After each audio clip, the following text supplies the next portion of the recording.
Pilot, we'll wait for your confirmation of thrust before releasing the ROV. Copy that.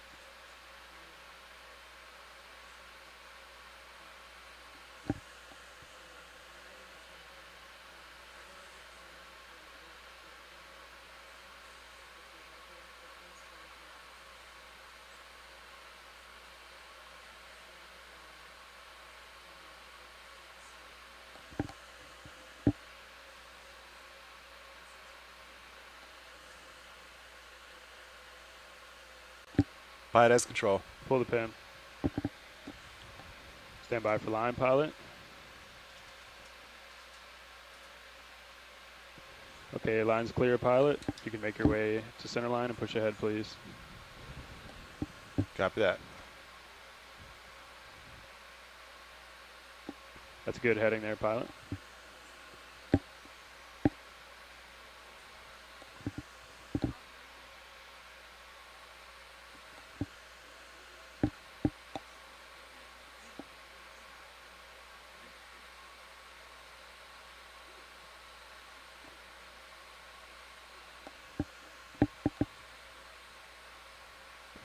Looking good, pilot.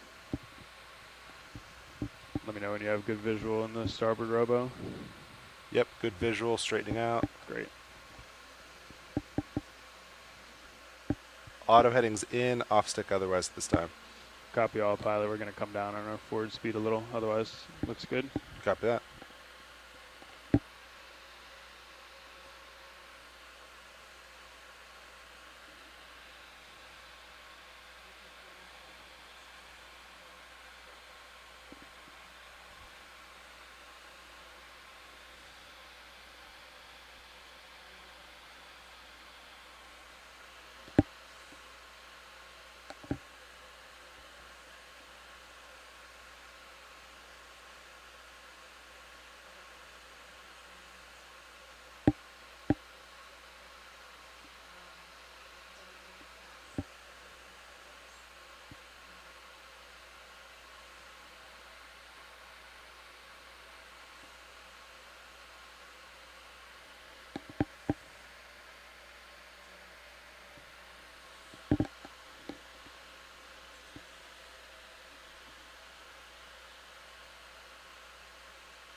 Okay, deck. Our streaming looks good. Let's launch Sirius.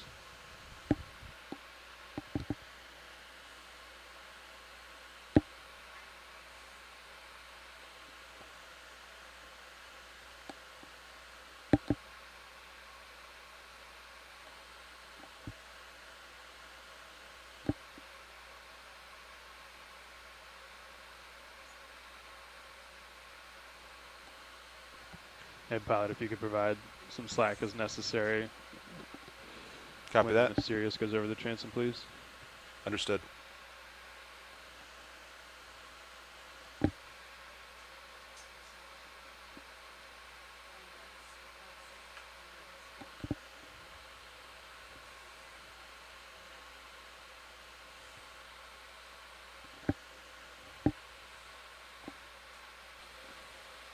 I think you're in speaker mode, Roll.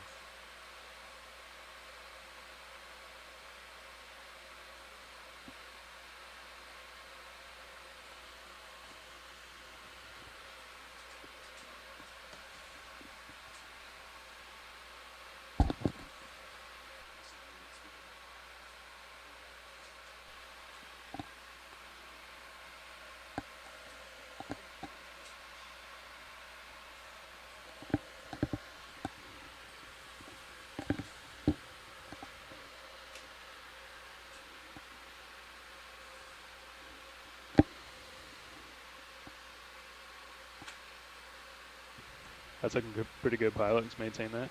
Copy that. Maintaining.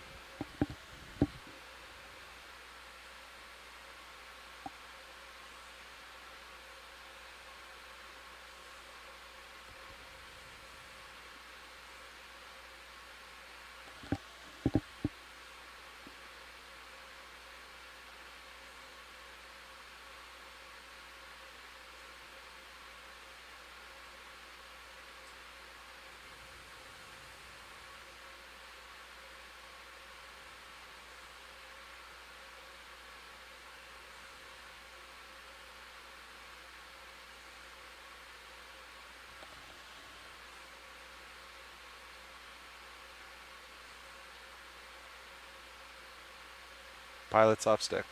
Copy, pilot off stick.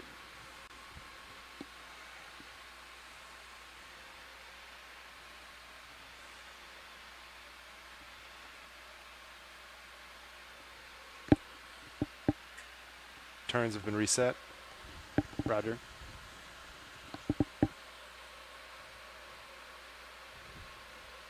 Winch 0 the counter, please.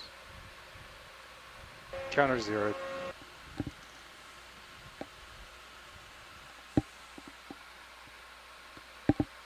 Deck disable A-frame, please. Thank you.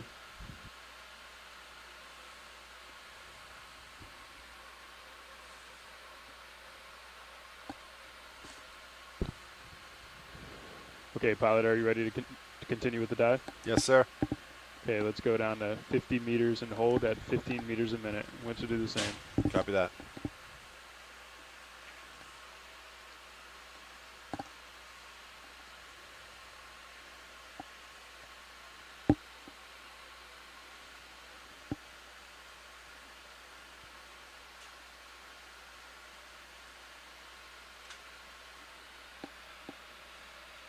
Video, can we get camera change?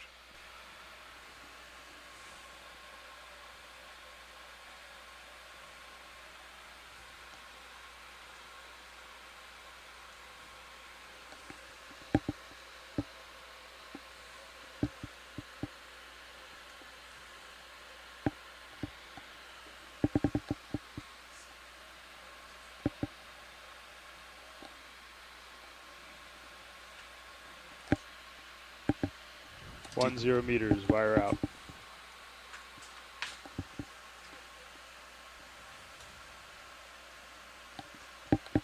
D2 just past 1.5. 1-5 I.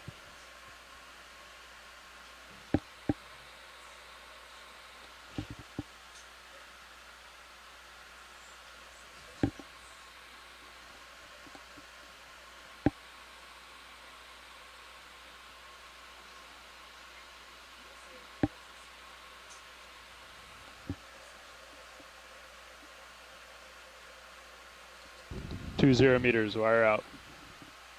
D2 27 meters. 27 I.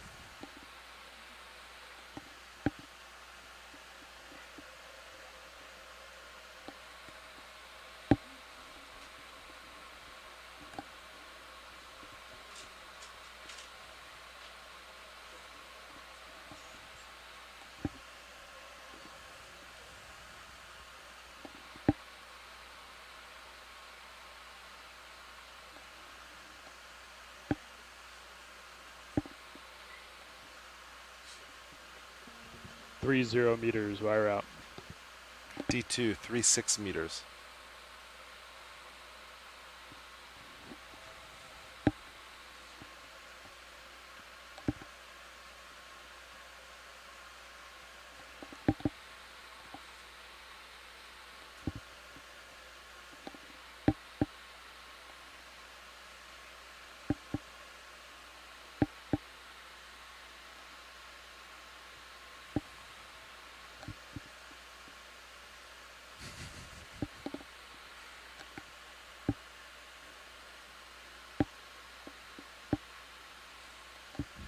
Four 0 meters, wire out. D2 4 or 5 meters.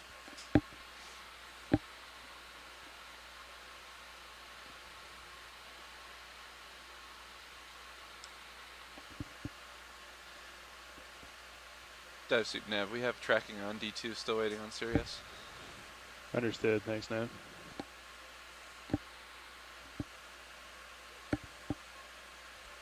D2 stopping just below 50 meters. Good copy, D2 at 50.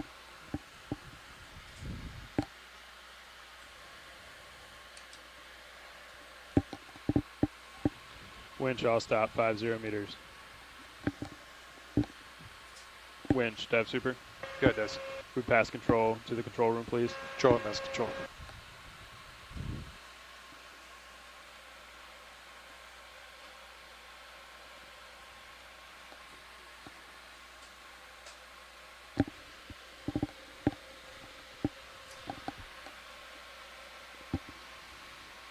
Control confirms control of the winch. Copy, co-pilot.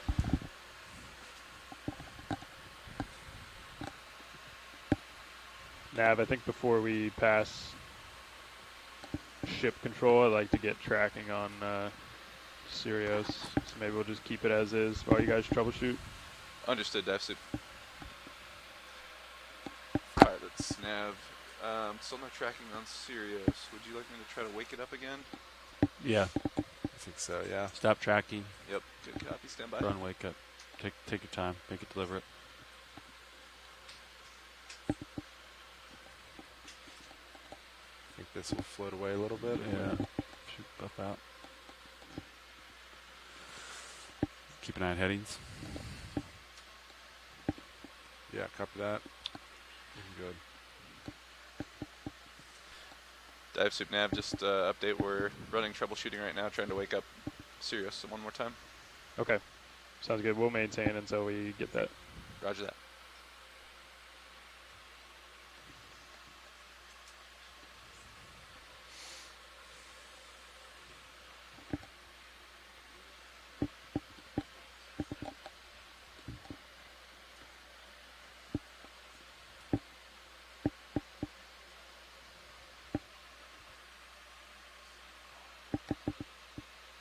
Bingo. Dive suit nav, we have good tracking both vehicles. Copy that, Nav. Pilot, Dive Super.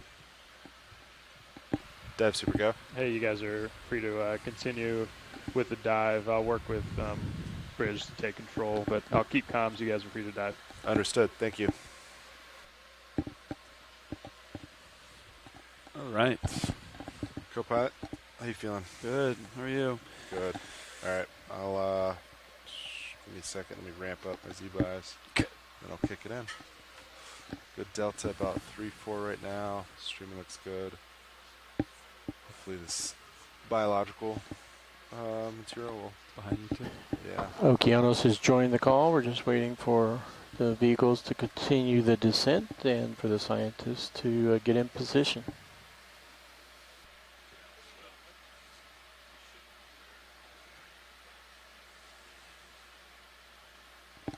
All right. Ready to punch out depth? Yep. Coming out of auto depth. Let's do it. Okay. You're coming down. I'm pushing forward on the stick and I'm paying out. In out. Delta 2. I'm coming down. 15, 16, 17, 18, 19, 20. Increasing. Go ahead, dive suit.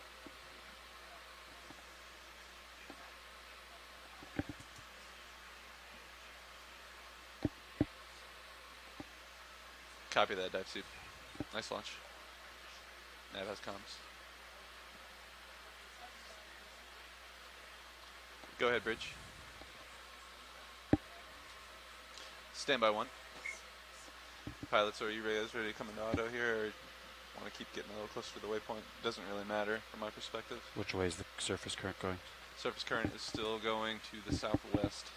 Okay. Off our port quarter. Should be fine then. You Yeah. agree, Sean? I also agree. Sounds good. Okay, Great. Sean, I'm at 30. Copy that.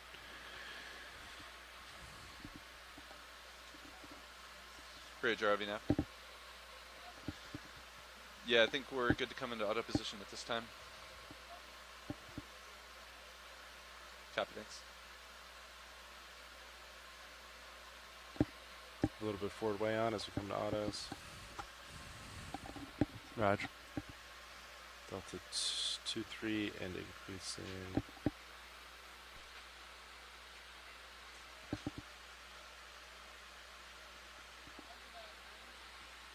Go ahead, Bridge. Affirmative. At this time, port rudder can be re-engaged. Thanks. And also, can you confirm the rotation?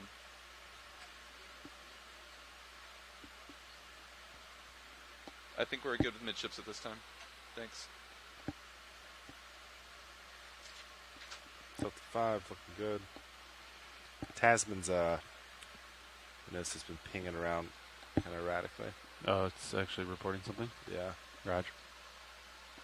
ROV sensors.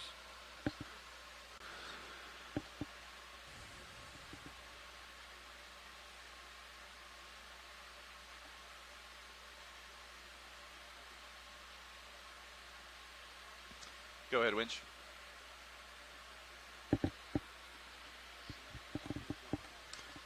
Excellent. Yeah, if everything looks good down there, you're free to go off comms.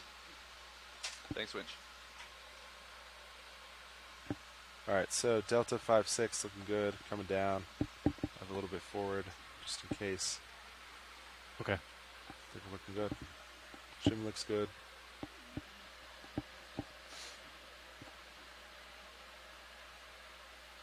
Thrusters look happy.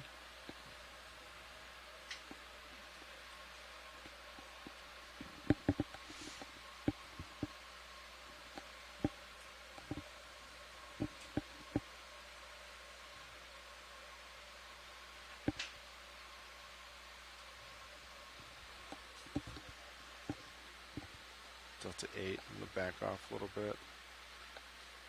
Z bias. How deep are you going?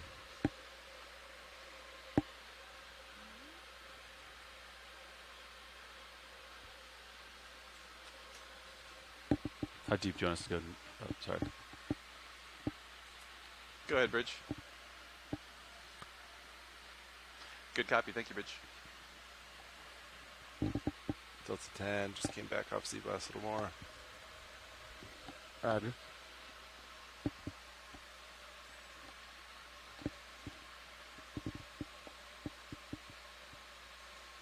Putting blue view down.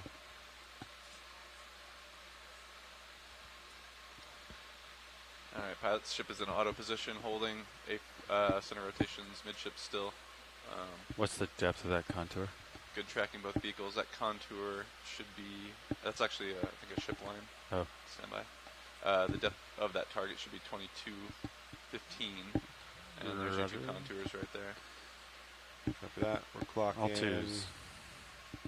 west to the west. I'm pointing now. So if we decide to continue to 50 meters above the seafloor, your anticipated depth should be 2165 meters 2165 is bingo. Understood. or thereabouts. Copy. All right, Delta 8 looking good.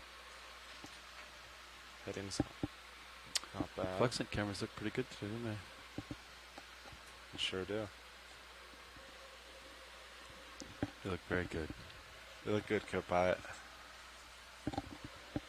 They are very good. Think that bulkhead swap did it? You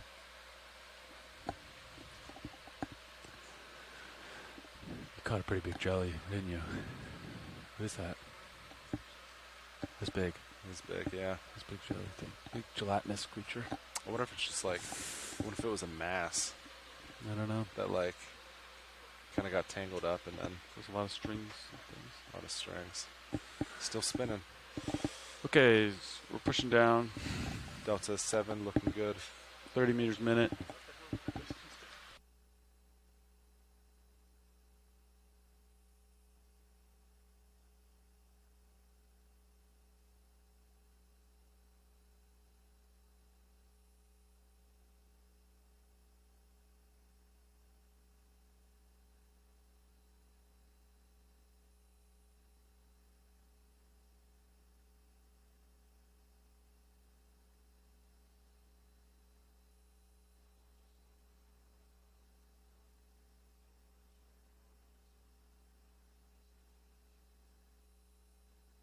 Understood.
Vehicles 864 meters depth, going down.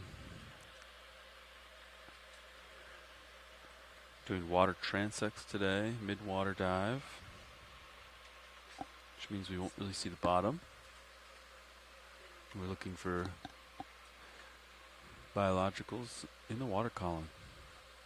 I think they're looking for jellyfish, siphonophores, some other items. Quite a bit of marine snow here.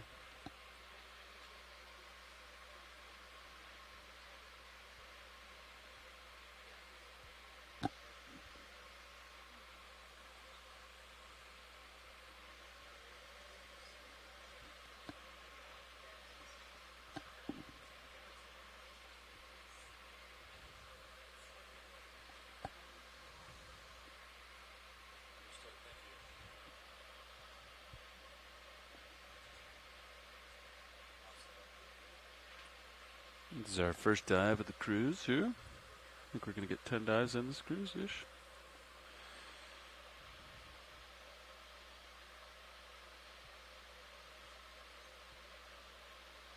Might as well take another picture of the comps.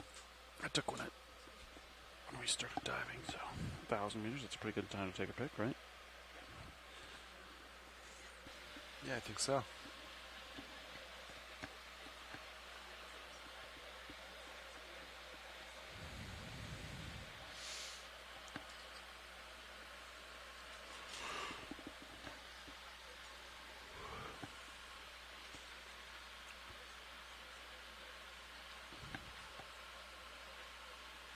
Looks like you have lights at 80% on your uppers and your mains. Yeah. Yep. Times so good.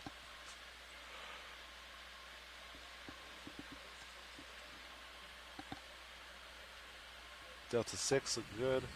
Streams looking good.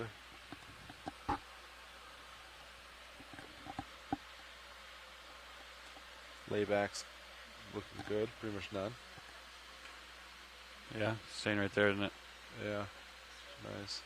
So let's see. D2 swung around to almost south. Now we're swinging back to about west. What's the ADCP say about currents at depth for the Just boys? prior to launch out, came back. We got another good ping here. It looks like it's non-existent after 1500 or so. Great. Raj.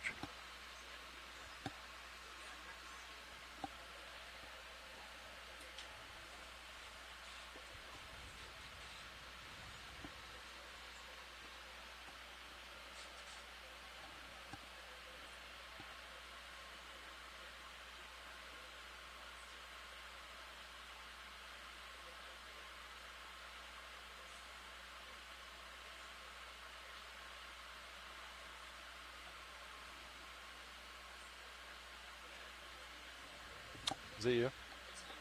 Oh. Copy that. Just wanted to inspect the augs here and see if we saw anything by the hose.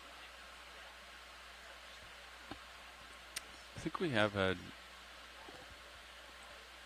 It's X1. Augs 2 wasn't showing anything. Okay. Be advised. Ooh, Roger. I'll note it. X2. Going back to Jarcam. Yeah, I was hoping to see if we could see what kind of biology we had on the inside. X2. No video. What relay would that be? It's on the same relay as It's the same one. Aux1. Copy. So, So those. Okay. Yeah. There's two cables down there. I think last cruise one of those cables was acting a little weird, so I think I should swap a cable out. Yeah. All right, okay. so it's the cable going to the hose cam, right? Hose cam's the one that's, you don't see something? Okay. Yeah. All right. Scan.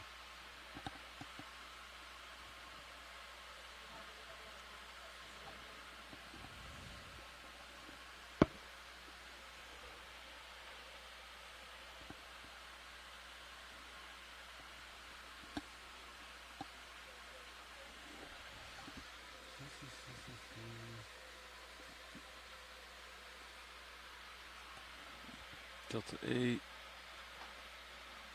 Back off a little bit.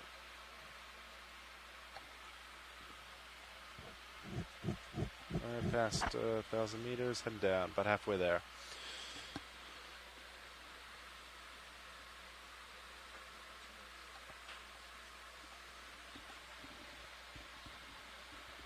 Headings are a little bit off, but it should be okay, right? Yeah, they're still updating. That's good.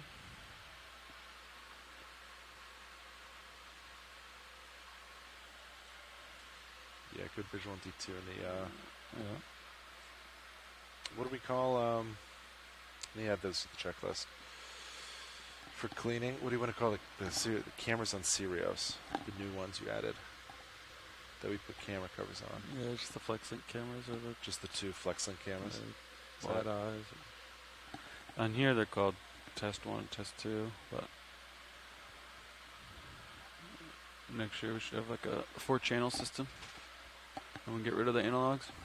Copy that. Just do like 2 FlexLinks for now.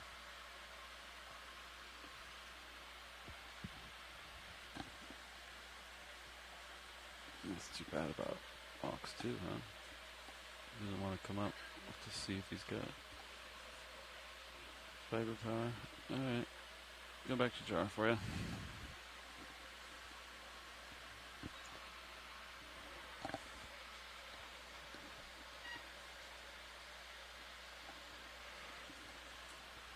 Surface conditions holding pretty steady.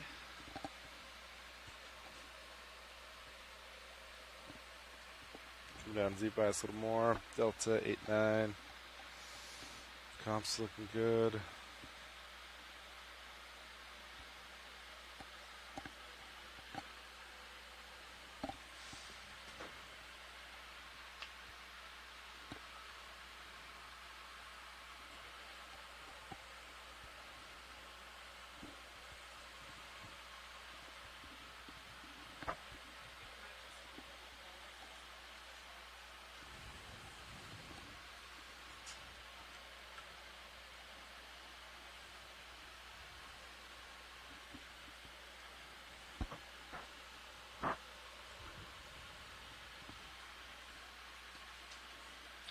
When you get close, it might be worth having your sensor page up so you can see both your altimeter and your DVL at the same time. Maybe you could infer.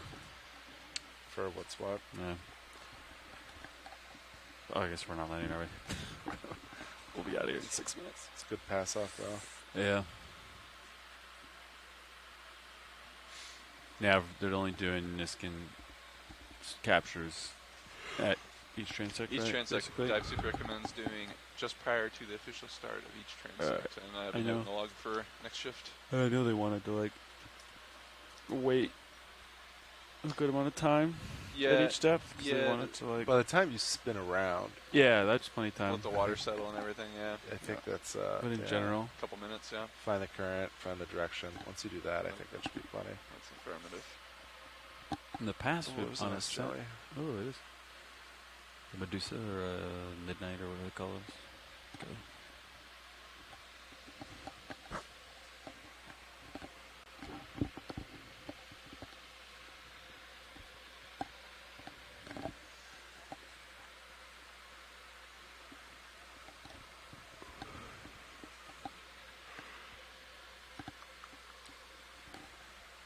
Delta back to about 5-6, looking good.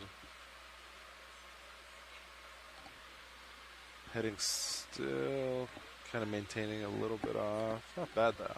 Not bad.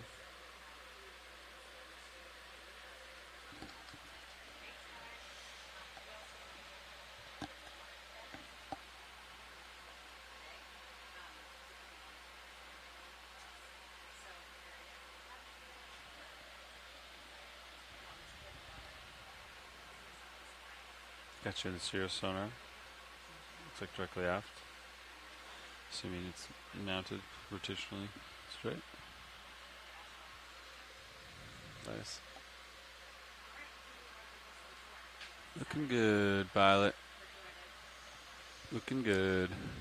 We are a good co-pilot. You're looking very good. Roger.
D2 high voltage comp doesn't move very much anymore, does it?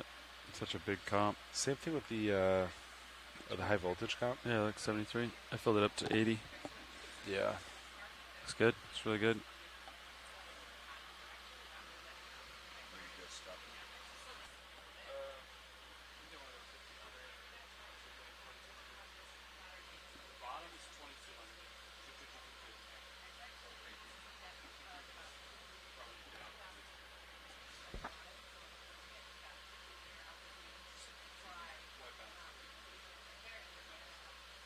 So I was thinking to start. You could start there.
pilot.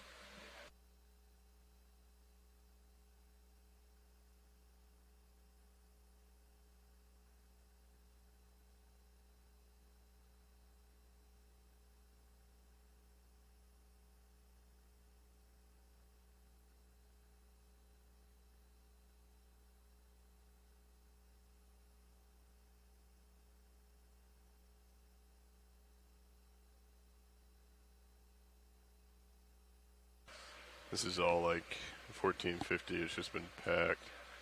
I don't think we have a transect at this level though.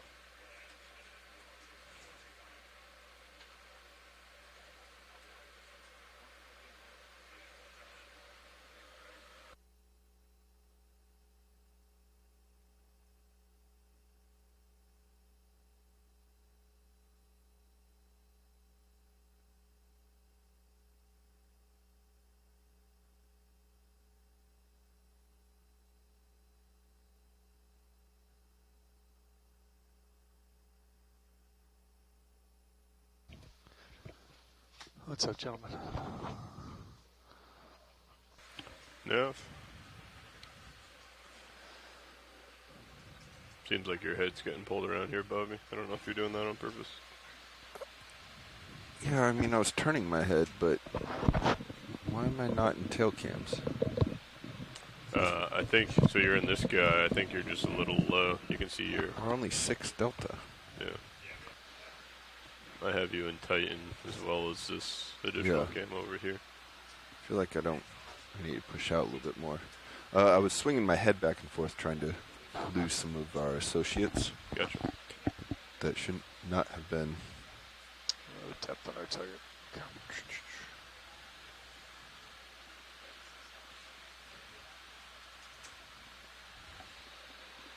Alright, we're looking at another 20 minutes to put us 50 meters above bottom, roughly. Understood. Copy that. You guys have not done white balance yet, correct? Correct. We're going to wait to the bottom. We're going to do it now. I think we're going to wait till 50. Okay. We do not have, we've lost time this morning, so I would say let's do it while we're going down. Understood. So we don't lose transect time, but I'll defer to you guys if you're comfortable doing that. Copy that.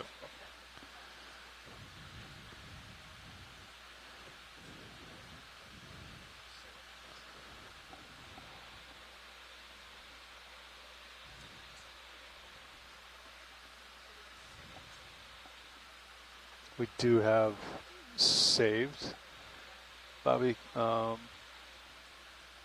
craft white balance for position on the teach and play. Yep. So I'm pushing out, Lars. Copy that. Yeah, we're at Delta 0 right now. Yeah. You want me to slow down a bit? No, I'll speed up. Copy.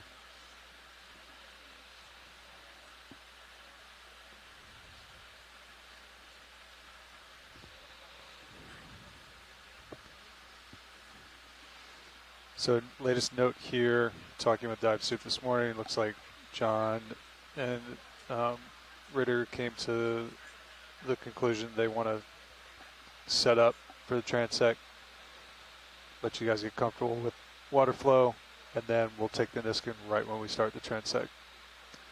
Copy that. There you go. I'm liking this better. Yep. Now that we're in that cam too. It's a Pushing out. Very small delta though. Yeah, I'm still increasing.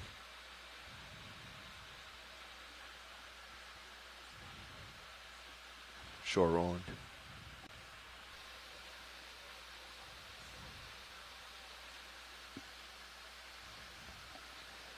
This is Okeanos video engineer Roland Bryan making a general announcement to all those on the ship and the shore. This is a reminder that all audio associated with this dive will be recorded with the archived video as well as being streamed ashore via the satellite in the internet. Keep that in mind as we proceed with the dive today and enjoy the dive. Thank you. We angled that camera up a little bit, didn't we? Tail cam on Sirius. Yeah. Yeah, you lose sight of you as you get to Delta 5.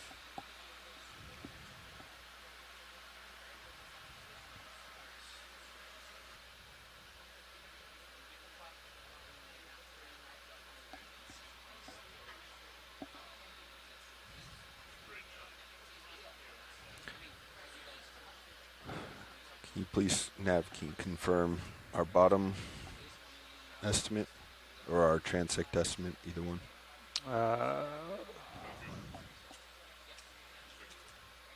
17 minutes. What's the number? What's our depth? We're looking for 2115. That 21:15. should put us 50 meters off of the expected bottom at 2165. Understood. Thank you. Pilot, Fernando just asked if we had a chance to turn the altimeter off to see if the DVL was interfering with the altimeter or not. Yeah, you can do that right now. Doing that now? Copy. All right, taking off the altimeter.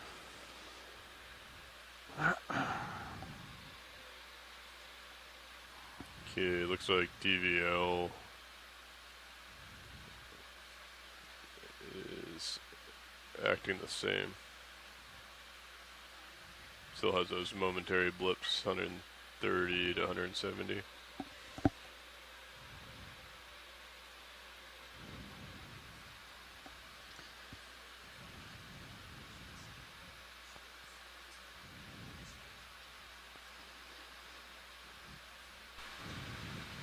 Okay, I'm going to go ahead and put the altimeter back on.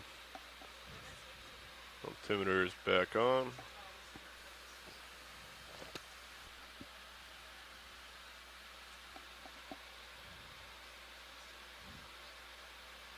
No change in the behavior of the DVL.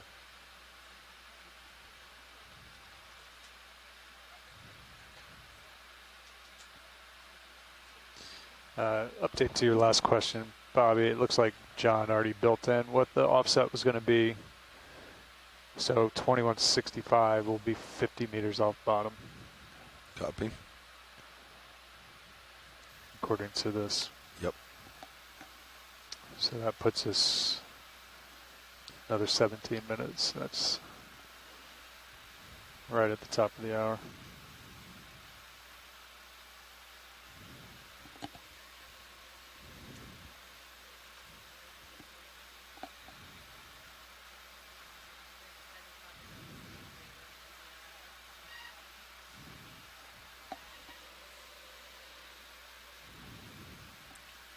Video, are we full wide on HD1?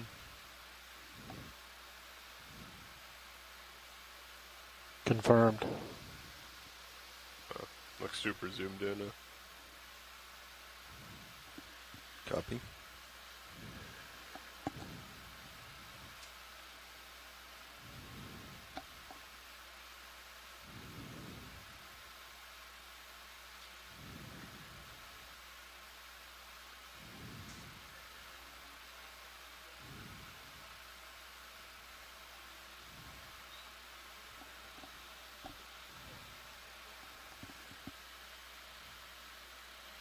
Haven't gotten to it yet, Roland. Sorry.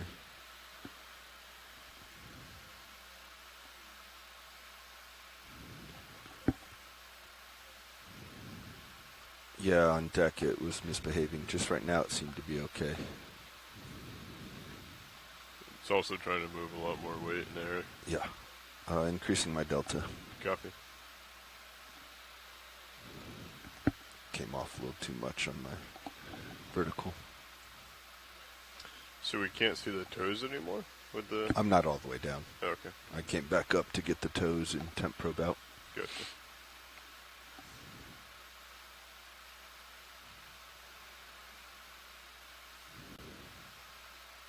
Hey, Roland, HD1 seems blurry or something. Is that just where our focus point is?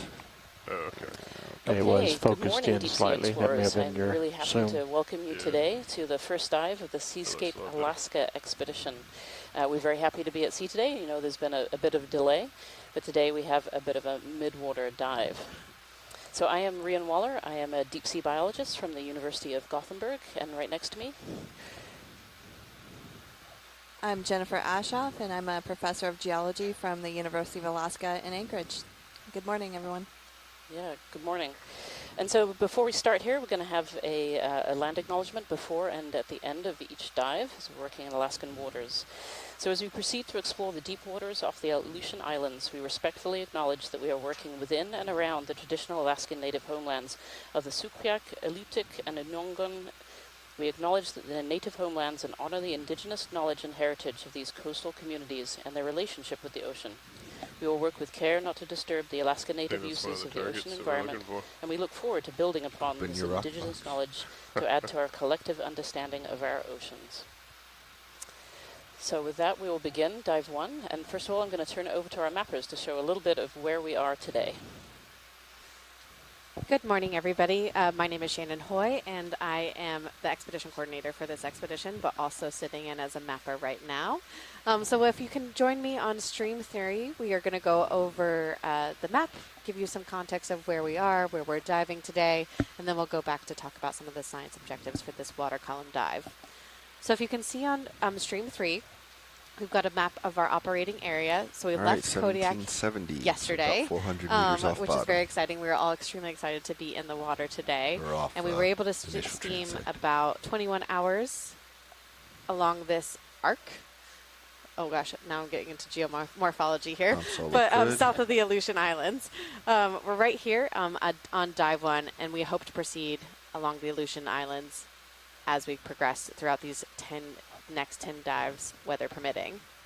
So I'll zoom in a little bit now on the bathymetry that we uncovered last night and what we've targeted to be able to dive in the water column over today. While I zoom, if you guys want to talk a little bit about what we're focusing on, I think that would be great. Sure. So today for water column dives, we're going to be doing different transects within the water column. So just to reiterate, this is a water column dive, which means all of our diving today will be within the water. So we will not be looking at the bottom. We will not be looking at the sea floor today. So to do these water column dives, we have a series of standard transects that we do.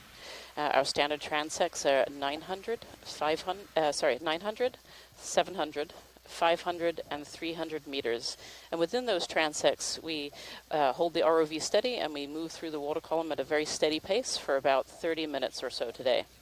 Now today we're lucky enough to be able to do an additional transect to this as well. We're actually going to be working in an area called the benthic boundary layer. And so this is the layer of water that sits directly above the sea bottom, above the surface. So we'll be flying the ROV at about 50 meters off the bottom. So we won't be able to see the bottom, but we're still going to be focusing on the animals that live within the water column. And why this is of interest is because there are very, very different animals that live really close to the surface, close to the seafloor, than the animals that live up in those water column transects. So Shannon here is showing the map of the area. So this was a new map that was generated overnight by the amazing mapping team we have here on board Okeanos. Ramped up on and so what we're looking for today, because we're in the water column and we want to get that benthic boundary layer sample, is we were looking for a flat area where we're not worried about the ROV bumping into anything. We're not worried about meeting seafloor features. And so the mappers overnight identified this little basin up here that Shannon is showing on the screen on screen 3. I forgot about that. And this is where we'll be flying the ROV all right, today. Hydraulics are coming on. And for those of you joining us who are interested in the geology, Active. Today's dive is right near the continental shelf margin, which is a very important feature in this region. You can see that broad, shallow region just to the north of that mapping area where Shannon is showing her her mouse cursor going along. That is the edge of the continental shelf, and you'll see there's a steep break that's just below that. That's our continental shelf break going down into the basin, and eventually we would run into the trench. And so today we're not focusing on geologic features necessarily. We're doing what's called a water column dive. And for those of you that aren't familiar with this kind of dive, the water column as we use here is essentially a concept in oceanography that describes the temperature, the salinity, and the distribution of organisms in that column, and as a function of depth. And so these types of dives are really important for gaining information about how the salinity might change, how the temperature might change, and how the distribution of organisms might change. And we also, in some cases, have the ability to collect other information about the water column, like dissolved ions that could tell us about nearby seeps, so we can actually measure, in some cases, dissolved oxygen, dissolved iron, magnesium, manganese, methane, hydrogen, and so this can be an indicator of nearby seep. So there are a number of different reasons why we study water columns, and as Rhiannon alluded to, there's a lot of different organisms, and they're distributed differently in the water column. And one thing I learned from Rhiannon on this cruise so far is just how the distribution of the organisms changes sometimes depending on the time of day. Maybe it was when you have light coming in at different times, some organisms will migrate to the top of the water column and then later go back down, and so we don't really know that distribution. So from a geologist perspective with very little biology background, that's what I've learned so far, and so I hope you will all enjoy exploring the edge of the continental shelf today, looking at the water column. Can do that on our deep dive in the water column. Thanks, Jan. Yeah, there's many reasons for this dive today that are really exciting. All right, Roland, let's start to go in. And on the phone line, I think we have 2 participants are on the phone. Do you want to quickly introduce yourself, and then we'll go into a mode where the pilots are going to set up for the day. Mike Vecchione here. I'm a squid guy, actually. I work for National Marine Fisheries Service, which is part of NOAA, and I work at the Smithsonian Institution's National Museum of Natural History, where I'm a curator. Still got a little bit of Zoom left. And actually, if you don't mind, I'd like to add a couple of things about the reason for doing water column work, if we got time to do that. Yeah, I think we can take a couple of minutes here. As we get closer to the bottom, the pilots will need time to set up for the transect. Okay, all of that was really good introduction to the water column, but one thing to keep in mind is that the water column, the open water above the bottom but below the surface, is the largest living space on the planet. Depending on some assumptions you make about calculating volume and so on, it's over 1 billion cubic kilometers of space, and it's somewhere between, max well, zoom, above 90% the outer of the edge of that space gray on I the shouldn't planet see, is the deep sea, but I can. It's okay if I see it. The water column that we're Definitely don't want to see the black and it's also stripes. the least explored part of our planet. So most of the planet has never really been explored at all, and we're trying to alleviate that a little bit by getting as much water column observations in as possible. So I'll get off my soapbox now and let somebody else introduce themselves. Thanks, Mike. That's helpful. Elena, are you there? I'll go next. Yes, thank you. My name is Elena Jorgensen. Excuse me. And I work for the Alaska Fisheries Science Center with NOAA. And I've been sailing around these parts that we're surveying today for about 25 years. And I'm really excited to see all the animals alive and in real time. So I'm also a squid and octopus expert, but my expertise started with the larval stages, which are going to be found in these midwater toads. So I'm really excited to be here. Thank you. That's great. Thanks so much, Elena.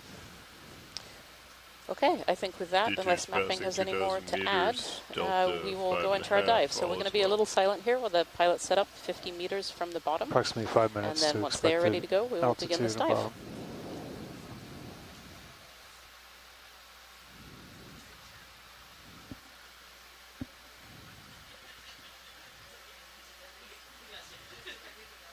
The automatic white balance is not happy.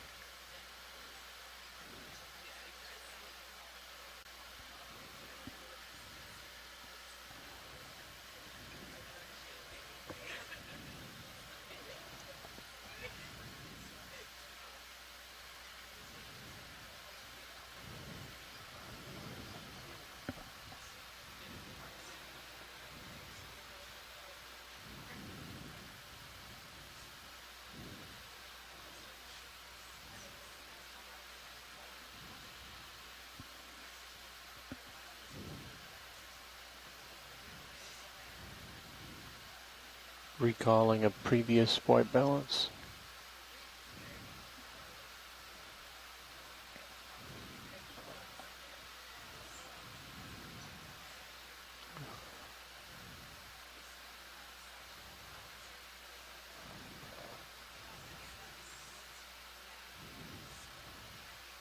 Lost communication control with the camera. It's in perpetual white balance mode. Just doing a system reboot over here. Copy. Do you want a camera reboot? Not just yet. Let me do my soft reboots here.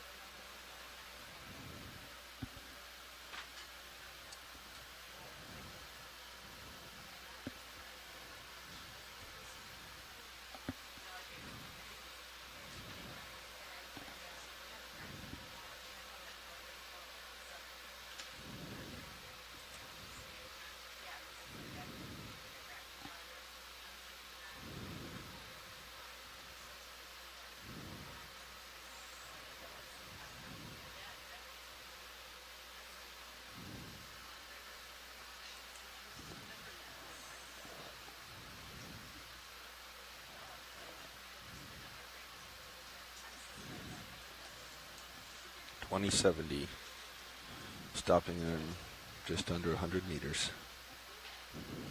Copy. Altitude seems to be giving us reasonable numbers, but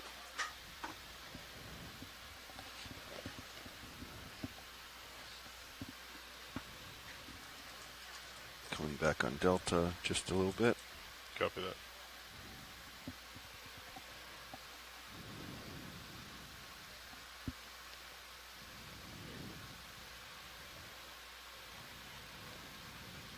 Altitude from the DVL is steadily decreasing, and we've been holding steady with lock. 114. Yeah, that seems believable.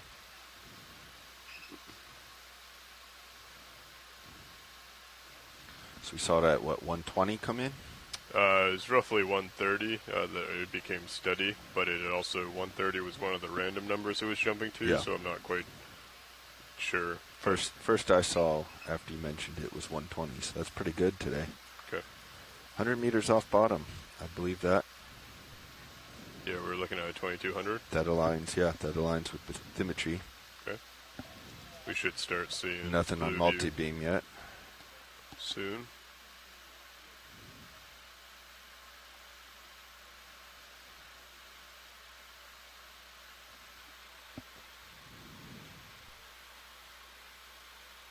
We'll have you stop at, let's see, 2120, 90, yeah, 2210. Have you start 70 off that. So, 2140. Have you come to a stop at 2140? How's that sound?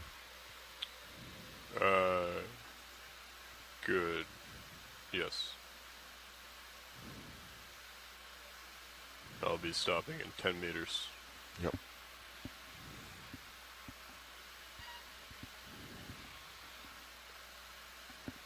Gonna say that's not my best work, but we'll go with that for today. If we can. What else do you need, Roland? Slowing down. HD2. Coming out of Z-bias.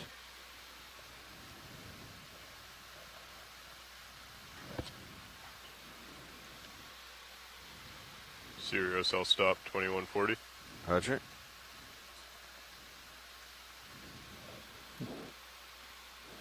Just need to position HD2 now for its white balance. Roger that. Stand by video.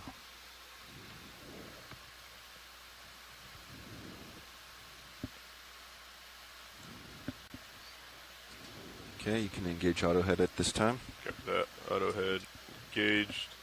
That is 080. Alright, I'm in auto head, auto depth. You can move HD2 at this. Yeah, Copy if you're that. ready. Coming up. Video if you want to start taking zoom.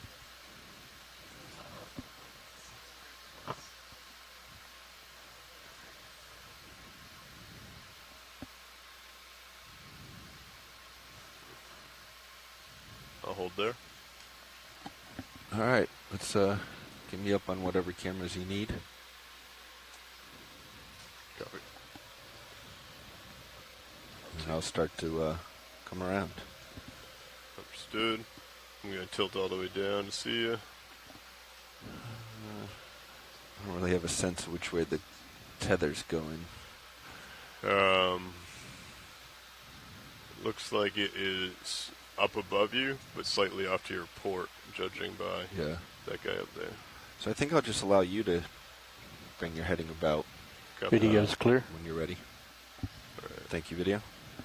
I have eyes on you with Titan as well. So since we're not approaching the bottom.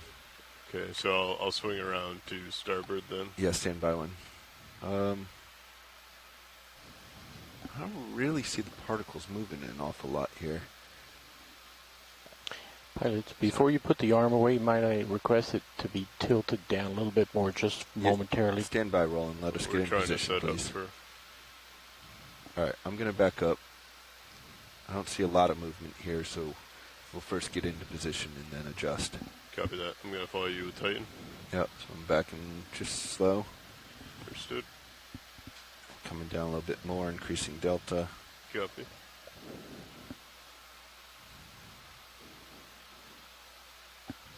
And when you're comfortable, you can bring your heading around. Copy that. I'll come to starboard.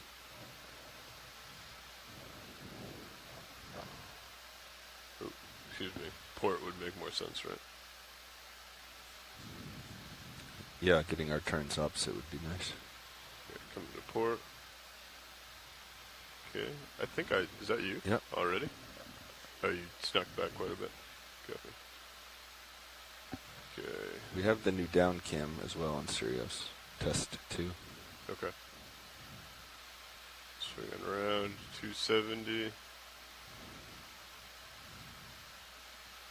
I see the tether. I'm going to follow it up. Yep.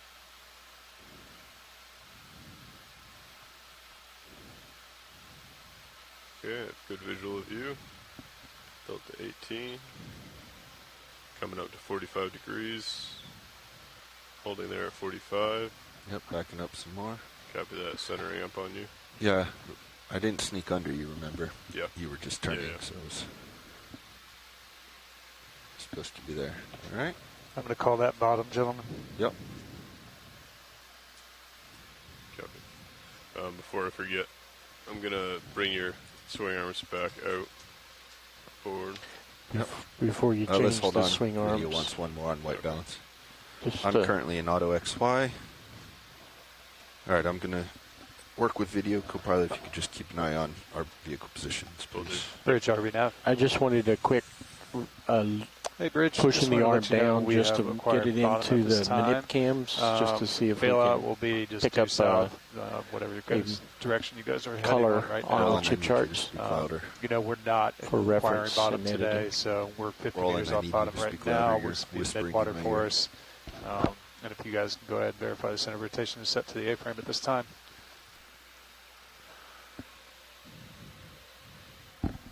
Barely. Let me turn you up. What do you need?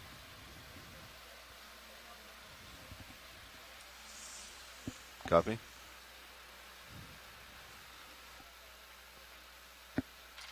Good copy, Al. Thank you, Bridge. Do you need to try white balance again? Okay. Is that good? All done? All right, let's bring the arm back.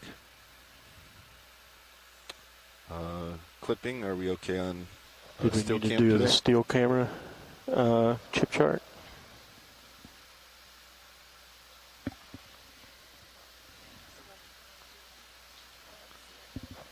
Let's lift the chip chart up so we can see it in the steel camera. Okay. Lars, can you put still cam up where the jar cam is for me, please?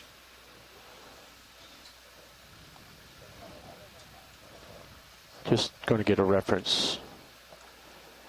Just going to get a reference chart there in the middle one time. So if you want to just take a snap of that, Caitlin, I think it could be beneficial. Okay, we've got it, pilot. Thank you. Okay, arms clear. Understood.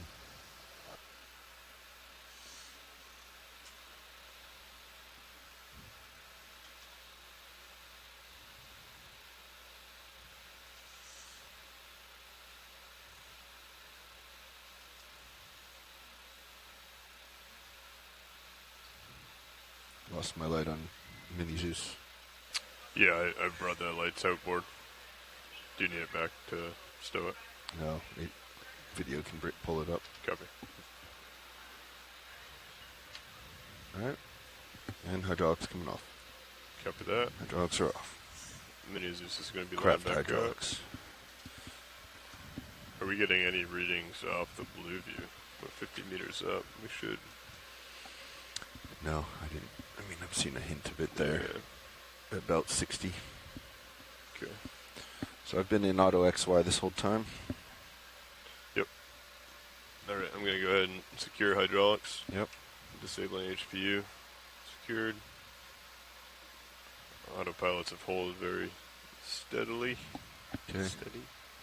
Backing up 2 meters.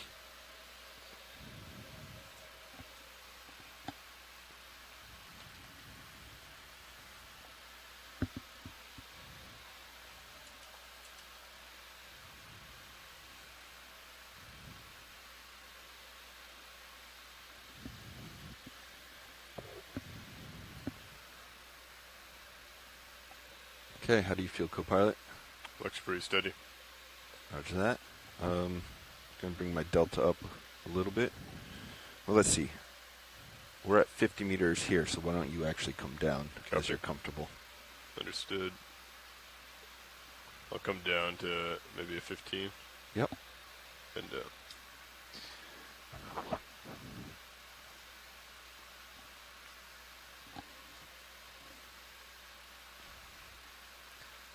this is a reminder for all three of us that we want to take a Niskin as well.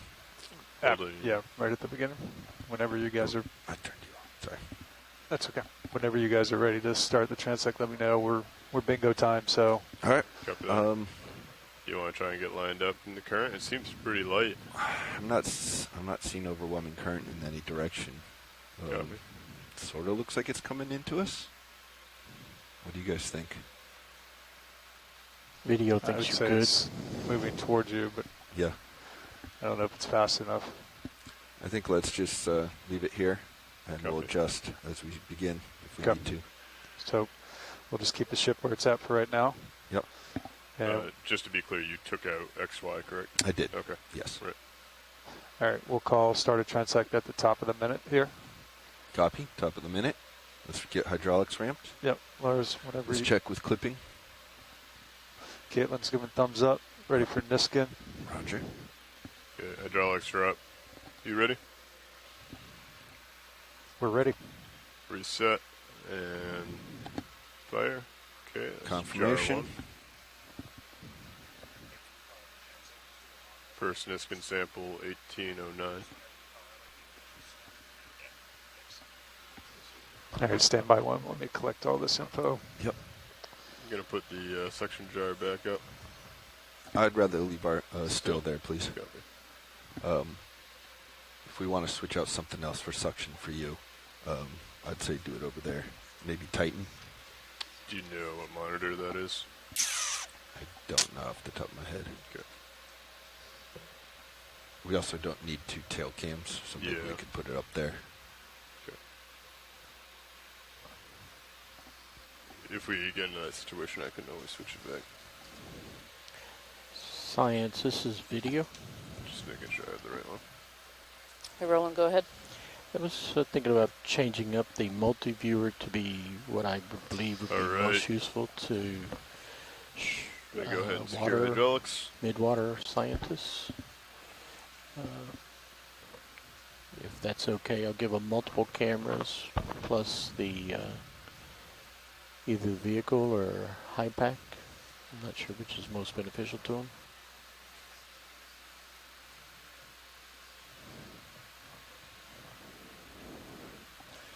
Your mic's not open if you're talking to me.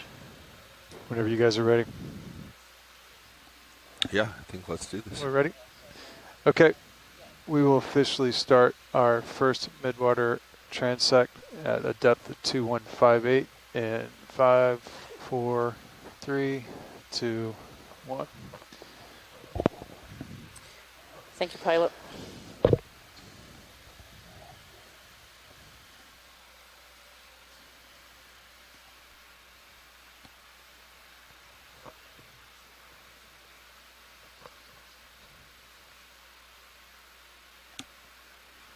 As we sit here, I'm wondering now, yeah, maybe we should get a target lower right. Yep. Get a small ship move on. Hey, Okeanos, Mike Very Vecchione slow. here. Decimal 1. Hi, Mike. How you doing? Yeah, I think so. I'm do going that to let me Sirius turn off heading. my speaker on my 270. computer. How do you feel about that, co-pilot? I would agree. I'm not seeing We've a got whole heating lot gnats of in the air. Well, we're exchange. zooming on a heating gnat right now. That's an arrow Make it, worm for the audience. It's a 400 a meters. phylum of worm-like animals that are Yeah, that almost should be fine entirely for now. Yep. pelagic, I mean, I which can call means for they easy spend all stop their if we time in the water need to column. There's a change it. few benthic species, And also just bottom remind living them to species, call but down almost when all this of gets them close. are up here in the water column. Bridge, are we and they're down? very strange worms. Very Another one on the left voracious center. predators. There's also a red lower Let's go left. for Mike, the did you red. say the I'd name like of the to worm request a again ship for me, move if please? you guys are ready. It's a ketognath. A ketognath Copy. or arrow We'd like to worm. request a move of 400 meters, bearing 270 degrees at a speed I of think 0 somebody else decimal should 1 put it. We're knots. zooming on a shrimp-like animal. That might be a lophogastrid, or it's hard to tell right now. And I'm not really a crustacean person. That's a but, good copy. I'll bridge it. Could you guys once just give we us get a somebody shout to back look when at we're it, within we'll like be able to 50 get a meters much of better that finishing? ID on it. I think that's Good actually copy. a Thank you, shrimp Bridge. rather than a lophogastrid. All right, ship's putting in that move now. Copy. Dougal Lindsay, who's on the chat, says it's a decapod shrimp. He also tentatively Say, ID'd fuzzy thing at the that bottom of the screen. arrow worm In as there? Euchronia hamata.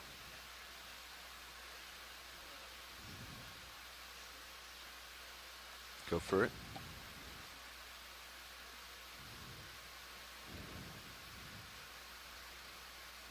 So we're seeing some cool stuff down here close to the bottom. This is a ctenophore, a comb jelly.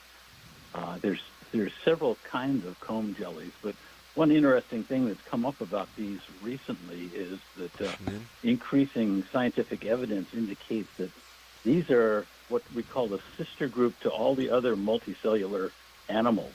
So this is a Pretty very close to us primitive now. type of animal that split off of the animal evolutionary line very early. You can see it swimming by beating rows of cilia. That's why they call it a comb jelly. Let's leave it go. Those cilia rows are called comb rows. Thanks, Mike. Yeah, the other thing that I really like about ctenophores is we think of jellyfish as being fairly passive, but we know these ctenophores actually travel. They're actually predators. They're quite voracious predators. They go and chase animals and to eat them, whereas jellyfish just kind of catch whatever they come along against. I always think that's kind of neat. Let's get fogs on real quick. Copy. Fog lights coming on.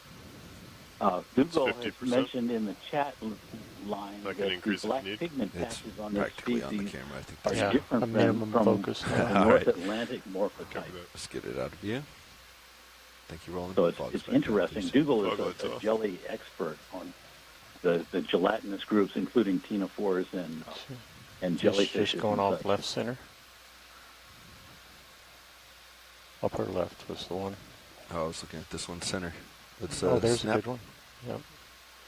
Does that get ID? There's another ketognath arrow worm going across the screen. Rat tail. Oh, it looks like we have a chimera here. And the first zoom on a fish. This is a rat tail fish. Yeah. These are typically in. bottom living fishes, but this is up off the bottom. And sometimes you see them way up off the bottom, but they typically cruise along just above the bottom. Yeah, it's neat. It's a good reminder that this transect is... Yeah, it's a good reminder this transect Good is track just and 50 roll. meters Rolling, off I'm the making it bottom, so this is difficult, quite a deep I like a good midwater challenge. transect in the what we call the benthic boundary layer. So this is a layer of water that sits just above the benthos, above the bottom. Right, and it's enriched with both the Staying pretty pelagic steady, things but I should start in the feeling water that move soon here. and Pilot. also the benthic things that How can far swim off up bottom above are the we? bottom, 50 like meters. this rat-tail 50 fish does. meters. Now, Mike, looking at this image here, the video that we're getting, it seems like there's a lot of stuff in the water from what I'm kind of used to seeing at these depths. I mean, we're Top over center. 2,000 meters, 2,160 meters right now.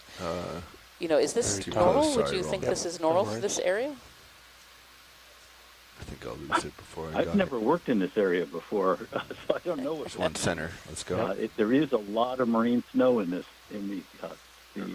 layer here. Anyway, marine snow is really important because it's part of the process of transferring stuff from the layers of water that are higher up and sinking carbon and other stuff that's attached to the mucus particles and transporting it all down to the bottom, which is important for moving stuff out of the water column, but also important for feeding the animals that are living in the bottom. And that wiggly thing that we just saw was another arrow worm. There seem to be a lot of them here. Yeah, I was just going to say the same. There seem to be a lot of those arrow worms. I see a few swimming by occasionally as well. Yeah, the marine snow is super important. Yeah, people get confused between those and fishes. Very true. Yeah, in the way they move, for sure. Yeah, I always think of marine snow as being incredibly important. As a benthic biologist, I'm someone who works with animals that live on the bottom, but in particular what we call filter feeders that are taking particles out of the water to feed. And we always think of this marine snow as incredibly important for feeding those animals that live on the benthos. And so it's really quite amazing to see. Yeah, I often do work in these kind of depths, and I don't think I've seen quite such a thick marine snow layer before at these kind of depths. Going for JFH. I've seen this kind of marine snow activity in other places, but I don't know how typical it is for here. When we were driving on the Mid-Atlantic Ridge, we got very dense. You got a little room to back up if you need to, pilot. Yeah, so is this a Haliceros jellyfish here? I'm really excited about the video. Botronyme. This is a Medusa jellyfish called Botronyme, I think. Excellent zoom. Really nice video. It's one of his targets, Botronyme brusa. It's real close up. Maybe one of the collection targets on your One of our targets. Yeah, understood. Go ahead, watch lead. Let's come wide. We're going to try. I'll call for easy stop. Bridge, are we now? Yes, the pilot's going to try and set up and see if we can collect this one. I'm ready when you are. Cool. Let's ramp it. Light section. Suction Very light. lights.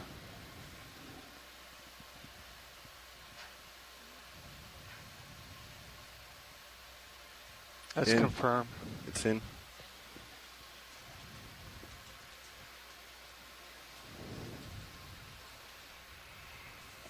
Could we confirm which cylinder that's in? Jar number 1. I'm sorry? Good copy. Thank you, Bridge. That went into jar number 1. We're all stop. Pilots. For shoreside to realize stream 4 will have 4 cameras, including the sample, if we get it. I'm just going to increase our section light a little bit. I don't think I have stream 4 available here. I'm sorry, stream 3 with 4 cameras. Oh, okay. Okay. I still have you at 45. Okay, we're seeing more of these rat tail fishes pushing and out some more of the red shrimps, I think. Nice sample, pilot. And if you want to log that jelly, Dougal has put the genus and species in the chat. Yeah, I've got that. Thanks so much, Mike and Dougal, and thank you so much for the pilots for being so fast there. We appreciate it. We're still catching up on data here.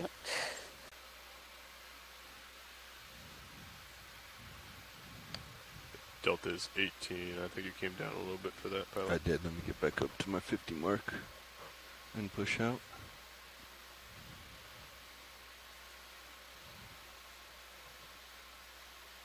Might point out to the people listening on the internet that I'm located in Maryland. Elena is located in Washington State. Dougal is located in Japan, and we're all collaborating closely together, all participating in this dive off of Alaska. It's really amazing that we can do that. You want to get the ship moving again? We can hold off for a couple more minutes. How much is left in the transect? Looks like another Keating map there. 20 minutes left. I'd say like a minute or two. Okay.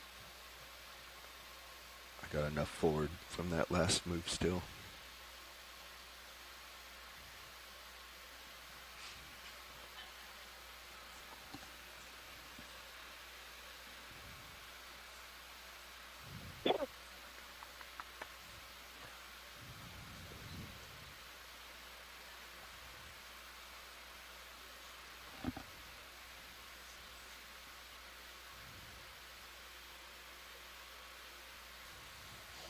All right, I think we've just about caught up with our paper keeping back here. So if you're watching online there, the pilots up front just collected a jellyfish, a fairly rare one, and might be characteristic of this area.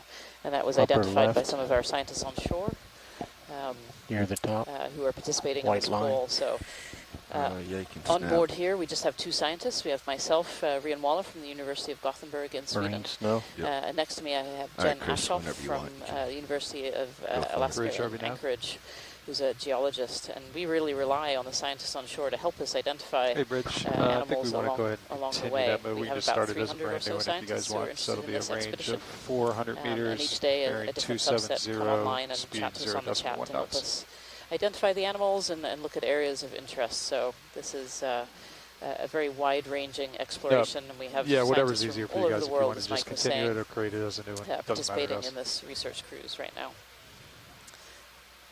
So we are just finishing our Perfect. deepest Let's just go transect. with So that. just as a reminder, All right. this is Thank you, Bridge. dive number 1. This is the Seascape Alaska 3 expedition. We're on dive number 1, which is a midwater dive.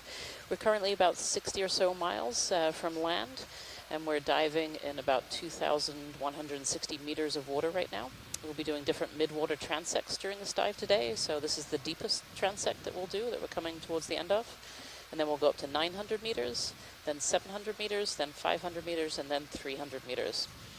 And the objectives of this dive are to look for midwater animals, so taking video at transect lengths of about 30 minutes or so. And then also trying to collect a few representative species or rare species that the shoreside scientists identify for us. And the scientists, Ships of course, on the boat again, on phone pilots. calls Thank as you. well. Copy. We've got a request, if we have time left, to zoom on one of the Keating again. The bioluminescent organs of the Keating are visible, and also They would like appear an to have, extremely good view full of the gonads, Keating so nest. they're I'm getting not sure ready what that to is. That's the spawn. arrowworm. Arrowworm, okay. Both of those are We're going to interesting look at this points. Dougal also was optic wondering body whether first. both the Keating and the ctenophores might be eating what's called Go ahead. diapausing copepods. Copepods are very abundant crustaceans. There's one of the ctenophores again, getting close to it. Yeah, this one's a little interesting. It's got the red. These copepods are. The red is where the gut is of the Sorry, Rollins. Down ctenophore. there. It's pretty close. Full wide. Dougal is saying that's Phalaenopsis infundibulum. And I was talking about the copepods. They go through life history All right, stages copy. We want where an arrowworm. they basically stop growing for a while, and they hang out in deep waters Diagonal up until left from conditions center. are right for them to Now start above growing center. and shedding There's their one center, yeah. exoskeleton again. And Let's go. when they do stop growing, that's called diapause, and it's a life history strategy that helps them get through the bad times and make it to the good times, basically. So we're zooming on a Keating now, as was requested. The gonads, on this Keating, the tail part Trying to is hold up, it real steady and the for head you, part Roland. is down. They Still don't have drifting any in eyes. super They slow. have really nasty jaws down at that head part. And Still the slowly coming gonads in. Now you're are slowing down. towards the tail part where it's swollen out a little bit there. This one actually doesn't look like it's very full yet, but some of the others did. Google's wondering if this is infected by something. All the Snap little on this. It looks new. tiny dots all over its body. Oh, this is like a little copepod. Oh no, a ctenophore, another ctenophore. There we go. Yeah, that's a different kind of ctenophore. That's a sidipid ctenophore, which has two really long tentacles. It stretches out sort of like longline fishing gear. Because it's got When he finishes stretching out, we'll go to the head. Tentacles. I'm letting him. One you're difference gonna let him between the stretch out. ctenophores Yep. and We'll go the in. true jellyfish, the jellyfish have Pushing stinging it cells slow. on their tentacles. whereas ctenophores This have one's super sticky bright. cells on their tentacles. So when they catch something that they want to eat, the animal, usually it's a copepod, will stick to the tentacle rather than be stung by it. Pause. Google's asking for a zoom on this if you can get close to the body part. Yeah, I think they're trying to get in there. Yep, let's go. The little dropper tentacles are called tentilla, and they're coiled up on this one. So it could extend them much longer when it's actually feeding. Yeah, so those tentacles extended only when feeding or in different currents? Like, how are those controlled with the ctenophore? Still coming in. They basically just reel them in when they're trying to swim fast, and then they extend them out when they're fishing, basically. Oh, really? Slight tilt up to the Put main. out sort of. It's not a net actually. I think it's a lot more like a long line where you've got a main Max line line? and then dropper lines off of it.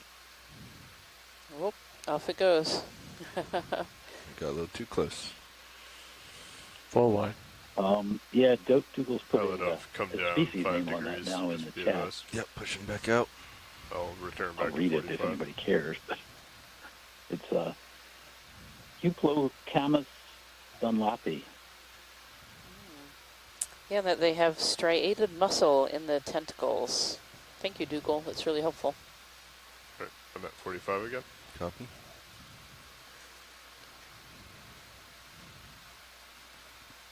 Let's get still cam back Oh, sorry. up. Yep.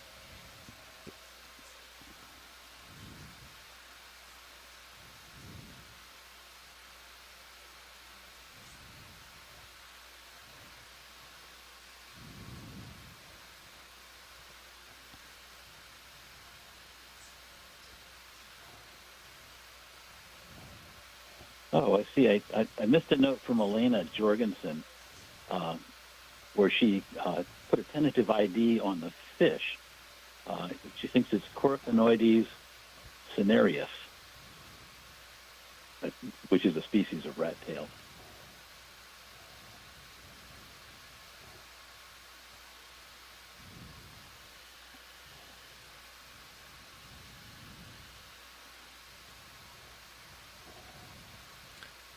Let's try again here, Roland. Okay.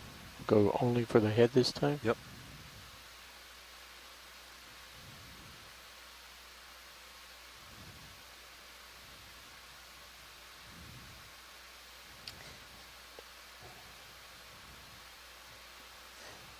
It's either another one or the same one of these ctenophores. Yeah, I think it's another one of the same. Okeanos.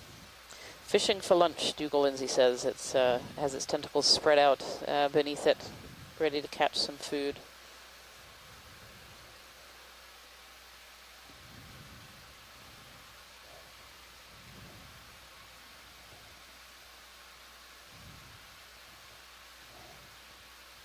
Can you get any closer to it?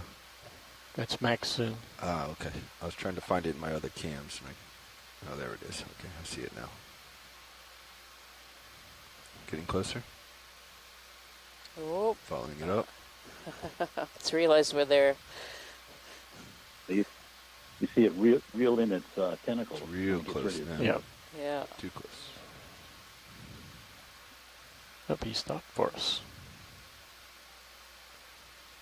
And he's gone. Yep.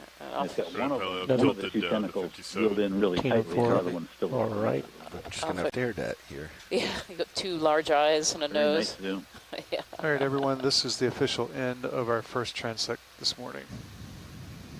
Thank you so much, Pilot. Okay, so that's the end of our deeper transect. So now we're going to be moving up to 900 meters water depth to take another transect up there. All right, Roland. Okay, we're moving up into what's called the mesopelagic or mid-level depth, Do you want to just come the underneath twilight me and I zone. can spin around? Some people refer to it. Yeah, I'll just back up. So we'll be doing the rest follow of the you work down. up in the twilight zone, which is a really interesting area. And thank you for getting a deep transect in. Yeah, that was really interesting. You know, I'll be intrigued to see what different organisms we down might see 90. in that slightly shallower depths. Okay, I'm going to hold here. Auto head, auto depth. Spinning around. Come to the starboard.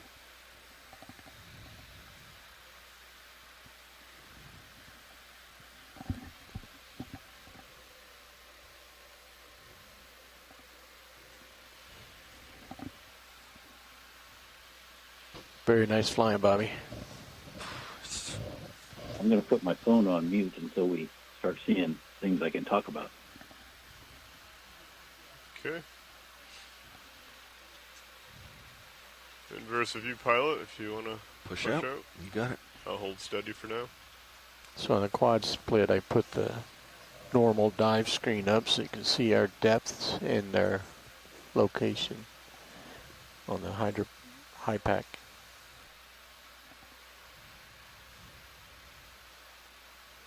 So if you're just joining us today, this is the first dive of the Seascape Alaska 3 expedition.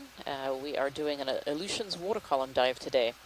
We've just completed our deepest transect, which is in what we call the benthic boundary layer at 2,160 meters. And we're at the moment just moving up through the water column. We're going to be taking another transect at about 900 meters. So this is dive number 1 of the Seascape Alaska 3 expedition.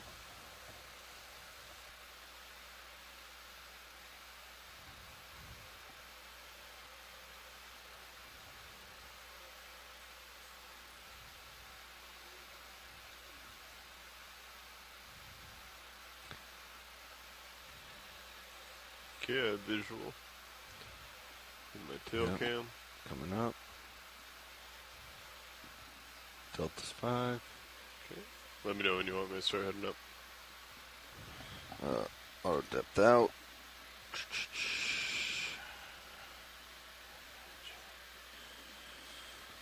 Yeah. Ramping up Z bias. Go for that. Coming up 30 meters per minute. What is the depth of the next transect, Nav? 900 meters. 900, copy.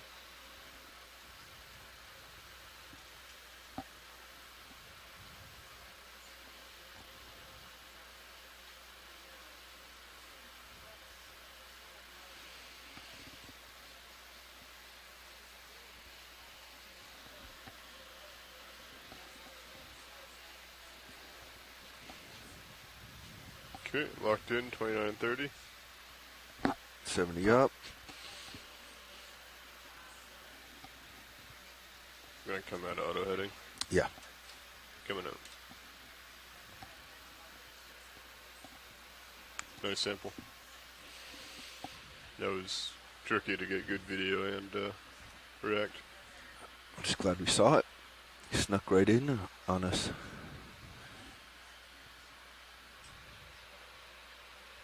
So I think we should bring up the test down cam up there. Okay. On one of those screens. I don't know if I have access to those ones up above. Nav might, or video could bring it up.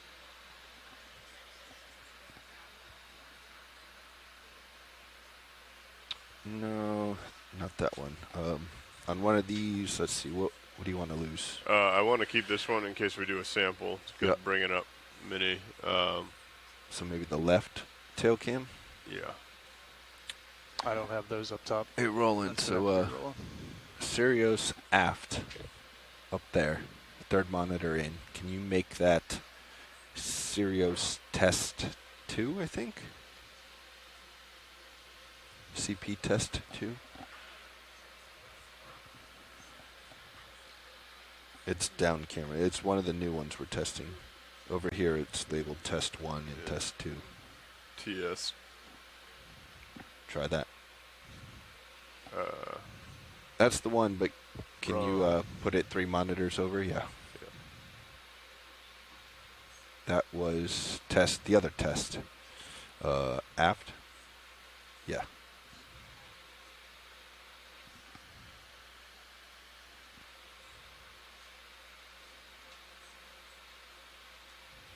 Okay. Remember Niskin at the start? Niskin. Workshop pilot.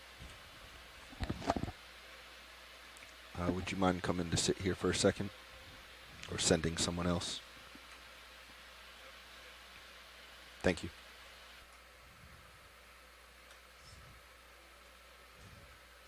Yes, sir. Yep, that's the one. Thank you. I think that will be more useful today. Yeah. Delta 4, I'm still coming up a little fast. Easing off a hair. I'll turn the correct way.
Pilot.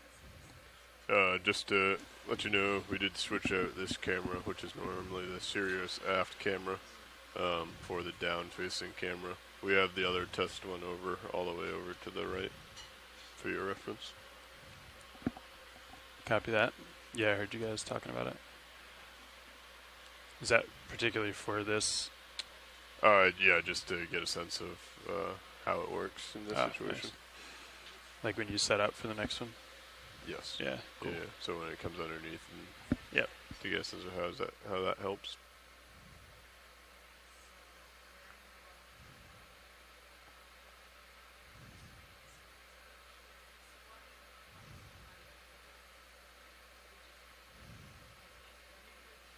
Seemed like DVL did okay.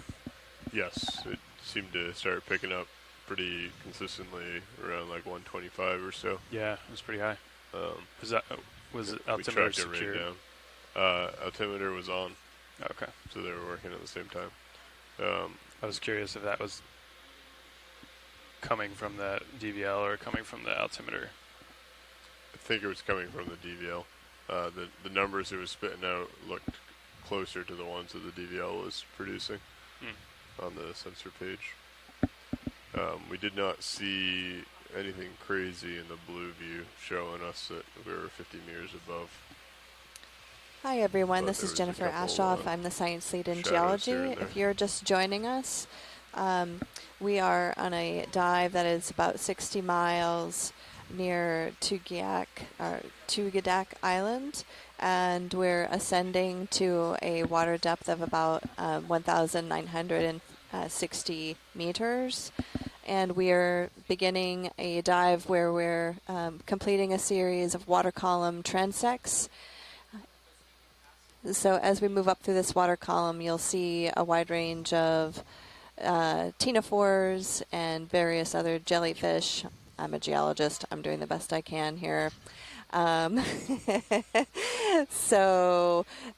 the goal is to take samples of the water as we move up through the water column. So if you're just joining and you're seeing a lot of particles moving by your screen, that's what you're seeing is marine snow and a wide range of jellies. And so once we reach 900 meters or so, we'll complete another transect and take another sample.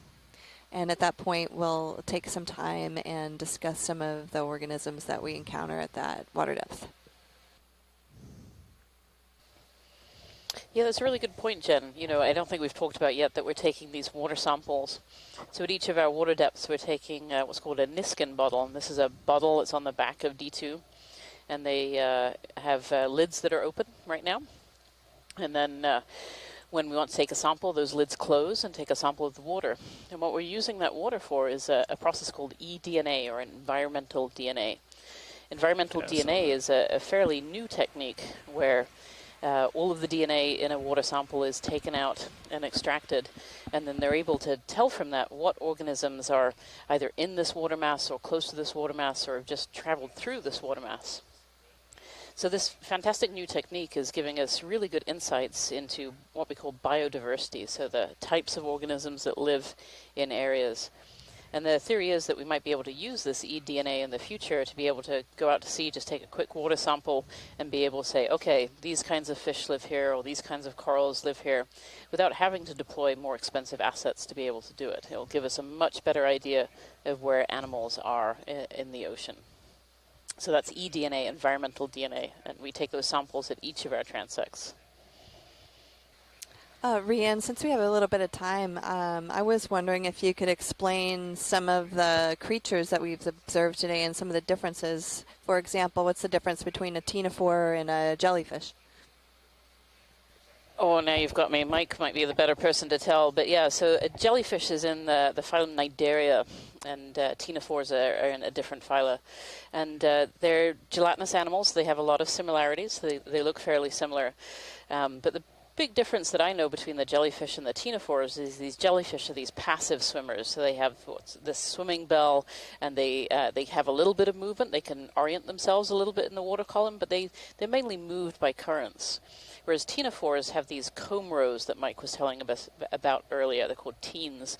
They're the bits that kind of look silvery, iridescent when they swim. But they're actually mobile, so they can move through the water column. They have much more control over where they are. They can move, and they're actually predators, so they will go and chase prey, whereas a jellyfish kind of relies on whatever comes past its tentacles to be able to snatch them. Some other differences between the two is the Cnidarians have stinging cells, little harpoons that come out of their tentacles. And ctenophores have something similar, but instead of being harpoons, they're actually sticky. So they stick around prey instead and kind of capture that prey. So they have a lot of similarities, but a lot of differences too. Both can be bioluminescent in some ways. Most can be transparent, or they can be different colors. We can see some red jellies and some red ctenophores. We can see clear ones of both. So there's some similarities and some differences. Okay, that's really interesting. And how do the ctenophores sense their prey? Yeah, they have special little sense organs inside the ctenophores. I don't actually know too much about it. I don't know if Dougal's going to give you a bit more information here online. He is the main jelly person. But yeah, from what I know, they have little sense organs, and so are able to sense prey. Probably not very far from them. So again, kind of waiting for what's around. But yeah, so Dougal Lindsay, who's on the science chat, is saying smell. They can smell their prey. Compound the so really flow interesting. over the vehicle. Thanks, Dougal. That's really cool. Yeah, it's a good time to remind people that, so it's myself, Rian Waller, and Jen next to me, Jen Ashoff. But there are many, many more scientists on shore who help us out during these dives. We have a science chat here where scientists from all over the globe can talk to us while we're online, help us identify animals that we're seeing, identify processes, identify rocks and geological features. And so we're far from doing this alone. We have this great team of scientists who are on shore as well, helping us out. Good copy. Thank you, Bridge. I'm going to have to hear that again, Roland. I have 5 voices in my ears.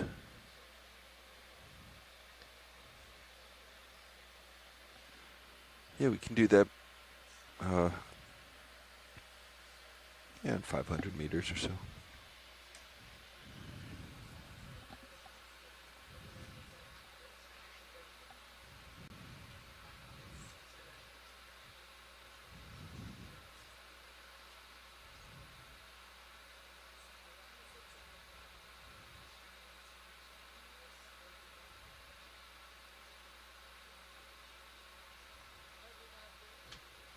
Good, Bridge. Good copy. Thank you, Bridge. And if you just want to, I'm not sure what our next position move is going to be. It looks like we're going to pick up a little bit of current at the next depth, which will be 900 meters for the ROVs. So it may not be a continuation of a move for the next call up. I think you can leave a pause. We may get lucky and keep going in the same direction, but we'll know when we get there. Thank you, Bridge.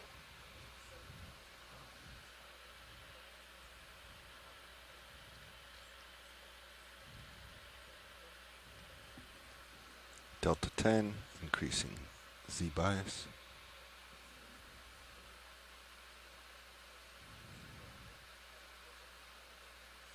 Yes, sir.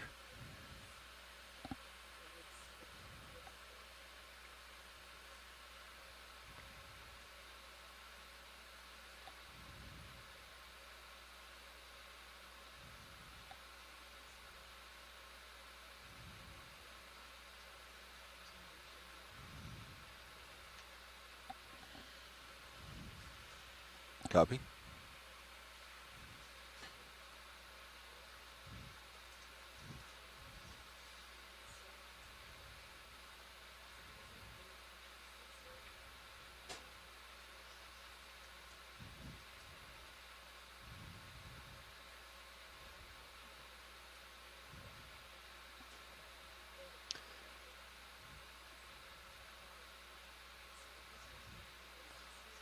.24 after the hour is our expected arrival at 900. FYI.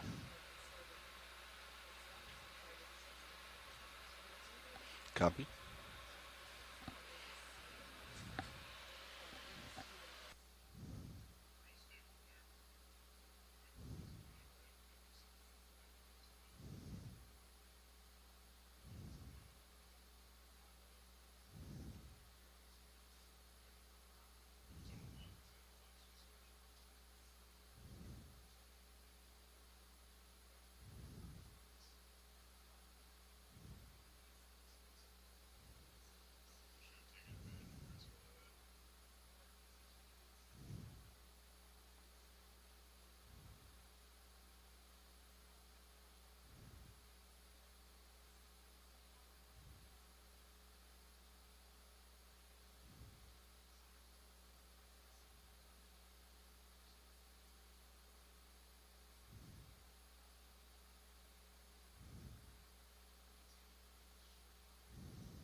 As we're moving up through the water column, getting to our next transect, which will be at 900 meters. We're seeing lots of jellies in the water, lots of tentacles, more of those arrow worms.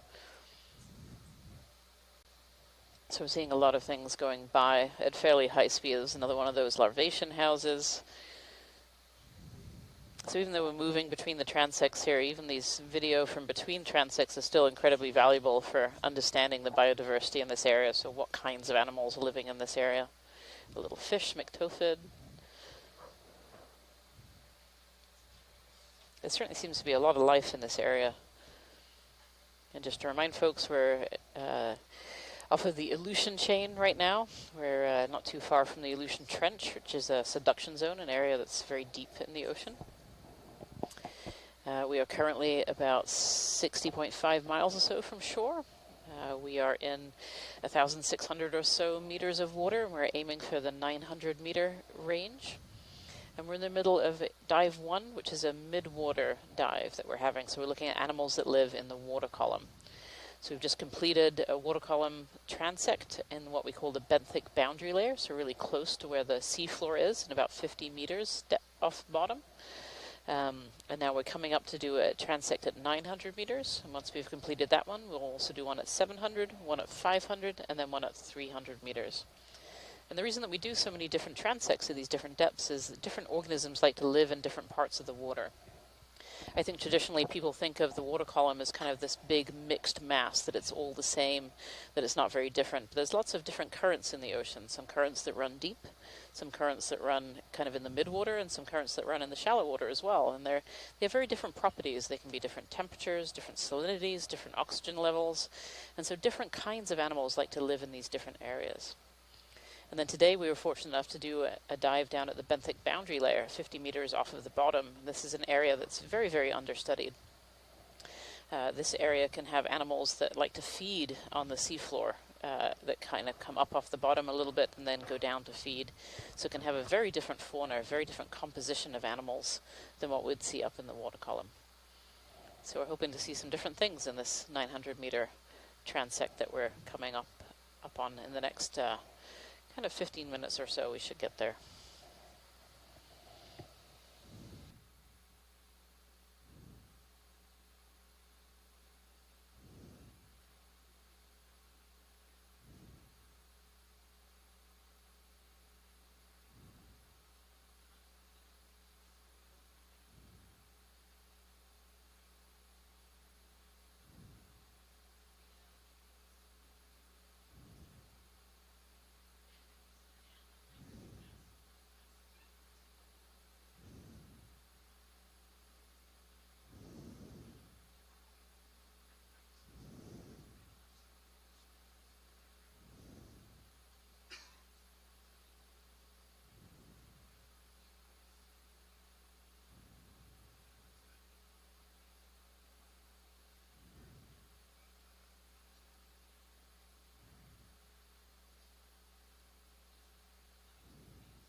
I do not have a monitor 5 button on my panel.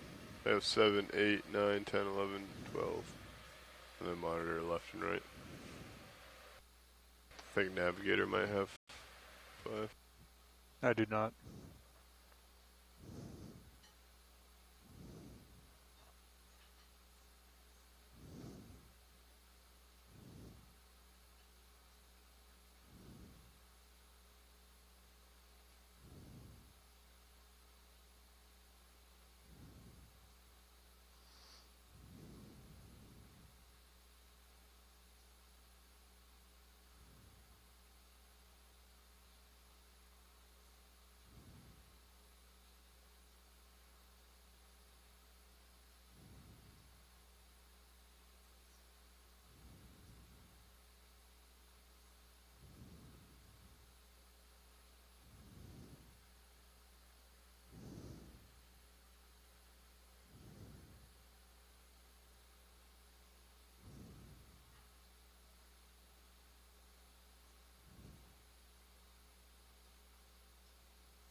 thought I was catching up on Delta, but started going the other way again, so I just ramped it up a whole bunch. Okay. Still have good visual of you in that wide eye, but we need to be careful with that where it is such a wide eye. Yeah.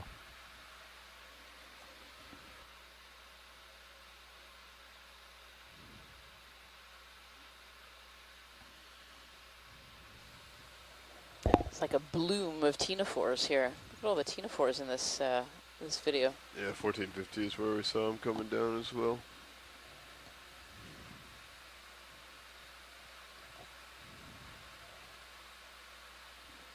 More and more. I wonder if these are the same species that we've taken video of earlier, some close-ups. They certainly look very similar. They're those low-bait ctenophores, so not the ones with the big trailing tentacles, but the ones that have almost wings that can come out and let them frog kick to swim, as Mike Vecchione was telling us earlier.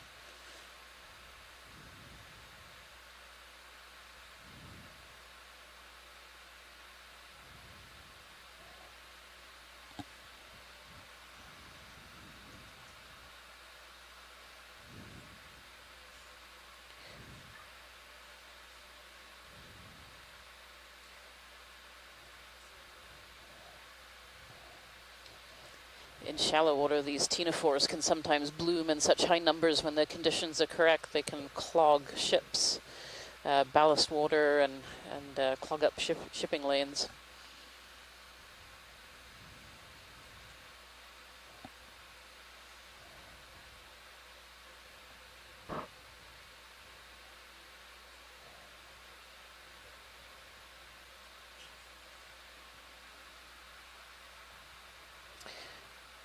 Dougal Lindsay has described this as a Bolenopsis party, and I quite agree with that description. I think it is a little bit of a party going on in this layer. We're sitting right now in about 1,400 meters of water or so.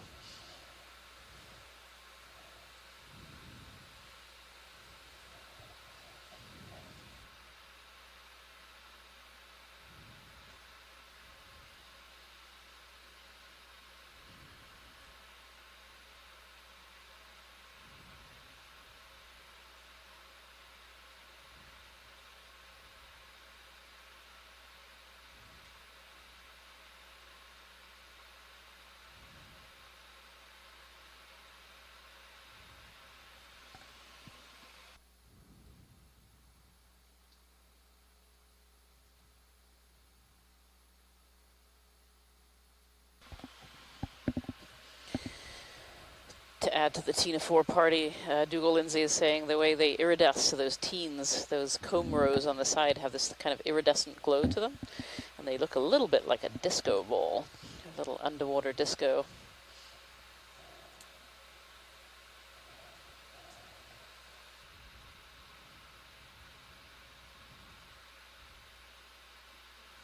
Though interestingly, we seem to almost be out of it now. Not quite so many ctenophores going by. Oh, a little siphonophore. Yeah, still lots of life in this layer. Another. Oh, and we're back into ctenophores. And the siphonophore just went by. Party number 2. Oh, beautiful.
If you are just joining us today, I'd like to say welcome to the first dive of the Seascape Alaska 3 expedition.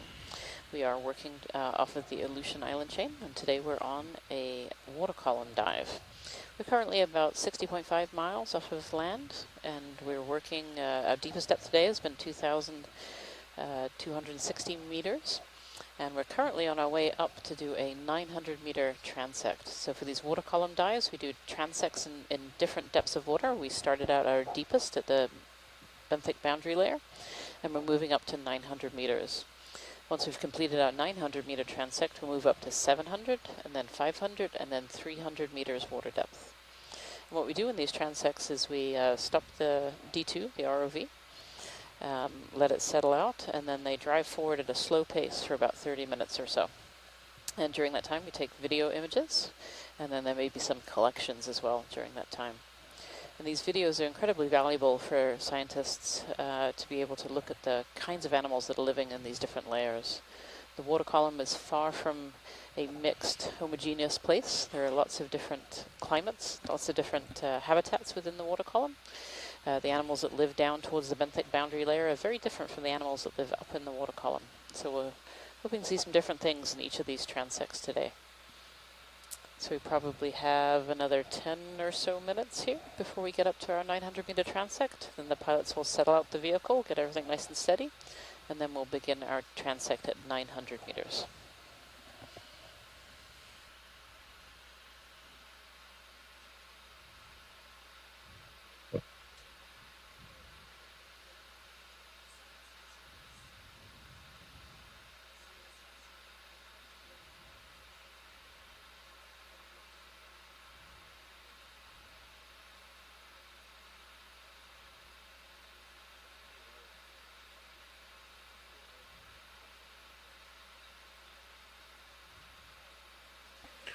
So coming up on 900, I'll continue with Sirius up to like a 882, give or take.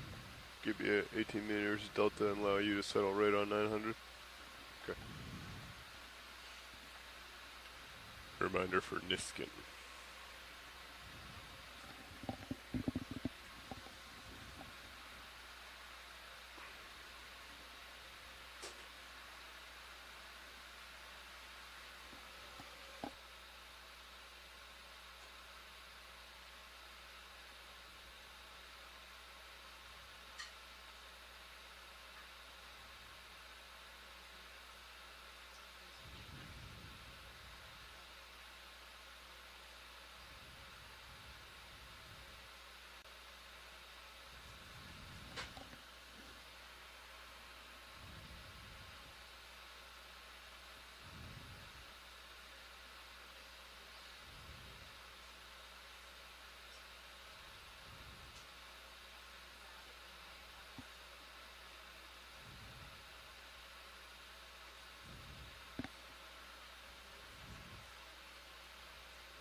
We have to find one of those on our transect.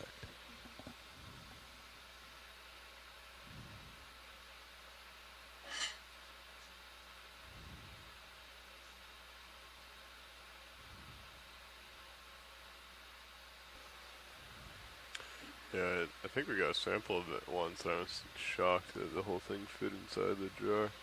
It was one huge. of those? Yeah, I'm pretty sure. Wow. There was like one cruise we did that we got a bunch of really nice shots like underneath. Yeah. And up above, and they asked if we could grab it, and I'm 95% sure we said yeah. Cool.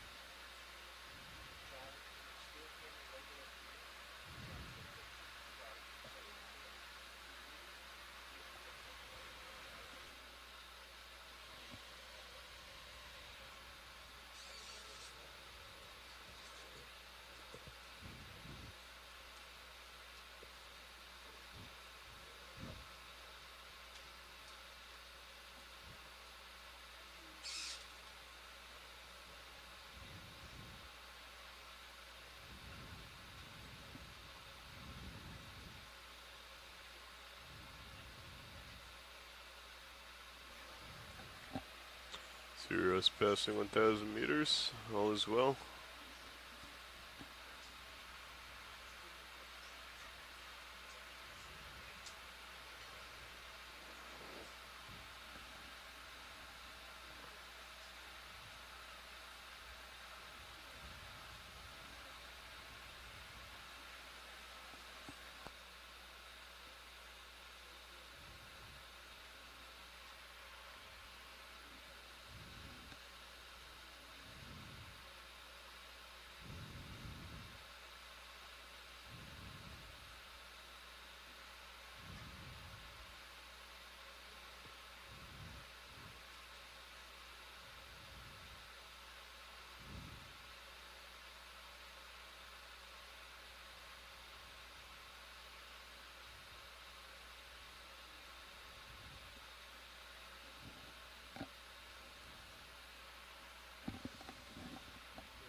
I want to say that's a solo missus or something like that.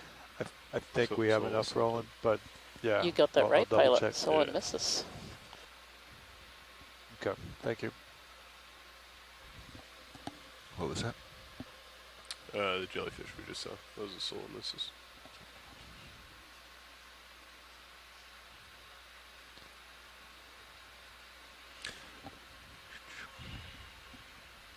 meters target depth.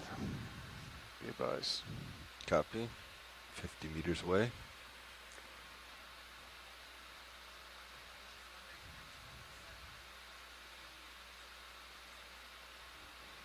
One minute. Anticipate some easterly subsea current. Something big in tether. Another one of those big ones, maybe. Good. Bodes well.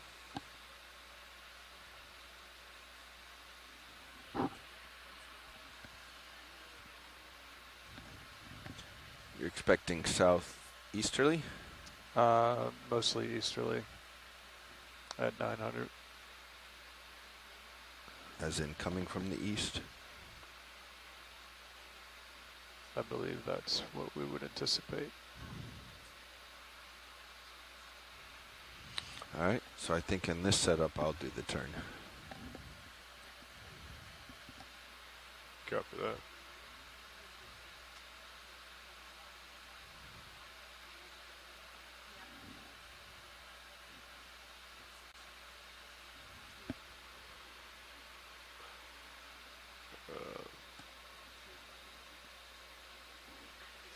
Which would agree with the way we're streaming.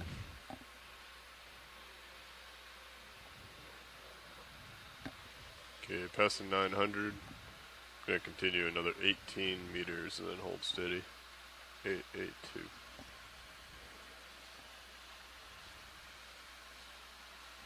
Coming to easy stop. Copy. Continuing up. Let's get auto heads on. Auto head engaged.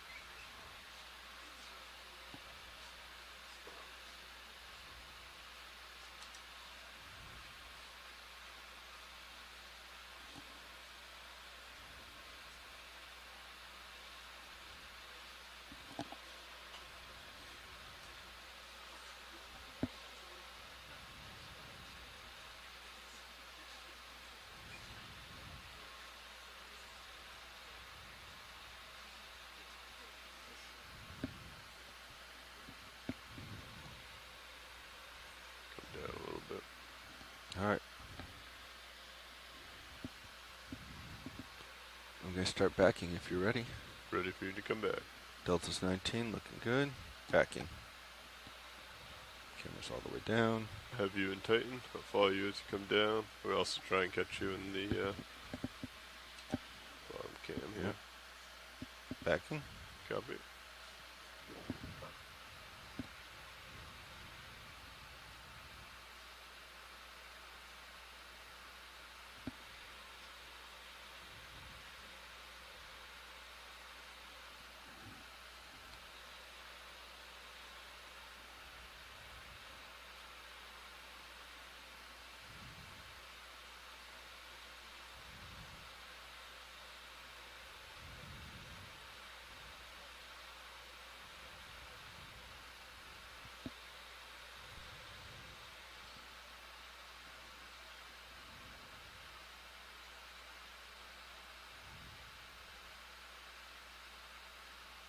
Okay, I have good eyes on. I'm going to follow you up with my camera as you continue up to 90.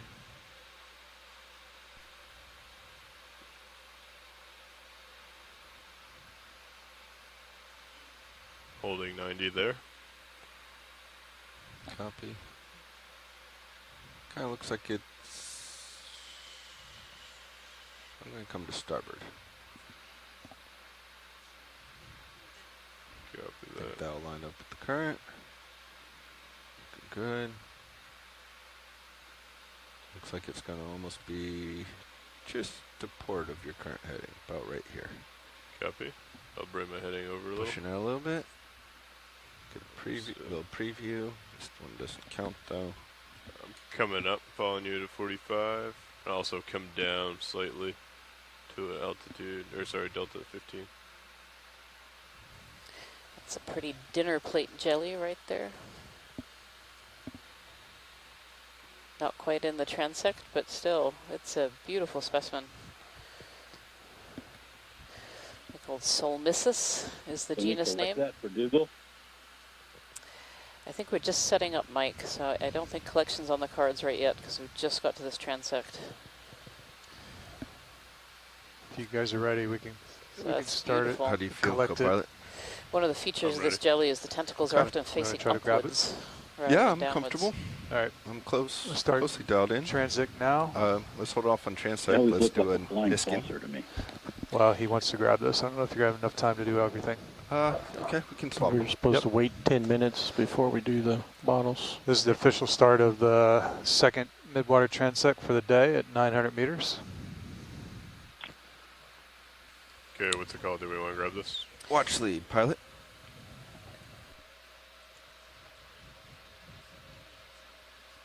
Okay. Okay. We're only a minute or two out from setting up. Would you like us to wait longer for the eDNA? Google has asked for a zoom before collection. Zoom on the stomach pouches. It would like a zoom if we can before. All right, let's go ahead. The bell on this thing. I am ready for Niskin sample if Nav, Clipper, and Science are. Yep. Ready on Science. Oh, George Matsumoto just joined us too on the chat. All right. Another expert on jelly. Resetting. Firing Niskin 3, 2, 1. Niskin fired. 1930. Ramping down hydraulics. Disengaging hydraulics. Nice zoom.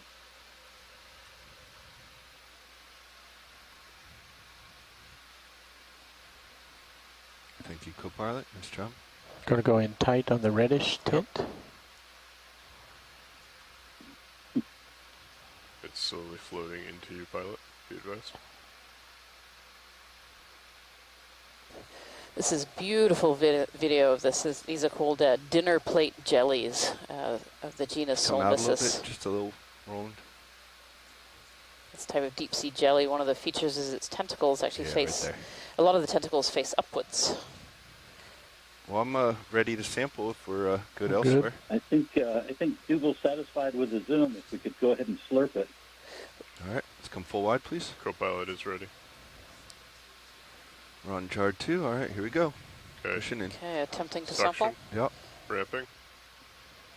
We might need a little more on this one. I don't know Copy, how 600. soft the disc is. Leaving at 600 for now. It's pretty hard. Increase suction. Do you agree? Do you want to try and put it in a bio box? Yeah, I don't think that's going to go all the way through the suction here. Not. Yeah, it looks like it's going to be too big for the suction. No, Do you want to try bio box? I don't think so, no. No, Okay. let's stick with suction. I'm going to do a light exhale to get it out. Well, if we get any pieces in the jar, Thank Well, you. let's ramp it up. DNA Ramp it up. from them. Yeah, let's just Okay. let's try to, since there was a request for pieces. Increasing. Yeah, if we can just get a tentacle or two, which you probably have, so we should rotate the full. jars. Yep. Oh, yep. There it went. Okay, collected. It's confirmed. Jar 2. Both pieces. Definitely have Looks like a pieces. DNA sample to me. Yeah. Can we confirm that went to canister 2? Yes. Canister 2. Thank you, pilot. Just give me some light video. I'm Max Iris. Feels dark.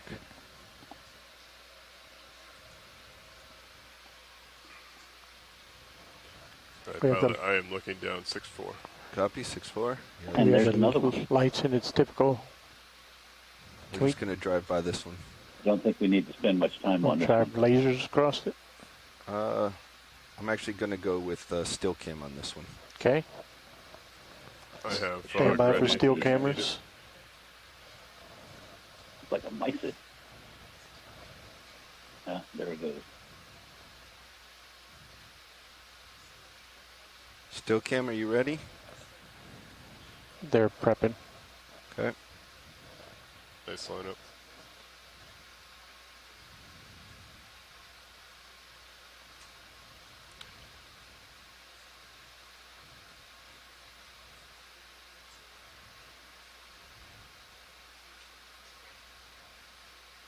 Couple more still.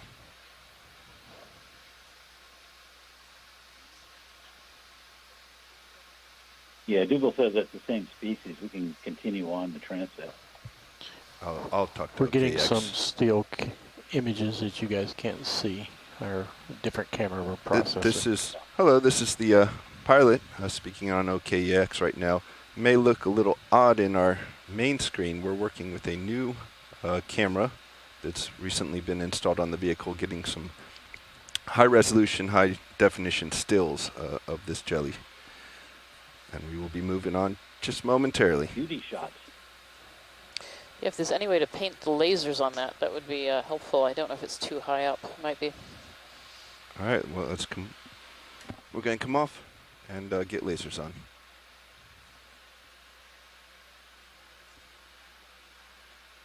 There's lasers as best we can at this distance. All right, let's continue on. Looking down at you, 5-1, pilot. Thank you, pilots.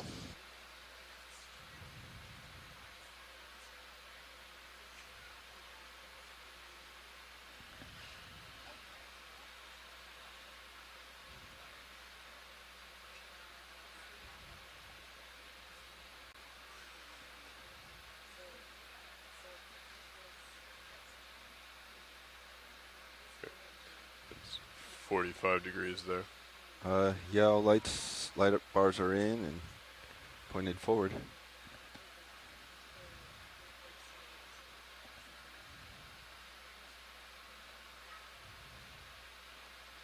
That shrimp looked like a mice. It's called a possum shrimp.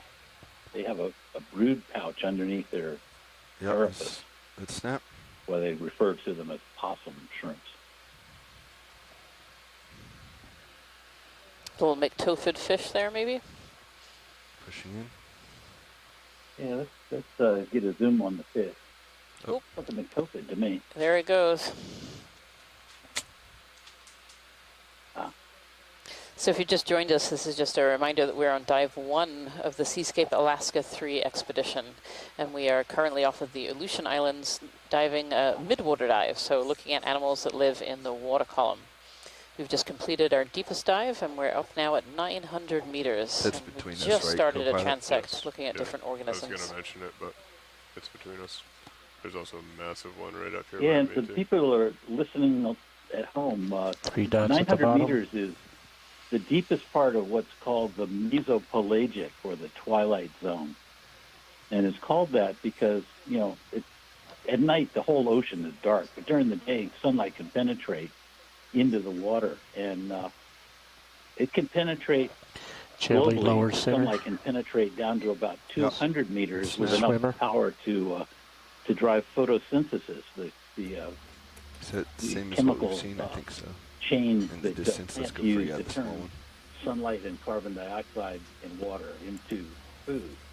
But below 200 meters, there's not enough light to do that. So that's part of the reason it's called a twilight zone. But sunlight can still penetrate deeper than 200 meters. And again, globally, down to about 1,000 meters is They where look pretty big in my eye. the light finally gives up, and it you don't get any more sunlight below about 1,000 meters. So this twilight zone is from about 200 meters to about 1,000 meters.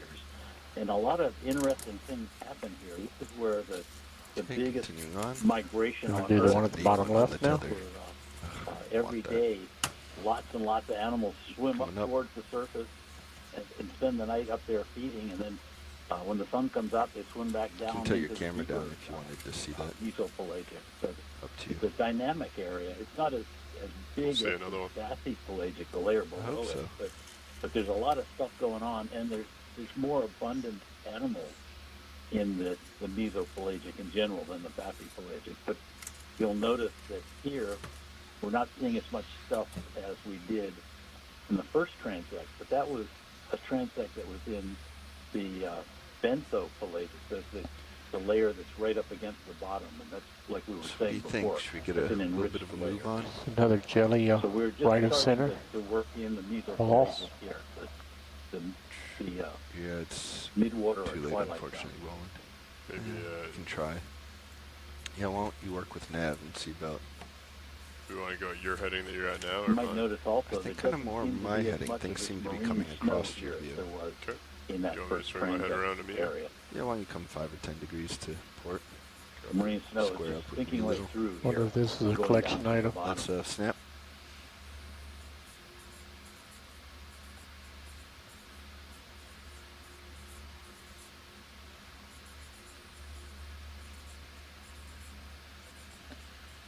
What we're looking at here is a true jellyfish, Sorry, bringing it back. as opposed to those cone jellies that we were looking at before. Go zoom. This is one of the ones that has stinging cells.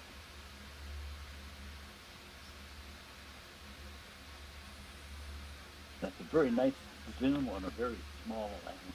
Nice shot. Perfect. Let's see, bias is off. Just Real close to you now. Yep. Dougal says this is Pentacogon Haeckelii, named after Ernst Haeckel, a very famous jellyfish biologist and artist.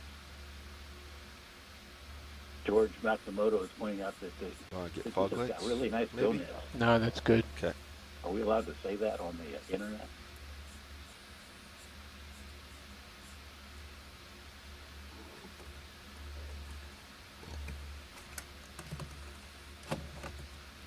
Is this a sample interest? We are asking the community in the chat, just to double check. This is Watch Lead, and no one in the chat has indicated that this is a sample target. Thank you. Understand. It's minimum focus. Moving on. Right. Pilot, for your reference, I came over 10 degrees to port at 070. Do you want me to get more square up with you? No, I'm going to turn back to match your heading a little bit more. I think we can probably do a 0.1. Okay. I don't think we've seen that red jelly there. Upper Good eye. Is it Tino 4? Co-pilot Bridge RB9. 070. Let's snap. Bridge, Exit please in the request a wash. ship move, please. Range 400 meters. Oops. Bearing 070 degrees. Speed 0.1 knots. Okay, come on. Very tiny red uniform.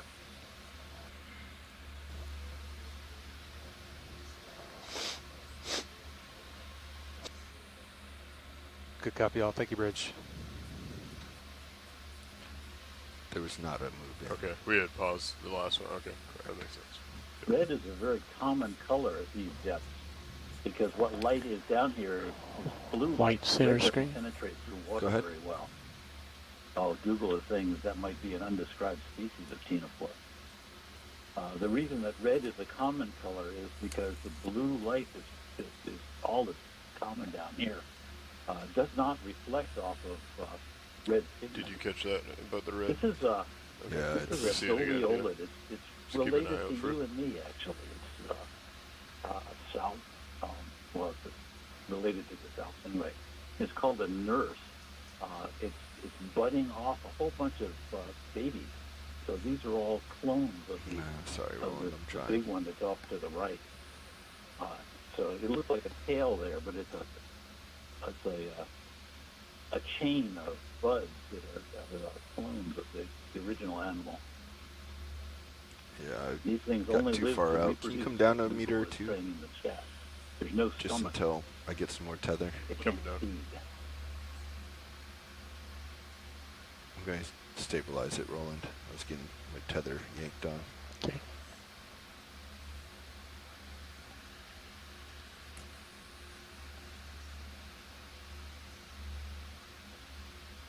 That was a very nice. Oh, let's go for the big jelly next. Okay, holding here. Let's stay on the left one, please, Roland, and then I'll push into. In the background there, too. Possibly one of those Gran Rojo jellyfish.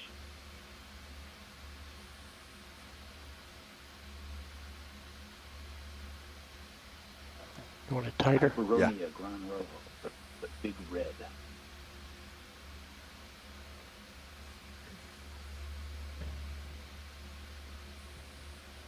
Oh, nice. Nice zoom on the Leola. Getting out of the light. Yeah, he's way up close. Max Let's leave him. Irons. We'll go to the large jelly that's behind. I came down a little bit as well. Thank you. Oh, there it goes. They're jet propelled.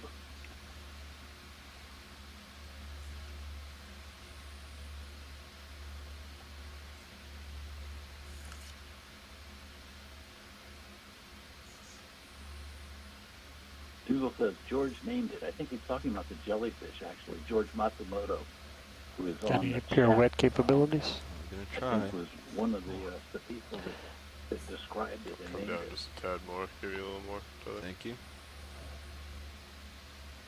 Tiburonia, named after the ROV that Monterey Bay Aquarium Research Institute uses, and Gran Rojo because they call it the big red jellyfish.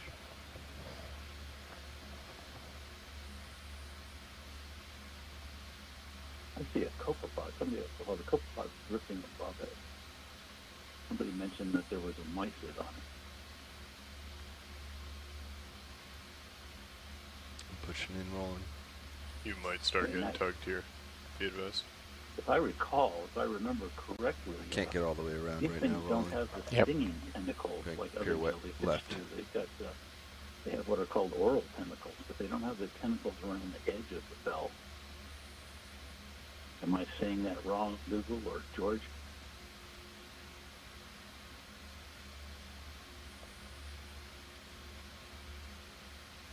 Only oral arms.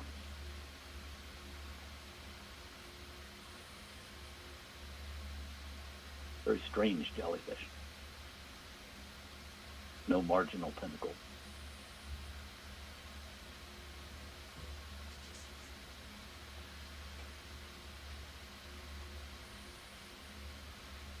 You can see the bell has been damaged in a few places. You have a little bit more room on this side to come around. If you look closely on a lot of these gelatinous organisms down here, you'll see amphipods and other animals riding around on them, but they're also eating them at the same time. So they're hitching a ride, but they're chewing on them as well.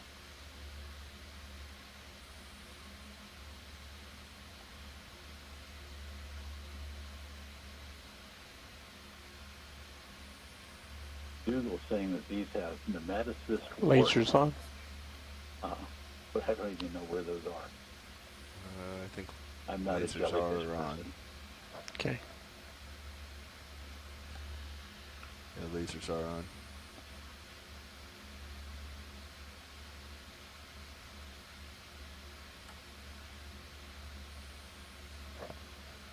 Tight zoom inside.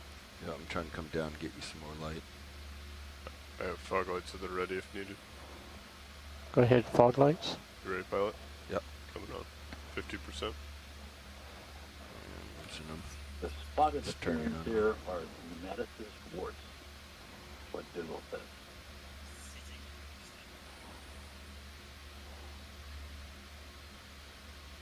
I've learned something today. Going super tight to the bell. Let's just hold here for a second, because we got a real nice shot. He's in frame. Still coming at you. I'm slowly creeping focus in. Yep. Alright. I gotta let it come around the other side again. Alright, coming back in. Pulling out a little bit. Very nice.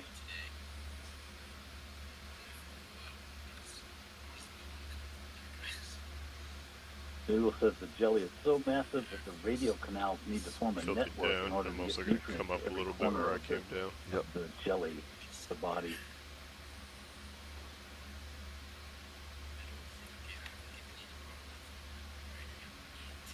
After this pirouette, I think it's time to let it go. Copy.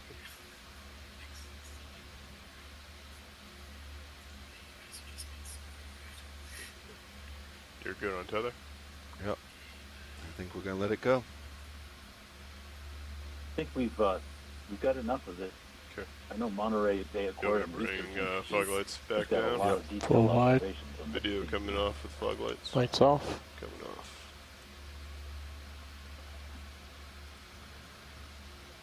Okay, I'm looking down at you 6-0. Gonna follow you forward. Google says that's good for AI, lots of angles. What do you get in the background there? Go ahead, Roland. Okay, so 4-5 there. Siphonophore. Siphonic siphonophore. It's hold here. Bargmania, possibly. There's several different kinds of siphonophores. In the foreground, that looks like squid ink, actually, that yellowish stuff. I started to say that most of the siphonophores we see down here fall into two groups. One is this kind, which are the Siphonex siphonophores, which have a lot of swimming bells. This is a colony, actually. There's a whole bunch of animals. Just be advised, you came down a few meters. Yeah, I just saw that. I'll come up as you do. But the Siphonex back have up a to little 900. tiny gas bubble up at the end of them. And I've never really understood what the function of that is. That looks like another squid ink there. Kind of coming left to center back up. Copy. The other I kind have you at 4-5. has just a few swimming bells and does not have the gas bubble at the end of it.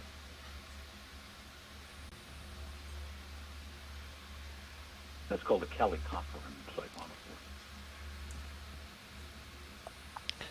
Another potential white jelly lower center. Let's snap for ID. Cooperating with our cameras. Coming up. Mucus. Mucus house.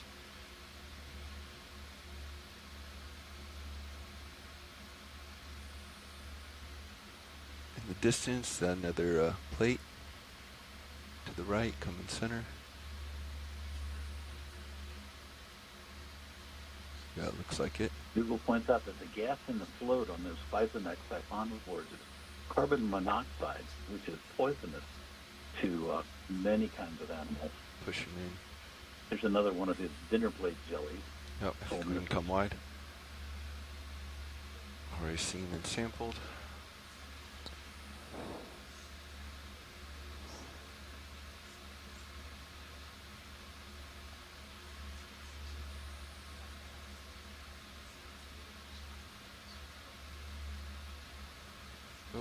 Here we go, center red.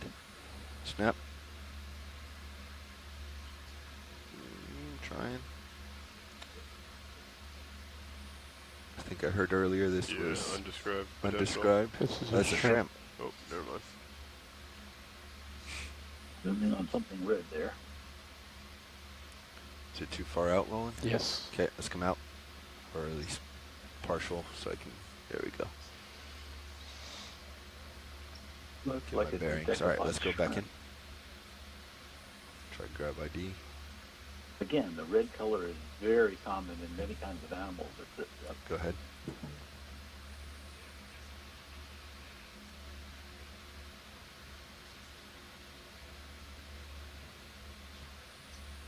Trying to rest my forward.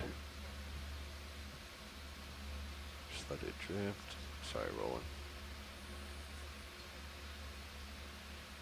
You would think that red would not be a very good way to hide, but if the only light around is blue, and it is that it? Way will up not near me now? reflect off Okay. of the red I was pigment, then racing into it. people can't see it. Not people, the predators can't No, see it. that's not it. Well, let's let it go. Dougall's Full white. suggesting a name of Benthiogenema. But he thinks There's the an scale object. is in. White swimmer at the bottom. Yep. Squid. Let's snap. Good so. Yep, squid. He's probably going to try to swim away. Ah, I told you there was a squid around. Can't hide forever.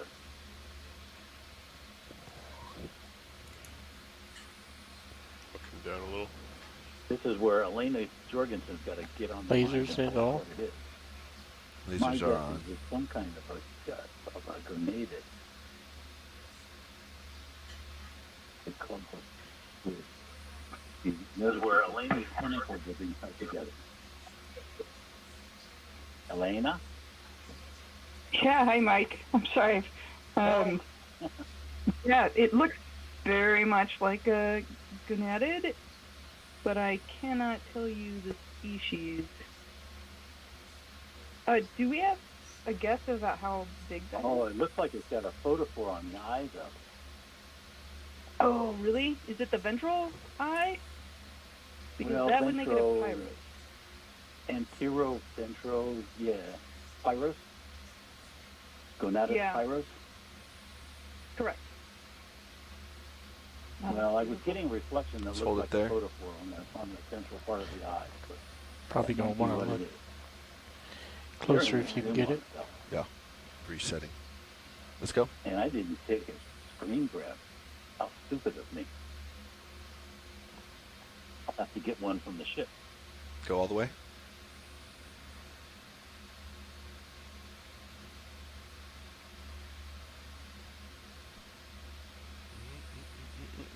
Come on.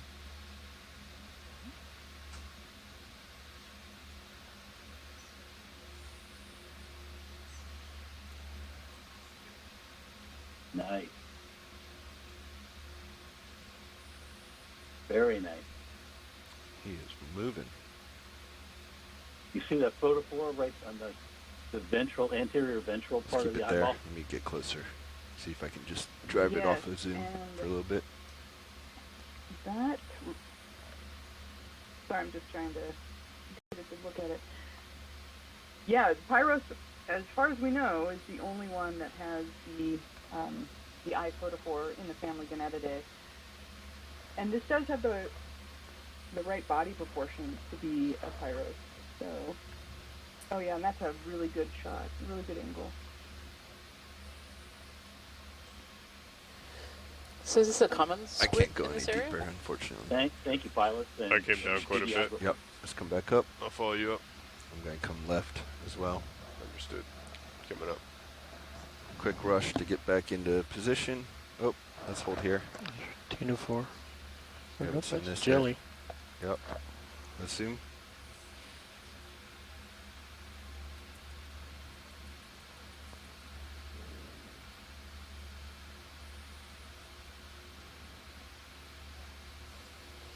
This is really interesting. This is like a jelly with something hanging out. Looks injured.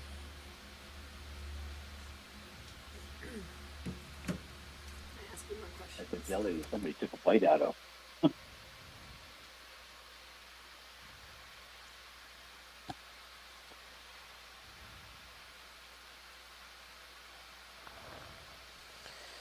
Is that part of the jelly there?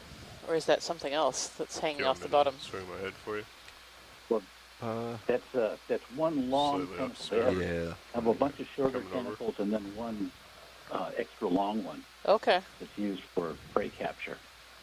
The different color there? Time to leave it, Google, before I unfortunately. embarrass myself, why don't you tell? Oh, you did tell us what it is. It's Atola, An atolla? and that Atola, All right, let's continue on. and that long tentacle is characteristic of it. Let's But this get one back looks up to like it's 900. old and beat up, or something And I'll chomped bring on my it. head back to a 070. Thank you. As push Something had a across. snack.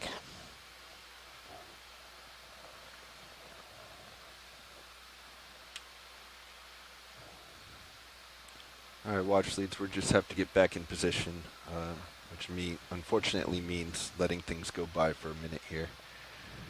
Okay. Or 20 seconds while we get back in. That's 45, and then I came over a little too much to port, so you're probably gonna Everyone, be lined up. the pilot has informed us that they are getting back into position, so it'll be just a moment. And while we get back into position, I'll just remind you that we are on the third expedition of Seascape Alaska on our very first dive, which is a dive to investigate the water column. And we're approximately 60.5 miles from Tugadak Island at a depth of around 900 meters. And we're currently completing a transect at the 900-meter mark to explore some of the organisms at this water depth and take samples of the water. No. Looks like a section of what we just saw. That looks like a Aurelia that somebody chomped on. Or again, I might be embarrassing myself. But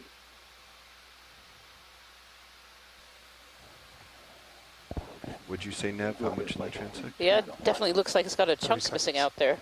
Aurelia rufus. Yeah, Aurelia Google rubensis. says it's Aurelia rufus, and like the other one that we just saw, something's been feeding on it.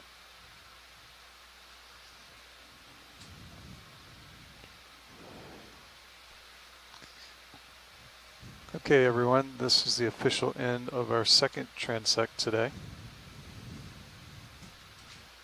One last item. Thank you, pilot. Okay, so we're going to be moving on from this 900-meter transect and moving up to 700 meters. Shouldn't be too long between these two transects. And yeah, that was a beautiful squid. So what a great shot. Auto heads, depth, engaged. Copy. I'll come and line up with you. Yeah, Dougal reminds us that he'd really like to get a I'm sample of one of increasing those, a little bit, coming up as you come underneath me. Okay, the Bolenopsis, which is the low-bait Tina 4. Delta 18 looks there was good. just one that floated by just like less than a minute ago. Yeah, we're getting ready for transect here, so we can't capture that one, but we have it on the list here if we see that in the next transect. Okay, looking down 9-0. Get too high up, we might not be seeing them anymore. My tether's in my light. All right, coming back to port. Copy. My camera's full back. Okay. Have you in Titan?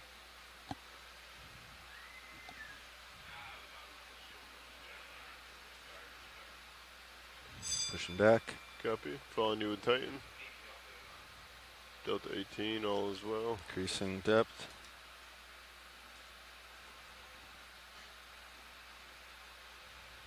Pushing out.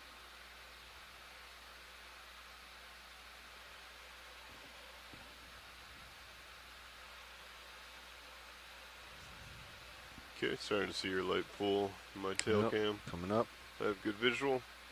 Let me know when you want me to start increasing or start coming ascending.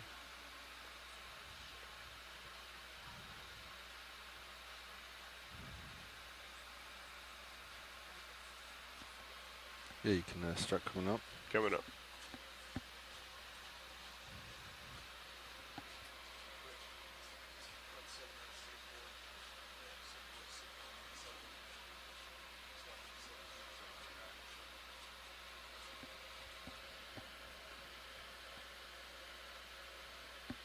Didn't take out auto head. Auto head disengaged.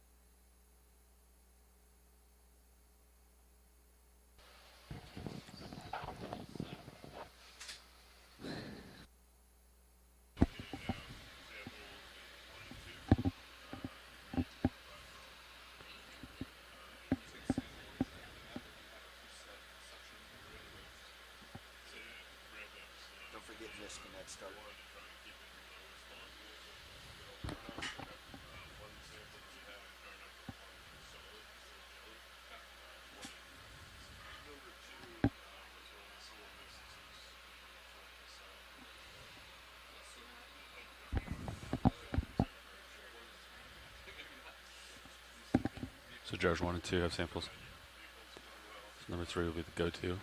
Correct. Roger. Did you guys just draw out a little bit to present the... No. I just drove it right in. Roger.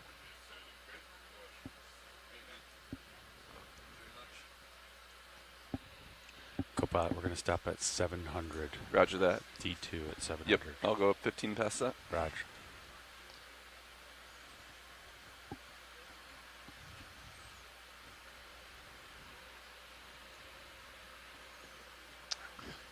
Presently, Sirius is heading up at 30-ish meters per minute. Roger. Auto heading disengaged. Only these were labeled right.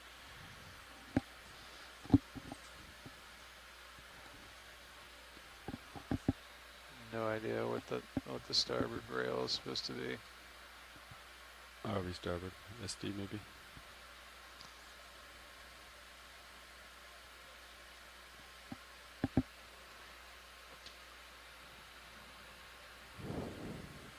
It's just not labeled on the... Have they been doing 30-minute transects so far, Levi? Not sure. We'll check in with Nav when we get settled.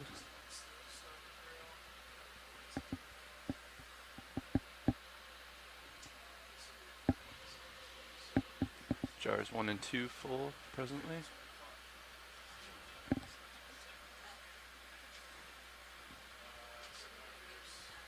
Can you just put the starboard rail on that monitor rolling for him? Okay.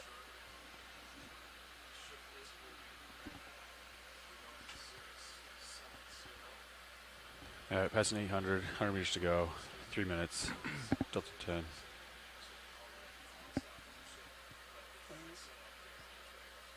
Yeah, he just wants starboard rail. He doesn't have a key for it, I guess. No, I think he does.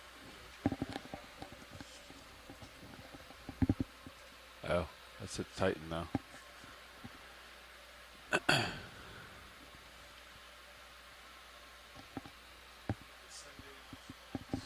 Yeah, monitor 9. We want to be starboard rail. Interesting.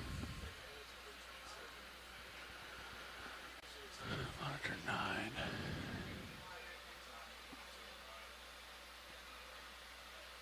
Oh, we start. There it is. I'm back. I got it. Whatever that is, that's right now.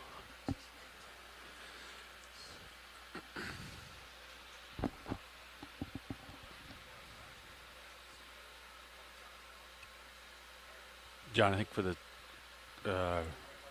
transect, we'll probably keep your heading at what it is now. Roger that. I'm guessing. Okay. We'll yeah, let you come get set up underneath me and we can see how it looks. Sounds good.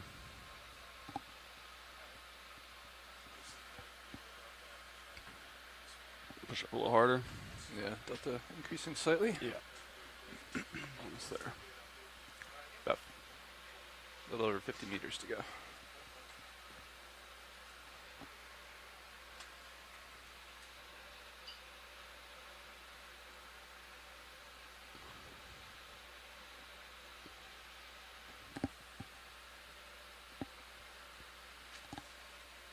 The camera looks really good.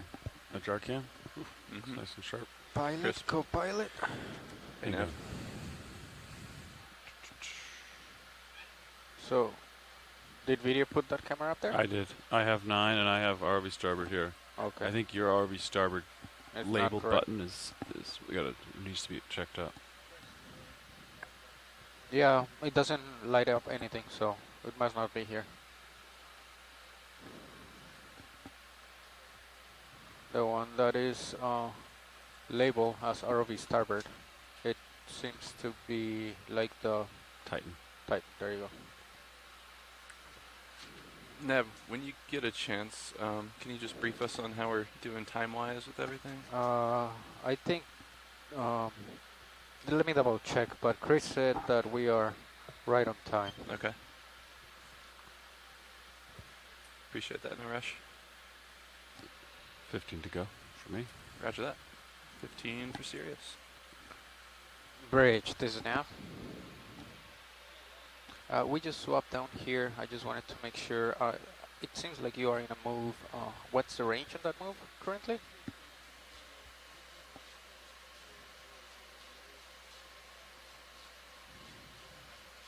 Okay, so plenty of time. Okay, Using on winch. Sounds good. Right. Thank you.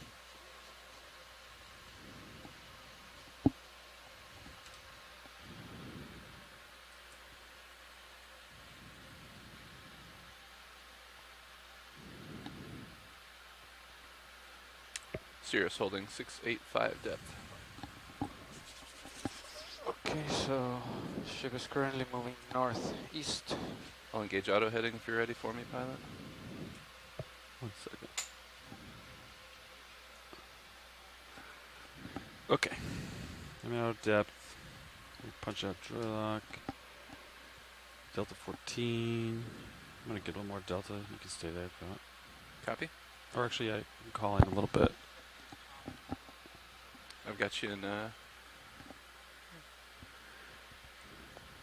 you in the PTZ. Nice. Okay. Titan cam. Delta looks good. Copy. All right, here we go.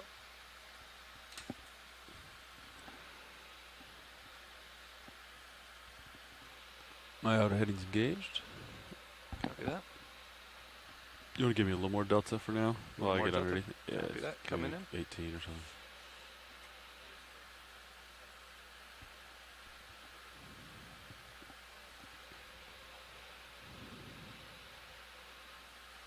Copy. Watch lead, this is nav. Holding delta at about 18. Perfect, thanks. Looking back for your light pool.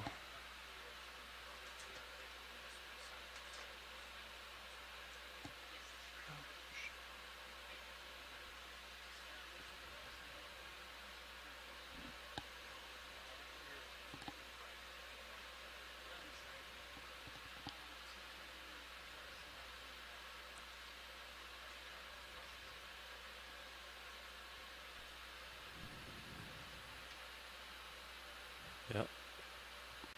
Thanks for keeping my eyes on me. Not a problem. Still waiting for visual in main HD, but you should be close. Roger.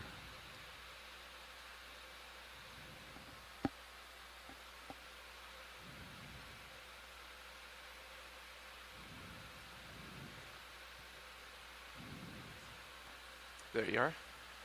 Roger.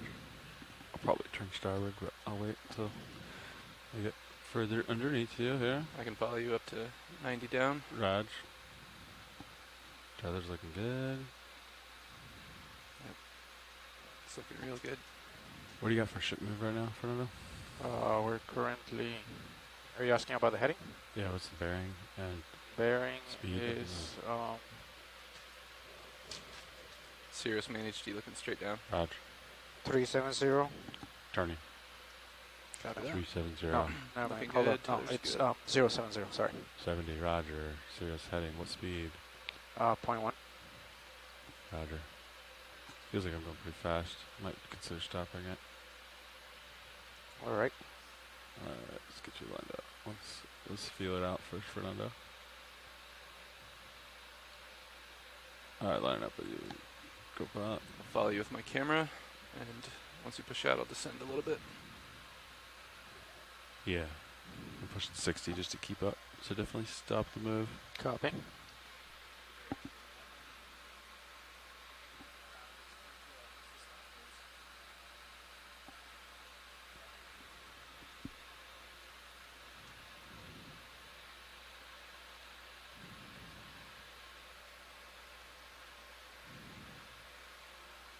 Alright, pushing out. Copy that. Hang out slowly.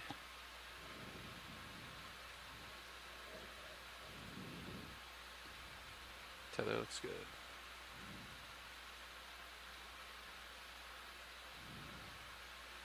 Got a little bit more wind here. Have we started the transect now? Not yet, Mike. We're just getting set up here, and then they'll begin the transect. They'll announce it when we begin. Sirius main HD at 45 degrees.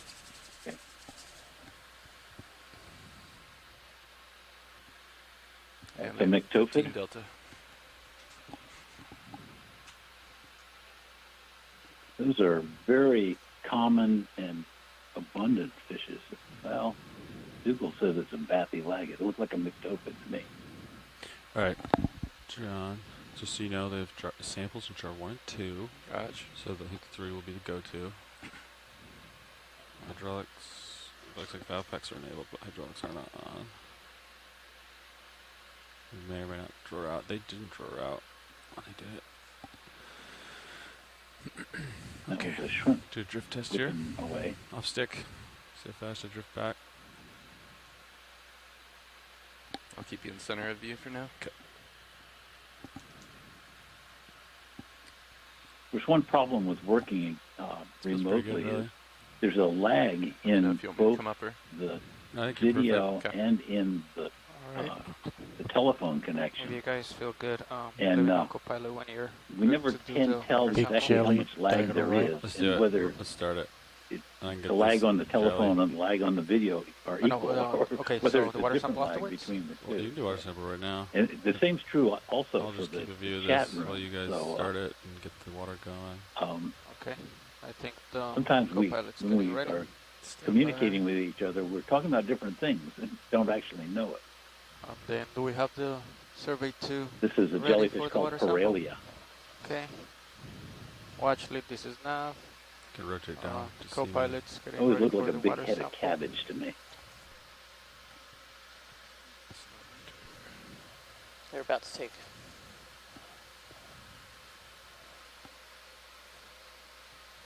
Beautiful jelly there.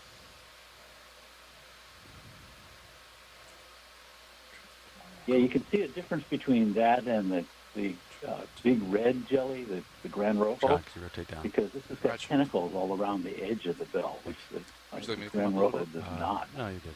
Stay there. I'm looking And back right the now. the oral tentacles let me go. coming out from the center are much larger on the Grand Rofo. I think what you're looking for, John, is on your And Dougal's asking, Kui, he apparently on the saw box. an amphipod bottom right. parasite on that. Click on the Very actual common screen. to see small Yep, amphipods click right there. on Yeah, the jelly. okay, You get to gotcha. an escape. Yep. Thanks. I have to remind myself. We are ready. I'm going to go ahead and reset and prepare. Copy. We have valve packs enabled. And we are ready for fire if you want to count us down. All right, everybody's ready. I'm back there. Okay, everybody's ready. So let's do it at 15:30. So in 5, 4, 3, 2, 1. Fire. Dark object lower center. Probably gonna let it go wrong. Excellent. Thank you, resetting. Ned. Big one upper top. Yeah, that one. I wasn't looking at the monitor. We should have 3 now, right? I think I only see 2 fired. You gotta Okay. enable Oh, hydraulics. yeah, we got to enable. Sorry about that. Can we try that one more Upper time? left white. All right. Count us down whenever you're ready. All right. Resetting, and I'm ready for fire at your command. All right. 3, 2, 1. Right there. Fire. There you go. And that's So confirmed.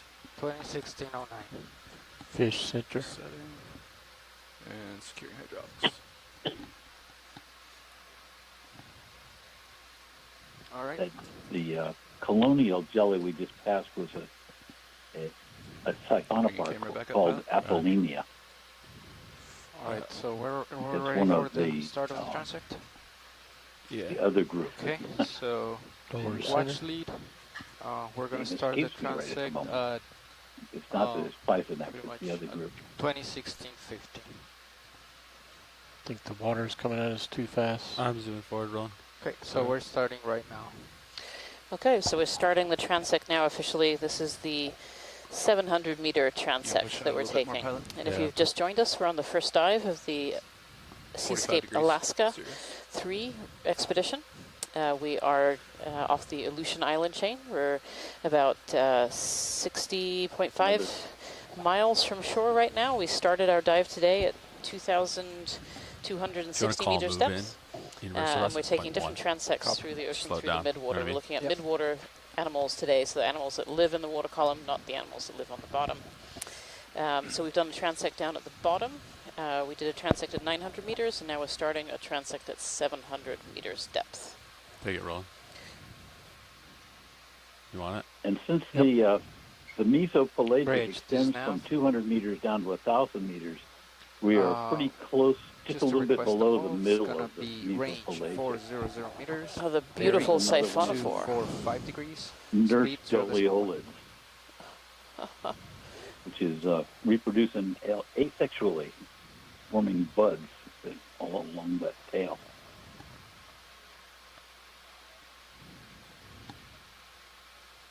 That is a good copy. Thank you. Maintaining camera angle unless you want me to change pilot. Just Sounds good, John. Right straight center, Jelly. Yeah, you can take it. Got a small one and a big one in the back. Let's go for a big one then. We'll let this one go. We'll have more time with the bigger one. Oh. Google has identified that as a Rapallonemid medusa. And there's another one of those dinner plate medusae, the Solmissus. It seems like there's a lot of these Solmissus around here. Is this fairly usual where you see one, you see a lot, or do you usually just kind of see one? Actually, they're very common in a lot of places. And one thing that Dougal has been working on is trying to figure out what species boundaries are, I think. I'm speaking for Dougal out of turn, but it is a very important midwater predator. And they're swimming shrimp. We don't know how many species there are yet, but because he's able to collect specimens, and we can get DNA out of them, and Dougal can use that to help figure it out. Yeah, it's really interesting.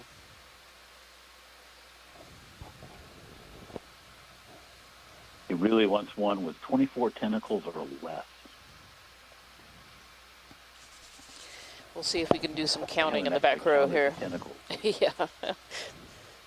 Quite a job to count those tentacles while we're moving through the water column.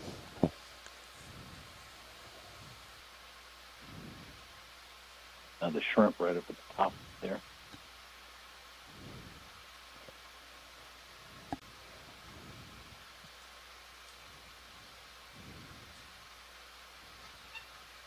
Oh, for top left.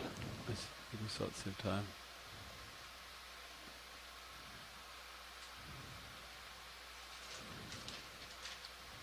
What have we here? Oh, it's another Physonic siphonophore. Is this the fire belt siphonophore? Right out there. This is this is a colony of well-separated kinds of animals. So there's a lot of specialization. There are swimming animals, and then there are stomach animals, and then there are other specialties as well, reproductive animals. Dougal says that's Maris orthocana. That's a fairly common species.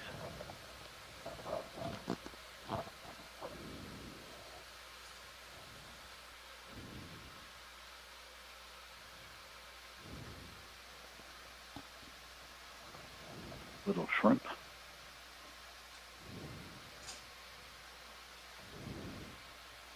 I think you're going to have to zoom way out ahead at this current. We should slow down pretty soon here, Ron.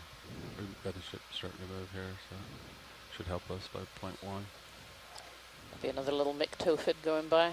It's a little tiny midwater fish. It's a little shrimp. Yeah, that looks like another one of those mysids, the possum shrimps.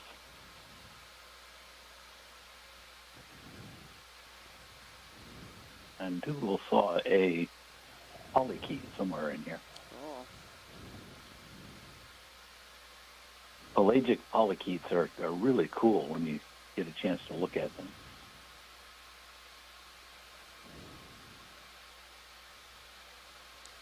Again, it's certainly looking like this layer has a fair amount of that marine snow in it. Maybe not quite as much as the deeper layer where we were in the benthic boundary layer, but there still seems to be quite a lot of particles in the water. Would you agree with that, Mike? Yeah, I agree with both statements that there's a lot in the water, but it's less here than it was down deeper. Yep. Seems to be. Jelly left of center. Could that be due to mixing, bringing up some of the sediment? That I've seen a few of. It's called Piobius, which is a very strange word. Fast. Oh, look at this little jelly. Beautiful. This looks like a hydrozoan Drifting jelly. away Would from that you. be what that is? Can't hear you, Roland. What'd you say? I'm going to wait Said till it was drifting away either from you. Google or George wait. Like Yeah. What else we find? Pentacogon heclei. Hydrozoan, yes. Yeah. Yeah. Yes, there's two main types of jellies that we see. The scyphozoan, the true jelly, and then hydrozoans, which have the jelly as part of their life cycle. But they're primarily benthic based, often. Not always, but Big often. jelly. We've seen him a couple times. We can snap it. Very often the hydrozoans tend to have more of a bell shape. Pelagic hydrozoans that have their attached stage. They attach to shells of pelagic snails. Oh, interesting. The theropods. The attached part of the life cycle is actually attached to a snail that's swimming all the time. I'll reset with you. So they attach to the snail for the entire life cycle? Well, no, just for what you would call the benthic part of the life cycle, the attached part. Okay. And then they turn into a swimming, jellyfish for the rest for the other part of the life cycle. Oh, interesting. Oh, what's this one here? It's another jelly with a bite taken out, it looks like. It does. Another Poralia, maybe? It's a little bit above me. Yeah. Looking down, pilot. Yeah, I think so. Alright. We'll let it go. I'll go back down to So what feeds on these jellies at these kind of depths? Is it other larger fish? Is it Same thing. what tends to munch on the jellyfish? There, try to get some light on it. there are fishes that feed on the jellies. Those bites look too big to be coming from something like an amphipod, but the answer to your question is I don't know. But I'm glad something feeds on them. Something is definitely feeding on these of different species as well. We've seen quite a few with bites taken out. I can bring my camera back just a tad more. Okay. Oh, Dougal suggests maybe deep diving molas. Oh, sunfish. We're actually at a depth that leatherback turtles could dive to, but I don't know that leatherbacks get up this high, this far north in the Pacific. But sea turtles eat the jellies, and particularly leatherbacks dive down into the mesopelagic to feed on jellies. Set point back. Yeah, interesting. I wonder if it's too cool in the waters here for sea Something turtles, but just I don't know below that you. either. Let's straight down. I don't know. Back where it should be. But mola do feed on jellies. Yeah, and the mola mola, those are the ocean sunfish. Yeah.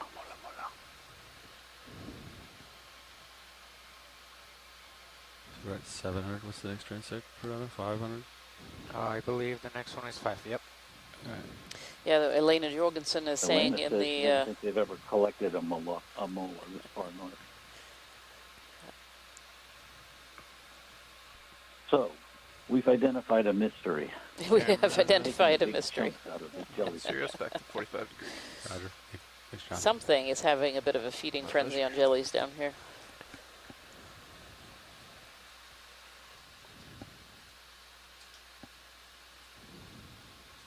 Well, those the owlfish are jelly feeders as well. And I should be able to remember the scientific name because I published on them.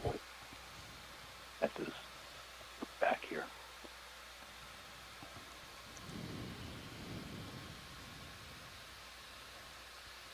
Bathylagids. Bathylagids are jelly Very feeders. small jelly, bottom left. But I don't know that they would take a chunk like that. I don't know. Center. Oh, Interesting. my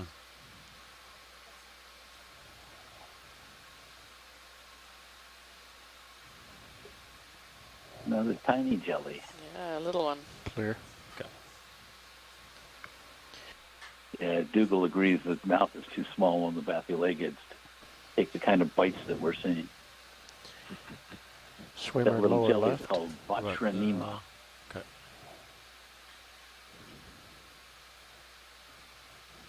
Losing you on my view here. Alright, well, we're gonna let it go. There's another little siphonophore, maybe? Yeah, Full just wide. went off. Yeah. Doliolid, maybe. We're just resetting here. Get more time for the next one. There's that jelly down there.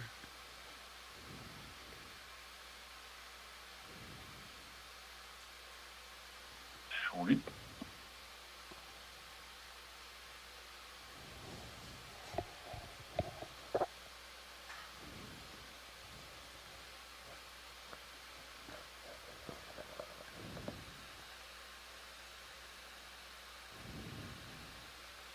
Try and Z-by instead of depth to see if it's a little smoother. John, just let me know if I flip Yeah, too much. there's no bowling up here. up Those Yeah, I just pushed low it bait up a little ctenophores that we were seeing, and we're hoping to Fish get lower a left sample of. corner. No, they were having their disco party down deeper depths.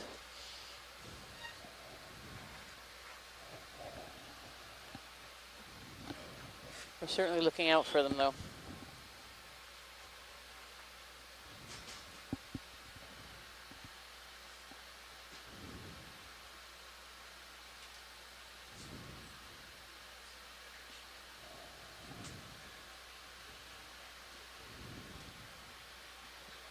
There you go. It's looking a little better. Yeah.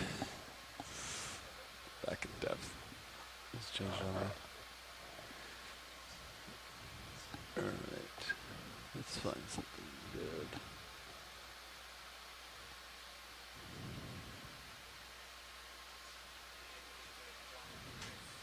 There's a P-obius, I think, going off to the left there. That's a worm that does not have segments in its body. Top center. White collection. Pretty high. I'll try to keep the camera Mucus. level so that way it comes more at us. And that looks like mucus to me. Yeah, certainly a lot of mucus makes up this marine snow. Marine snow is really just particles that are coming down from the upper ocean and raining down into the deeper ocean, and they can be made up of many, many different things. Degraded body parts of animals that have died in the upper column, plankton, phytoplankton, zooplankton that's died up in the upper water column, but also sediments as well that have blown into the ocean or washed in through rivers as well. Yep. But this marine snow is incredibly Let's go with important the red for upper the deep right. ocean. It really They were feeds the deep interested sea. in that. It may be a collection. The It's an exoskeletons of the crustaceans, as they grow, they shed their exoskeletons, and those become part of the marine snow. Yeah, and also there are a lot of animals that use mucus to feed. This little red guy here. It's another ctenophore. On that red thing. Yeah, ctenophore. Another ctidipid. Oh yeah, it's a ctidipid ctenophore. Are you going for collections over here? I don't think so. A red ctidipid. I don't hear any Do you want me to prepare Another beautiful A lot corallium. of things use mucus to feed. Stay on 6? Some of the gastropods do, until we get and request, then we'll do it. of course the Gotcha. larvaceans make these big 5, complex mucus 4, houses, 3, and other things use 2, mucus as well to I feed, roll and then out here. the mucus According becomes to abandoned this, Started after at the- 5 when I was still 1 and focusing. 2 are full. and it becomes part of the 3, marine 4, snow 5 as well. aren't. Yeah, we saw Copy that that, Nav, and amazing do we need to be larvation careful house of earlier any with the storms, larvation or- actually it bailing says out number 1. and escaping its home when we got a Kill little bit yeah, too close. maybe. That was amazing footage. I've Copy never that. seen I'll that before. Work my way backwards. Thanks.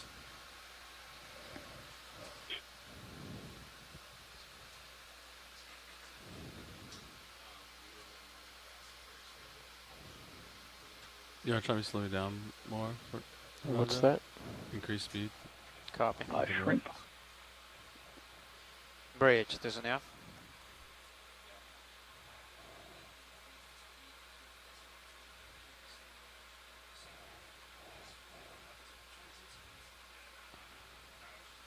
I wonder if one of these shrimps would cooperate for a close-up. Yeah.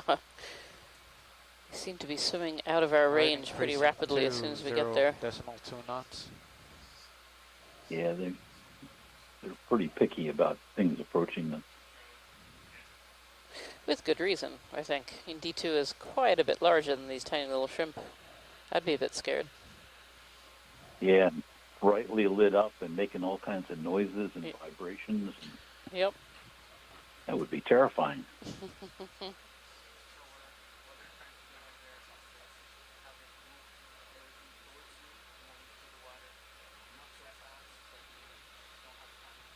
Left of center. Downward pointing line. Roger. Fish.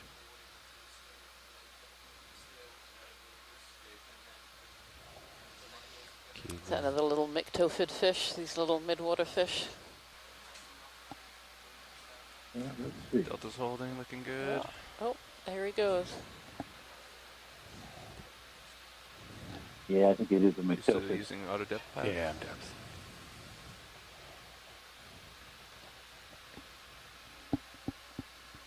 I haven't seen very many bristle remind mouths. me when we started this usually transect? see Jelly quite a center. few of those. We Hi, Ron, you want started red at guy? 2017 and 2047. Oh, another one of these jellies that have the long trailing tentacles. Was it Atolla? Yeah. Atolla jellies? Yeah, Atolla. Atolla. There we are, from Dougal. They have this long trailing tentacle that's for feeding. That one long tentacle is characteristic of it. Full wide. Beautiful. On the question you asked me before, co-pilot, I think we're right on time, depending on how long it takes. That long tentacle looks so out of place in this bright red get jelly back having this to bright position. white tentacle. I think we might have more than 30 minutes for the last transect. Copy that. We're good on time. Losing you a little bit, pilot, there. Roger. Yeah, thanks, Snaff. And these jellies all have Can stinging rotate down cells, the so they're in the kidney. phylum Nidaria, Just which is characterized by having these nidocysts, which are these stinging cells that have harpoon-looking things inside them, and when they catch prey or find something they want to grab onto, they stick out these harpoons. The harpoons grab on. In some species in shallow water, they even contain toxins and poisons. Full wide. Push my set point back And that thing down. flips around. You see there's a ring of white 80 ball-like degrees, things around the Follow you close back to up. the edge of the body. Copy. Those are photophores, and when it lights up, the photophores actually light up sequentially, so it goes around and around and around and around. Yeah, I think there's been the It's thought to be an alarm. yeah, burglar alarm. I think is what I've heard that called before. Yeah, burglar alarm. Yeah. And Edie Witter made a lure that lights up like that and put it in front of a camera, and that attracted a giant squid. Oh, wow. And the thought is that the jellyfish does that when something's trying to eat the jellyfish. Center and when jelly. it lights up like that, it attracts a bigger predator, which will come along and eat whatever's trying to eat it. Oh, beautiful jelly. Coming right up. Still coming in at us. Yeah, it's right in front of me. You should have some nice time with this one. It's going away. Tentacles all just kind of retracted. Yeah. Can feel our presence, I think. Pentachogon hickeli. And a young one. youngster. Yeah. The gonad, they're not as developed. Still coming in. Oh, look at that iridescence as it's going upside down.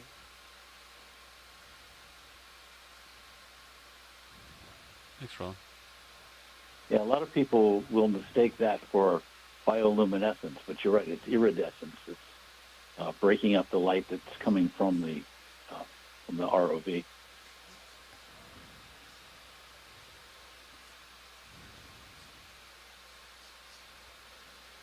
It's the Sidipid ctenophore that went off to the bottom right. You want this one? Sure. I think we've seen a lot of it. And the siphonophore going off to the left. Go ahead, Watchlead. And another big Paralia. We're still making lots of. In terms of timing to get back to the ship.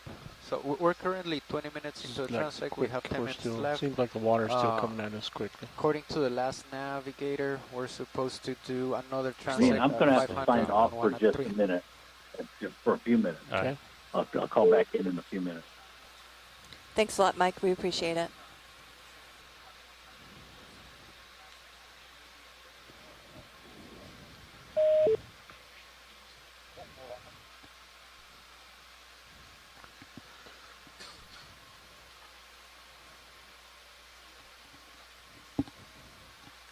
Thanks for keeping us on schedule, Nav. Yep.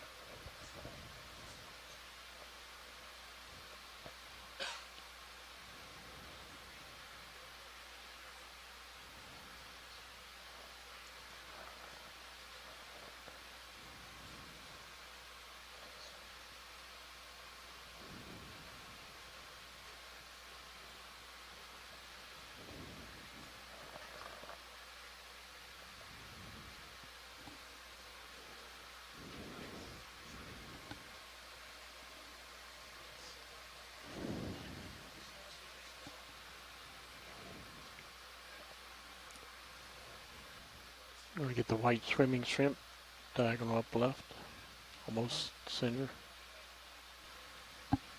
Let's wait for something else. See a lot of shrimp. Actually, we haven't. I don't think it was on the target species list. Thanks everyone who's Jelly, tuning in, and just as a right. reminder, this is Seascape Alaska 3rd expedition, first dive, and we are diving in an area that's about 60 miles off of shore of Tugadak Island, and we're currently diving at a water depth of 700 meters, and this is part of a series of water column transects that allow us to gather information about the water column, including the salinity, the temperature, and some of the biodiversity that's within the water column at these different levels. Closer, but and so we should be finishing up the 700-meter water column transect shortly. I can follow you with my camera if you like. Yeah, you can rotate down. Yeah, and this in front of us here is a Poralia jellyfish.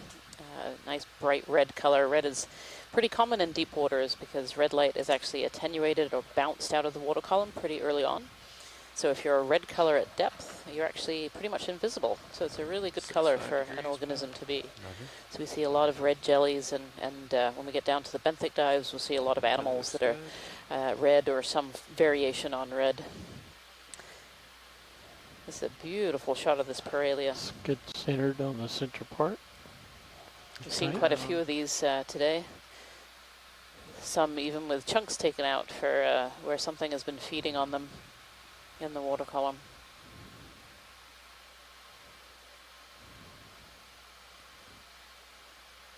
Got you at 90 pilot, straight down. Roger.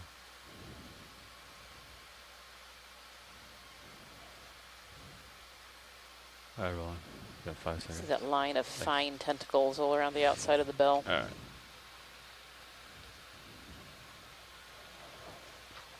Lined up with you. Camera back up.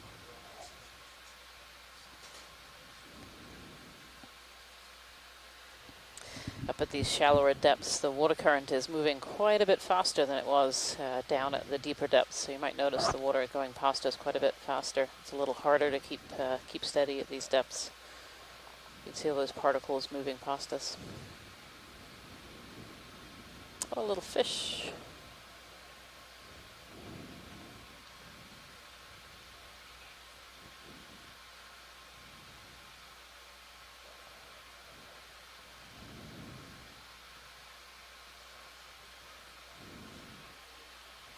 Looking good. 15 more degrees. Roger.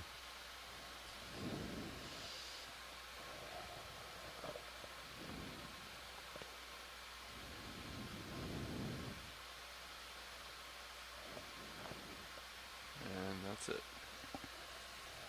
Okay.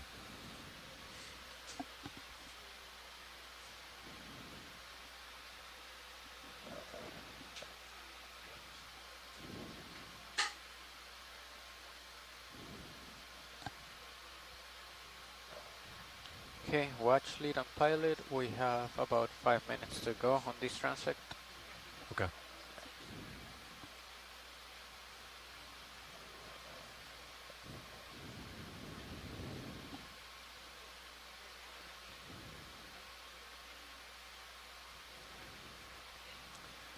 Nav, co-pilot, quick question.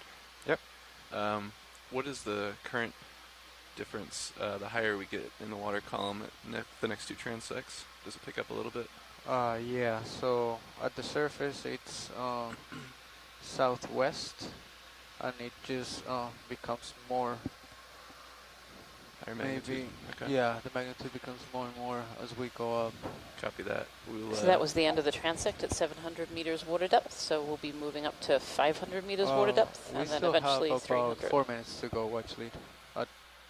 We should be done at 20:47 UTC.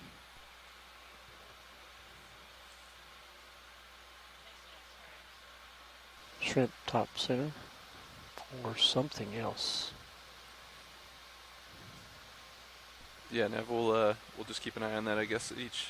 Sorry about that. I was level. mistaken. We have a few more minutes here of this Ship speed if we transect. need to. Sounds good. Just above center, swimming south. Okay. See the chain of balls here. Yeah.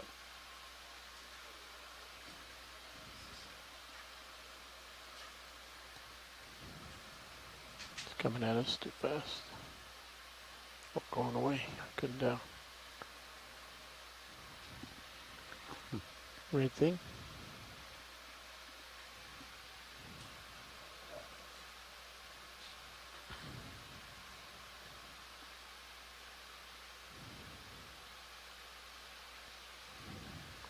Let's try seed bass. Raj. At the lower center or upper left. Let's try lower center. Let's keep an eye on my depth. Co-pilot. Raj, will do. I'll probably lose track of it. Little fish sitting in the water column here with his head up. Not quite sure what species of fish this is. I don't know if anyone in the chat room knows. Let it go. Delta 16. Yeah.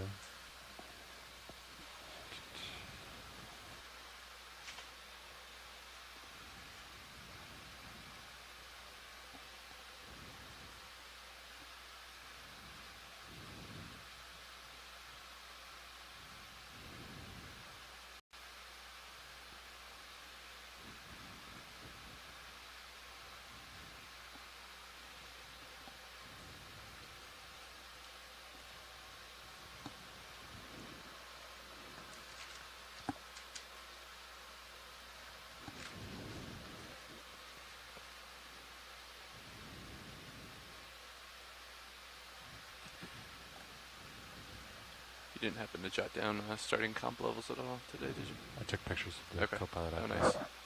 At 0 and at 1000. I believe Lars probably also took some pictures. Thanks.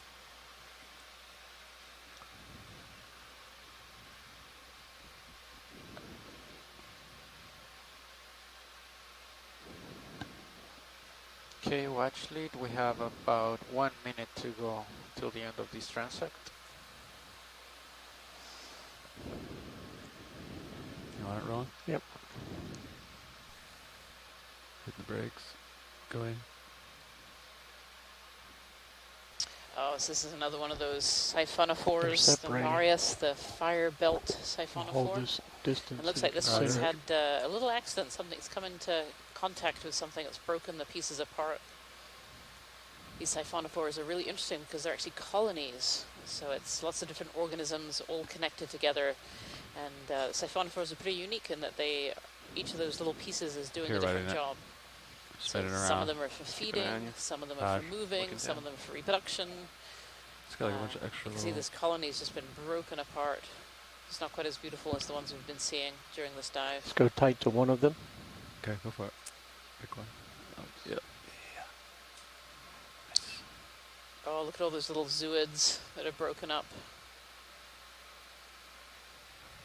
I love the orange lines, the fire lines on it. Let's go focus on the main body. Main body? This is the fire belt jelly. Fire belt jelly, the siphonophore. That's it, Ron. Thanks. Come out a little bit. Yeah. All right, watch lead. That officially is the end of this transect. Okay, thank you, Nav. So that is the end of the 700 meter transect now. Are you looking down at 70, actually 80 degrees now? End of this transect. Okay.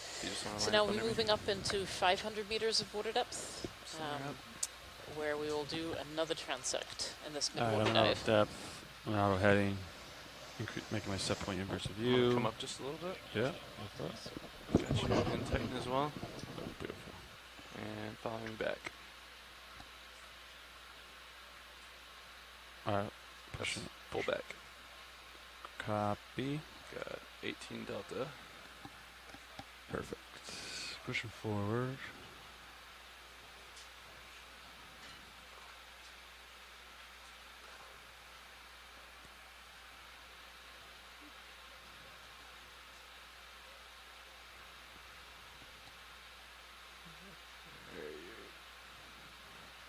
There you are.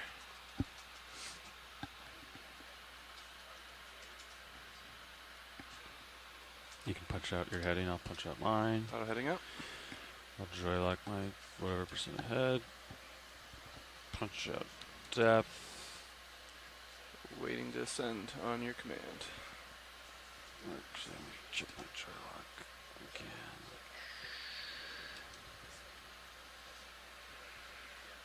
Yeah, you can start tickling the winch. Roger. Easing in. Try to remember where we're at. 70%? D2. You can get on it. Roger.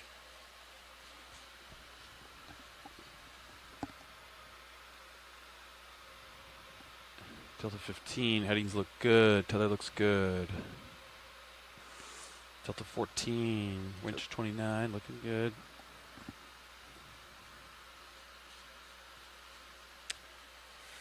Fernando, did we have extra time budgeted for, I guess, breaking down the config between transects, or is it just 10 total of setup time?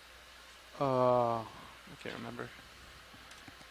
You mean like right here in the Yeah, spreadsheet? did we have 10 minutes for It was getting like, back into tow config, or yeah. just, oh, we do? Yeah, right here it was like 40. They allotted like 10 minutes to get into and get out of flying config. 10 each? Yep. Okay. No. Oh, 10 like, total? Yeah, 10 total. Okay, got it. But I mean, right there you took like 2 minutes, so. Just trying to get an idea of how much we're saving. Thanks. Yeah, I think we're good. Copy. Try to get delta a little lower here. I'm trying to Roger. ease into the. Let me ease on the winch a little No, bit. leave it. It's good. I'll just. I'm good. I got thrust. Roger. Sit 500, Fernando. Is our next stop? That is correct. 500. All aboard, because we're coming up. Next stop, 500 All right. meters depth. Are we doing the same? You guys are getting set in flying config, checking the streaming, and then we do the Niskin? Affirmative. And then we start? Okay. Sounds good. The idea is to give the Niskin like the most amount of time to. Yeah, basically just right before we decide to start it. So we're still doing the 0.2 this way, right? That is correct. So we'll get there. We'll see how it looks. I mean, the magnitude just grows and grows and grows. So Right. if anything, we're gonna have to move it faster. So I feel too. I concur. I feel like that was a little too fast. I tried slowing it down, but it's just. We'll try to get it a little bit slower for the next one, which means maybe. Should we start ramping up ship speed now? Let's just get there and do it. Okay. Because otherwise we'd be moving the ship like my heading, which is kind of could cobble us up if it's not faster.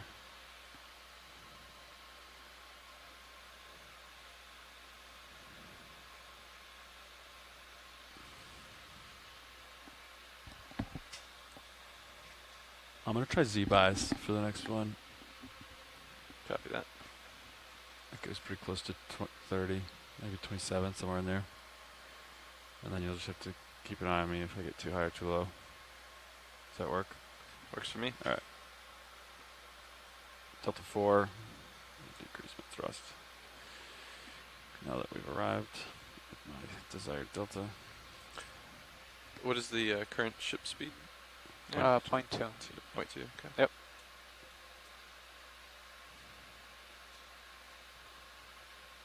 Thanks.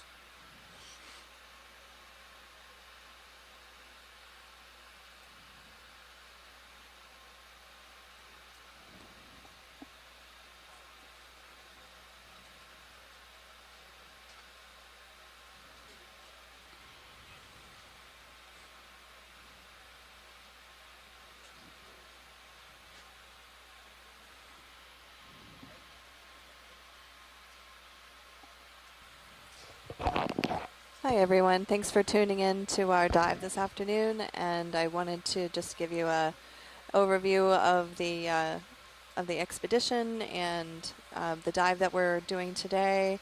This is the third expedition of the Seascape Alaska campaign, exploring offshore waters of the Aleutian Islands area. We are currently located about 60.5 miles offshore from Tugadak Island, and we're diving at the edge of the continental shelf, which is a really interesting area. Our dive today started out around 2,200 meters, and we completed a series of water column transects where we could collect water samples and also survey some of the organisms that are occupying those different water depths. We are currently on our way to the next transect, which will happen at 500 meters, and we should be arriving at 500 meters in just a few minutes, at which point the ROV will settle out and we will take a water sample and then begin our transect. So again, thanks everybody for joining us, and thankfully we have some water column experts on the line with us that have been helping to identify some of the animals. Special thanks to Mike Vecchione for commenting on the line about many of these animals. I know we've all learned a lot from listening to him, and thanks again to everybody who called in to the chat and is providing some of their expertise. So we should be arriving at our transect shortly. 15 meters to go for me. Raj, 20 for me.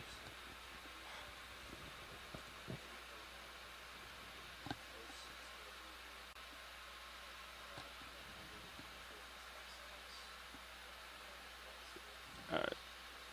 Zeroing my thrust. Off stick. That hydrophone adds a nice little element.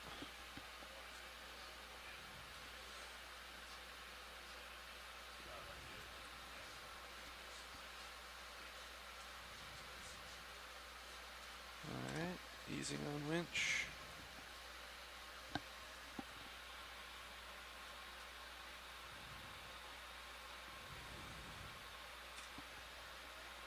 Sirius holding at 485 depth.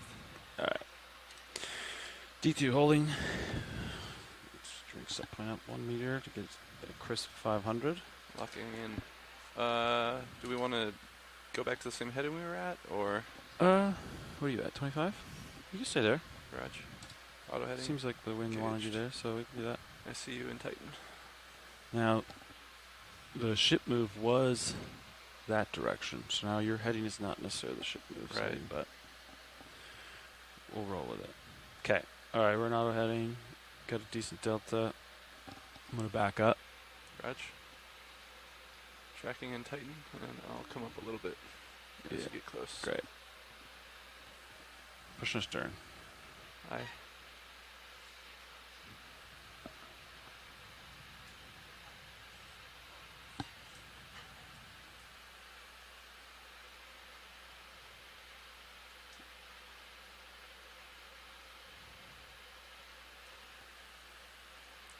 Starting to haul in slowly. Raj. Looking good. Delta 15. Making nice speed there.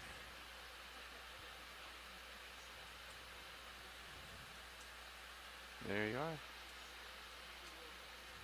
Raj. 18 delta tether looks good.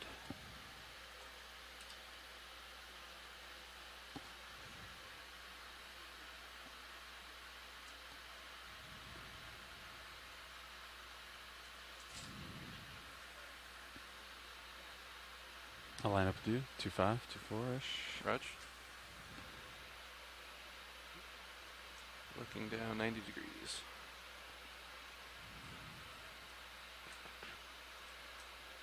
Let's turn starboard together a little bit. Copy. That was 3.5. 3.5 I. That's 3.5. Let's go further starboard. Raj. 4.05. I think we were at 62 or 3 or so in the last let's one. try 60. 60, copy. Alright, I'll push out. We'll do a drift test. Okay. You want me to stay at 18 or come down a little bit? You can come down.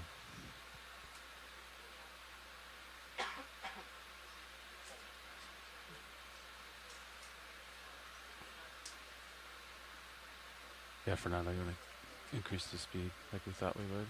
I think he's going 0.2, so bring him up to 0.3 maybe. Bridge, this is nav.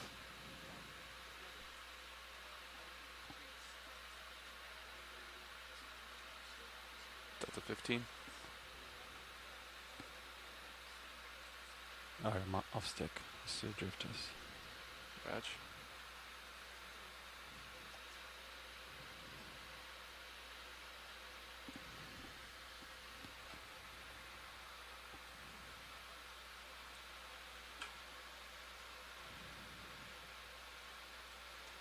Actually, it's not too bad. Yeah, it's a little surprising.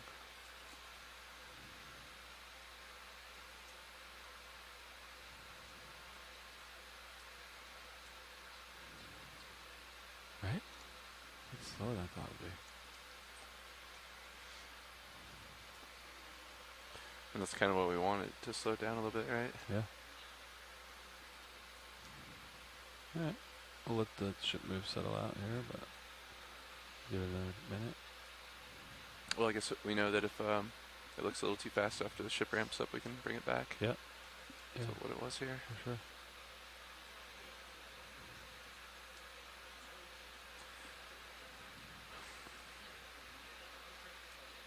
Yeah, you can slow it down. Tether looks good. I might even have him belay that. Go back to 0.2. That's what my gut's telling me. Let's go for it. Yeah.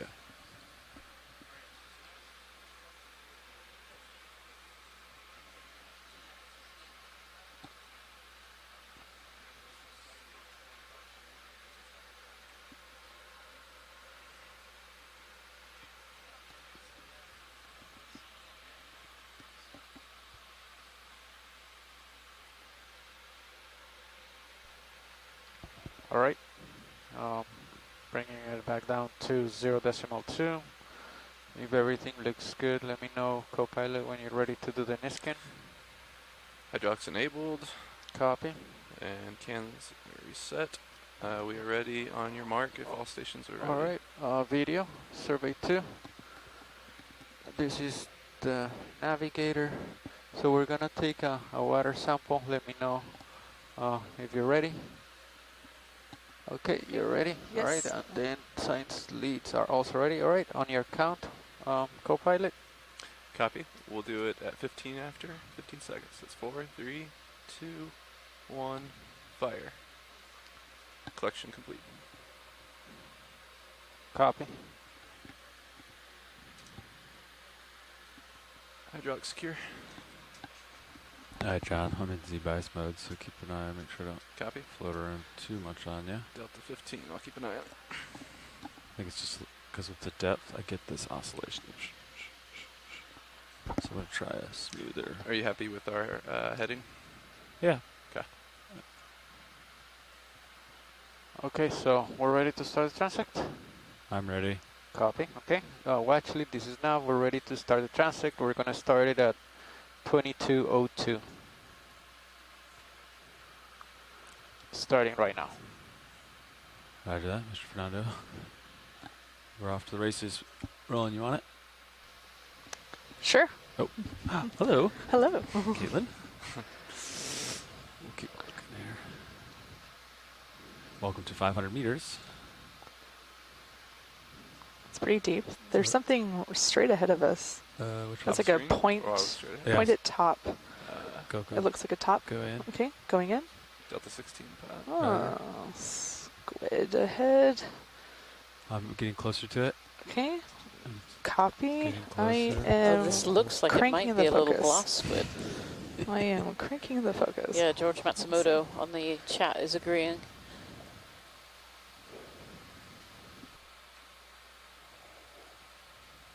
Boom. Oh, beautiful. I'll just try to hold this. And I believe this is what's called a glass squid. I have more zoom, pilot. You can take it. Look almost like a little glass ornament. That's in the family Cranchidae. Thanks. Sorry, Rianne. No, thanks, Elena, for chiming in. Speed's good, delta's good. Yeah, that's beautiful. I'm going to zoom out just a You can little see the bit, back get fin in full frame. moving. Oh, and the eyeball. Oh, what's that? Yeah, the Look eyeball. at that. Those eyeball movements. It's like a ring, like almost an eyelid. That was Yeah. interesting. Yeah. It's starting to focus on us, maybe, or it's moving. Have you seen that before, Elena? Yeah, more Yeah, zoom. this is I do have more zoom. Take the eyeball. Okay, coming in. Bellonella borealis. Delta's It is creeping closely down. related to Taonius pavo that they get down off Monterey. Oh, yeah, I'm going. It's Getting deeper. really beautiful. Is the red in the middle there? Is that the pen? Bring Cranchidae. the camera down slightly. Yeah, that is, they call it the liver, but it's actually the digestive gland. So Nice what you're looking at is the two little crescent-shaped things next to the reddish-pink thing. Those are the gills. Okay. And then the digestive That's gland is the single 502. organ sitting in the 502. middle. You can see the You photophores can just tell me that. on the sure. eyes. That's a great shot. Thank you so much. So there, that's the ventral portion of the squid that we're looking at. So you can see the funnel right between the eyes.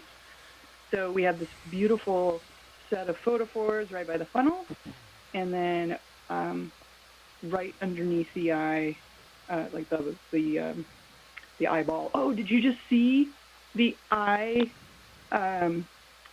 Oh my gosh, the muscular portion that's covering the eye, the cornea, just opened a little bit. Yes, yeah. It's been opening and closing on both eyes. It's really amazing.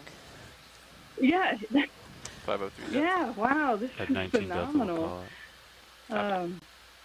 Wow, that's beautiful. So there's little glands under the eyes. You said So those these are the actually, photophores? Okay, about 5 seconds video. yes, those are the photophores. Before I call it. Nice. This is a We're gonna very let it go common off screen. squid, Okay. but we don't typically see them in such good Got it. condition, so this Nice is a work, guys. treat. You zoom out. It's amazing. It's Zooming really out? amazing. If you want to come Who up knew just a squid bit, push eyeballs up. would be so exciting? I gotta reset. Well, okay, I did. It's a great shot, pilot. Nice work, It's video. good to know, Sorry, I Elena. couldn't resist. No. Thank you for that. Amazing footage. That was awesome. You know, it's one of the really neat things about using the ROV for these transects is we don't, usually we see a lot of these animals that come up in trolls and are collected and just don't look the best. And, So and now we your get to delta have a look at was them just in drifting situ down and a see little some of bit, those behaviors. Yeah. but It's you really didn't amazing. Come towards me very fast. I didn't have to bring my camera Okay. down. It is. Yeah, Very I love much. this. Just as a heads up. Got you back at 45 degrees. A glass squid, yep. So that one was a glass squid.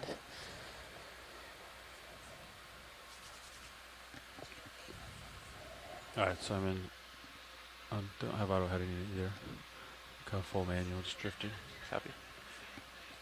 So it looks like my Z-bice was pushing me down. That's pretty much off stick, minus some slight heading adjustment.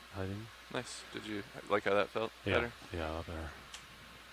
It's It just was a- nice and smooth. Yeah, it's smooth, but it's a little more fluid, but like, gotta, Just judging how the tether is streaming, I wonder if the current's just slightly pushing to our starboard. Okay. Like, yeah, coming from a little bit more of our port side than our. Yeah, we can turn to port a little bit after this shot if you want. I'm gonna slowly approach. Sitting on the back row here, we're still kind of reeling in the Can zoom in if you footage of want. that glass squid there. Okay, How coming in. good that was. This is another Paralia Holding jelly. your We've pilot. seen quite a few of these during this dive today. A few of them with bites taken out of the side of them as well. This beautiful red I'm gonna color. come up and rotate down.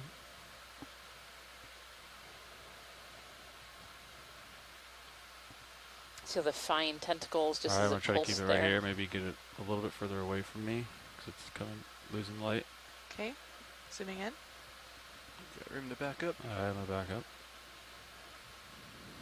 A lot of animals in the deep ocean are red. Sounds You good. might have noticed on this transect we've seen a number of organisms that are red. And that's a pretty common strategy in the deep sea to hide from predators.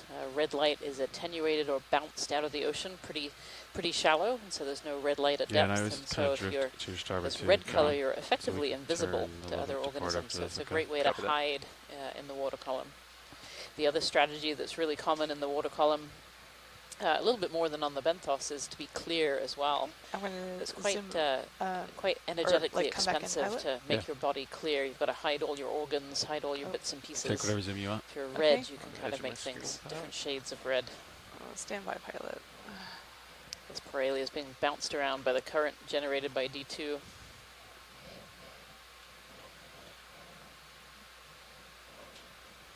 I've lost some zoom control, pilot, so stand by.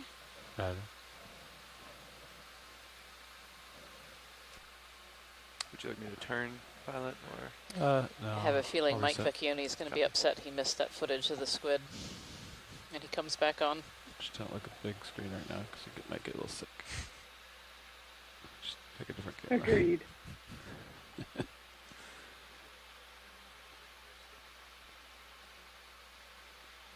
Alright, I'm reset. Alright, let's do 3.5. 3.5, copy. Do that. Or you want to go more? No, I think that's good. We can start with that. Turning at 3.5, watch our delta, you're coming up a little bit. Raj. Going back down to 500 meters. Copy.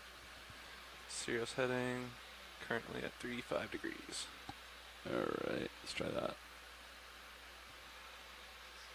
That definitely looks a little more straight with the current there. Great. So I floated up, so I'm going to push down a little bit more. This is the boss. Still looking 4 or 5 degrees at you. Okay.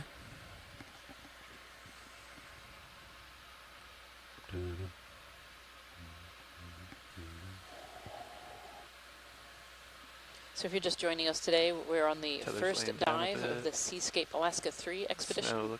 And we're diving off of the Aleutian chain during this expedition in deep waters. Today we're diving, today we're about 60.5 miles off the nearest landmass. And we started our dive today in 2,260 meters water depth. And we've been doing a mid-water dive today.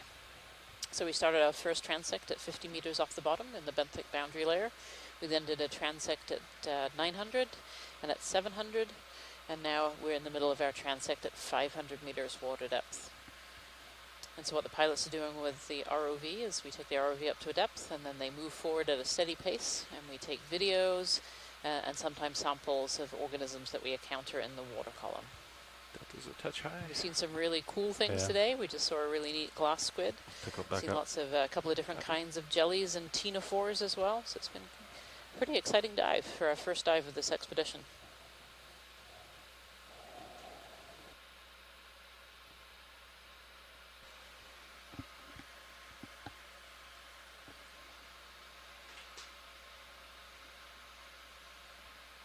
Okay, I'm back to 500. Copy that.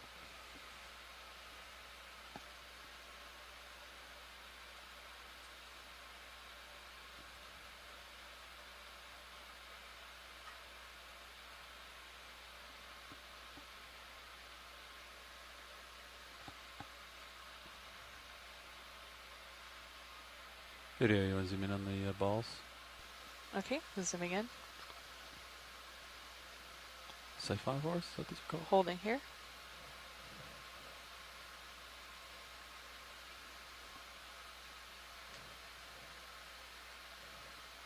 I'm getting closer. Copy. Trying to maintain this distance now, but not sure exactly where it is. Yeah, we'll let it go. We'll find something bigger. Okay, coming out. That's full wide. Okay. Thank you. I'll push forward a little bit. What is this? This has my curiosity. Snap zoom on that. Snap zoom. Is that just a ball of business? Here we go. Okay, let it go. Okay. Elevation house. Coming wide.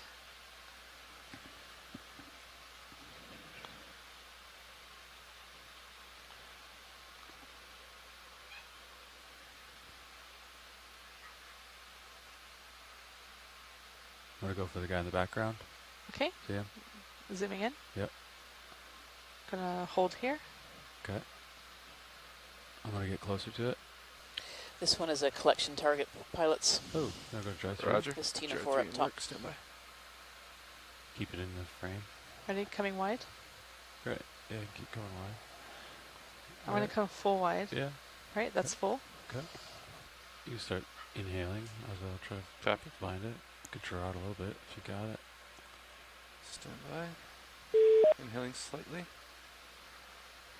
Maybe 500. Hey, Okeanos, Mike back. 500 I. We hear you, Mike. Thanks so much. Yeah, sorry, but I'm back. We found a Tina 4 that might Drawing be out a slightly. good sample target here, so we're getting ready and You hoping drive that we straight might be by able to that. collect it. Thanks. Roger. Alright. How's that look? Pretty good. Yeah, I Let me see. know if you need a little more drawer. I also, Yeah, I Drew's did good. see the Cranchiad, and I'm glad that Elena got on to tell you what it was. I think it's in. Or in the nozzle. It's in the hose. Maybe reduce to 200. Reducing. And right when you see it, kill it.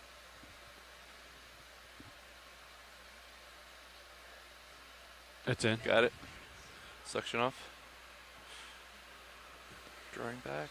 We got it. We can see. We can see Right on the sample. images here that we did, in fact, collect that sample. Hydraulic secure. Roger. Delta 14. Get index to 6 when give a second. I'm going back down to 500 meters and Roger. lining back up with you. Nice job, pilot. Thanks.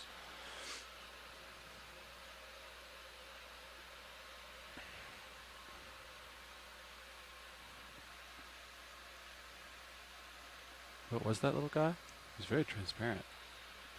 That was a Tina 4 called Bolenopsis, and it's been incredibly common on this transect, particularly in the deeper ones. So good to get a sample and really confirm what that is. Awesome. Back to jar 6. Gonna purge. Roger.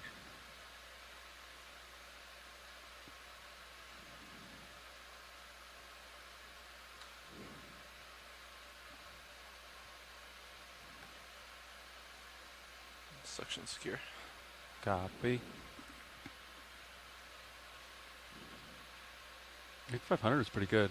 I didn't remember what we had done in the past, but it was just enough to not like rip it apart, but there's enough of vacuum to get him to come in. Video, you want this guy? Sure. What's going on it? Is he close? It's getting closer. I can't. He's so transparent. I Closer. can't. Let's see. I don't There know he where he goes. is. Like, I don't know how far away he is from me, but we'll let it go. It's Okay. pretty small and Coming wide. difficult and high. That's full wide. Okay.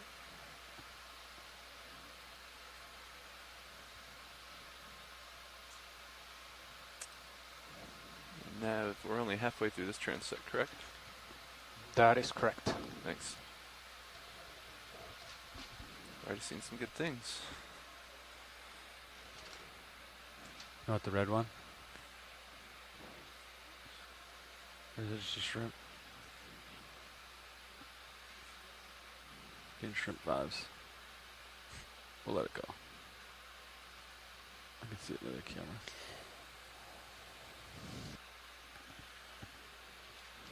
Delta's a little high. Not much, though. Roger. You want me to come back up to 500? That's pretty good there. Reducing downward thrust to smidgen. Ooh. Just got less than 28. You want in? Okay. Coming in. I'm going to thrust up. Float up. Holding rotate here. Down. His name is Squishy. He shall be mine. Are we getting closer? Well, he's definitely squishy. I'm not sure he could be yours. Coming wide. Yeah. This is another little jelly. I think it's another a dinner plate jelly, but I'm just waiting for the chat room here to update for me. Is it super close? Bathy Video? Corusol. Yeah, I think it's too close. Okay, Pilot. it's like in the lens right now. Yes, it is. All right, Sorry we'll let it about go. Yeah, he's right there. Sometimes those transparent ones, I can't tell if they're Stuff They get scale sometimes. Yeah, it's difficult. We've seen a lot of these. Seen a lot of these ones here. Do you want more footage of them, or let it go? Science doesn't need another image of that one. All right. Yep. Center up. Roger.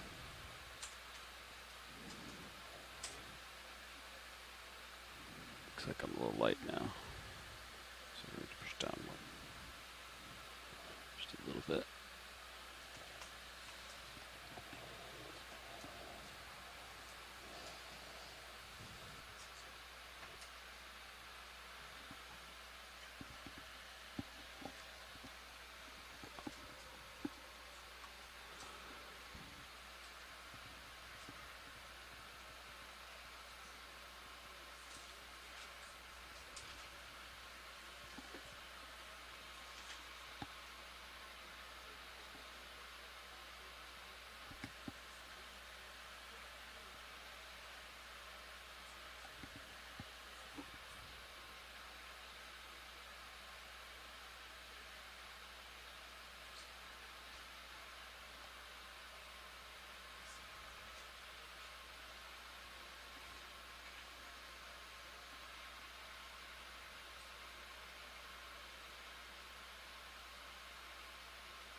I'm gonna come in on the two-legged item. Coming in. Yeah, that's it. I'm going to hold here. Okay. So it looks like another ctenophore, but maybe one that's slightly different. It seems to have really dense, long tentacles trailing out behind it. I'll go for the head. The ones we saw earlier are a little bit looser than that. Beautiful. So these ctenophores are comb jellies, and you can see those combs kind of iridescing along its body there, waving backwards and forwards, and that's what they use for locomotion, along with some propulsion often given from the inside. Oh, look at the little extra... Look at those beautiful tentacles. Tentacles have like hairs on them. So these trailing tentacles are for catching food. So they use them to capture food particles out of the water column, and they have stinging cells called cnidocysts on there. These cnidocysts look almost like little harpoons or barbs that shoot out as soon as prey goes by. That's beautiful. They have sticky cells, rather. Oh, I'm sorry, sticky cells. Yep, that's right. But just if you look at the body on, this, you'll see there's two it? horn-like things that come out from the sides of it, and that's why it's called Okeanos. That's right at the head end there. Like rhinoceros. Yeah. Let it go. Yeah. Right. Oh, So that, guess it oh, needs no. some more. Yeah, of course, George identified it. It's too close. Turn Yeah. about I think 90 it's in our degrees. camera. Orange All right, rhinoceros. next video. Okay, coming out. Rhinoceros. That's full Beautiful. wide. I think it's an undescribed species. Yeah, of course, it's the jellies that have those harpoons, and the ctenophores have sticky cells. Ctenophores, sticky cells. So I think they can retract them too. They like kind of retract with the body.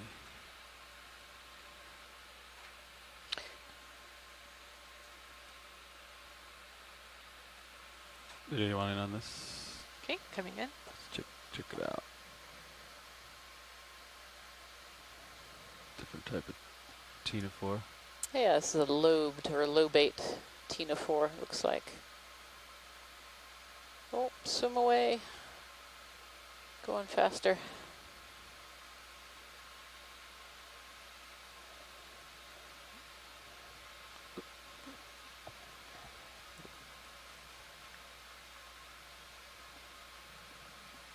Looks almost like it's missing one of its lobes on the back end. All right, we'll let it go, buddy. Alrighty, coming wide. Another part of this feast that's been That's happening full down wide. here Yeah, I in the was deep just sea. thinking the same thing. Watch lead, this is Nav. We have about 10 minutes to go on this transect. Thank you, Nev. Thank you, Nev.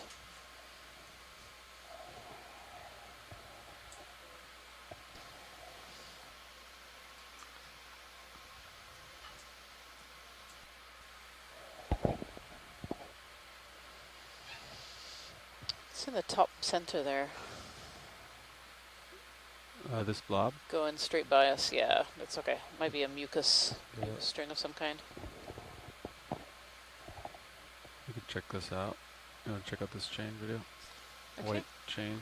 Coming in on chain. There's also something to our left.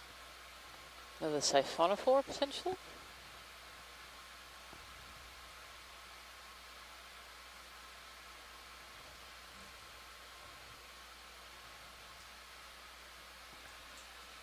Yeah, I think it is. I think the bell is down on the right-hand side on the bottom there. For bell. Yep. Going for bell. There it is.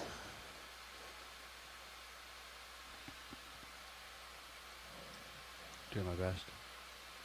It's pretty far away, I think. I think it is. Okay. Beautiful.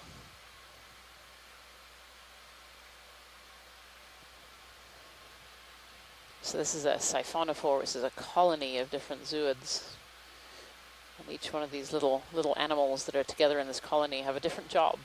So some are this bell at the end, which can be for locomotion or flotation. Then it will have other pieces that are for reproduction, and then other pieces for feeding. Interesting. Dougal's asking if it could be slurped. Yeah, could we take a sample of this, or are we too far? Maybe. You could try. Could you come wide? Coming wide? Start to draw 4. 4, yep, Yeah. inbound. Full wide? Ramping up suction. There's a chance. You want the bell, I'm assuming? The bell would be the important part, yep. Enabled. Would you like the drawer out? Yeah, yep. Roger, drawer coming out. That's good, that's good, that's good. You sucking? Sucking. Alright. I'm going to bring my camera down. Yep.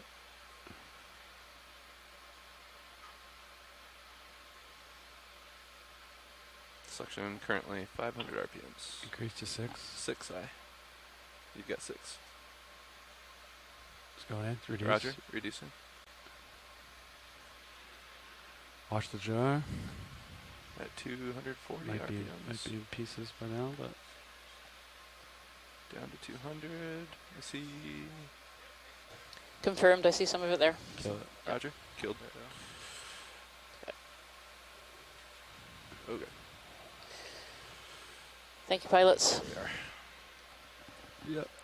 Retracting drawer. That's pretty delicate, isn't it? Yeah, it's a little fragile. Yep. Drawers in. Hydraulic secure. Roger. Going back to jar 6. Thanks, Copilot. You're fast on the draw. Testing me today. Fast on the draw. On the drawer. Yep. The draw? Yeah. See what you did there? Yeah. How many minutes left, Mr. Fernando? We have about 6 minutes. 6 minutes, aye. Yep. Camera coming back up.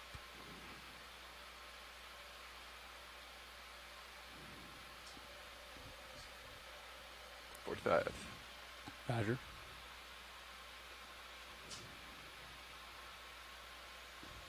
It's called a flyby. Just wave it. Goodbye as it flies by. Bye, hello. Yeah, I'll be set back. You say hello. You say goodbye. Fish. Alright. Video with the fish. Going in for fish. See if we can get it for him. Little fish here, another myctophid maybe? It's got a very dark head end there.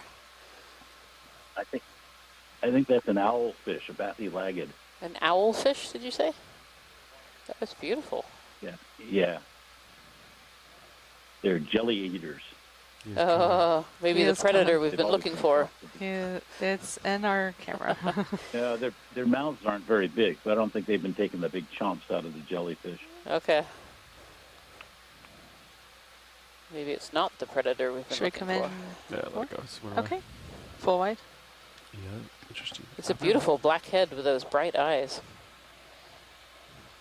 He was Yeah. moving. They're neat fish. When we were diving on the Mid-Atlantic Ridge, they were the most abundant See you dialing the deep Z-bias fish doing that we good found. job overall with that. Interesting. Yeah, it takes a little time, but So we're in about, Diving and sampling. yeah, we're about 500 meters of water here. Is this deep for their range or kind of in the middle of their range? You want this video? Okay, come in. No, I think it's pretty normal depth. Holding here. Okay. Roger. Get deeper than that. I think the ones we saw at the Mid-Atlantic Ridge were around 900 Another meters. dinner But plate. I'm just pulling that out of thin air. I don't remember. Take more. Hold that actually. Beautiful little jelly here with four long tentacles. Maybe a Bathy chorus from Dougal Lindsay. Oh.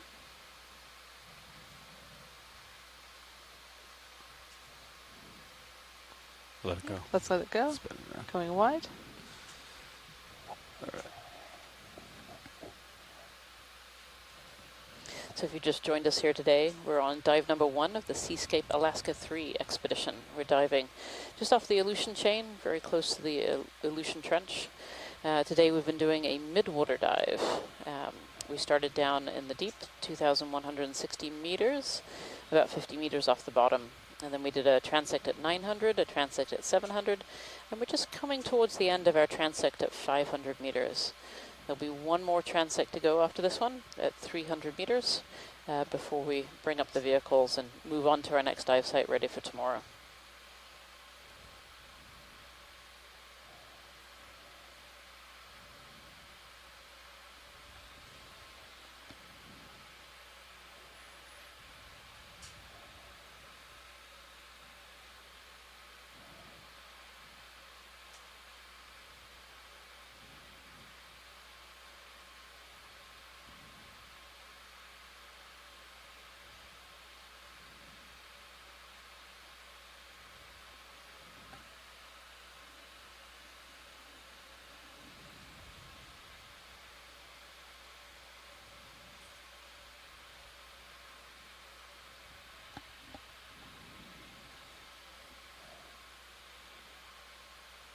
Okay, pilot, 2 minutes to go.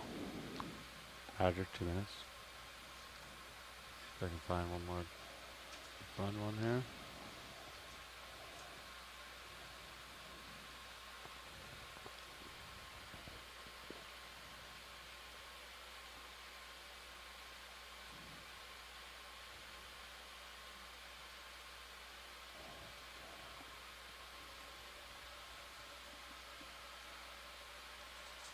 What's this video? It's white.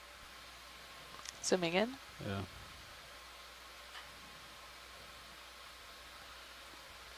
Another siphonophore here, these colonial organisms that live in the midwater. It's just a little tiny one. We'll let it go video. Okay, coming wide. Thanks.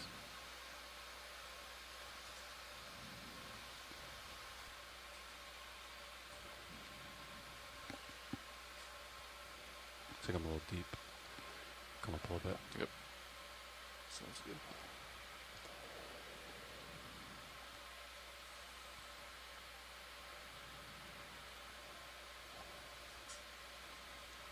Maybe one more quick spot. Drag.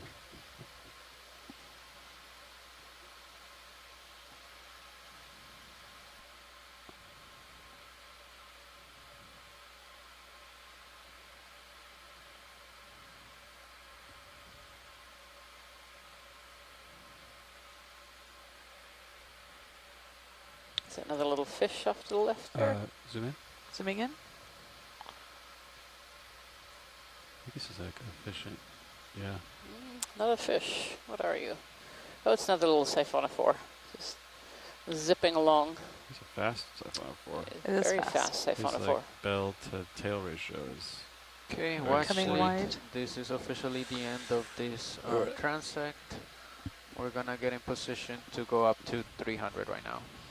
Thank you so much, pilot. So that's the end of our 500 meter transect. So now what we're going to do is move the vehicle up to the 300 meters and we'll start another transect there. And that will be the final transect of the day in the midwater. Coming towards you. Copy, coming up a little bit. Yeah. Camera coming down.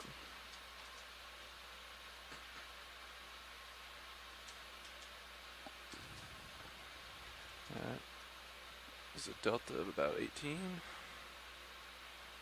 Looking down, 82 degrees. Continue to follow.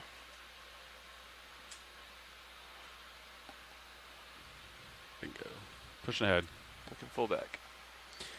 You gotta track me on the old Titan. I'll try. You're pretty fast. There you are. Copy.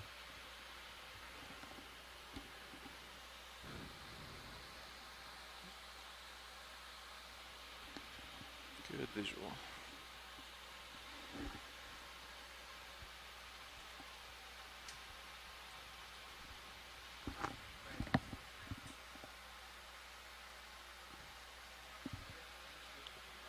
Let's punch out, Eddie.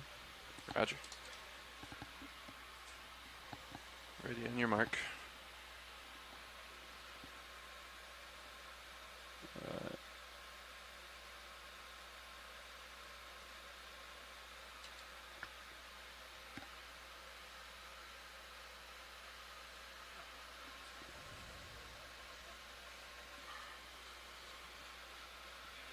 We're moving out of depth.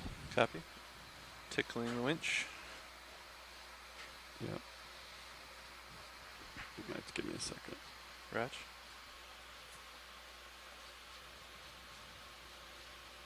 Okay, you start going. Ratch. Ramping up.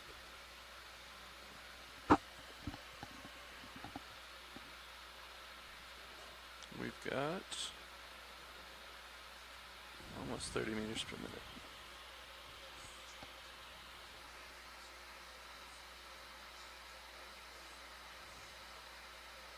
That's full steam on the winch.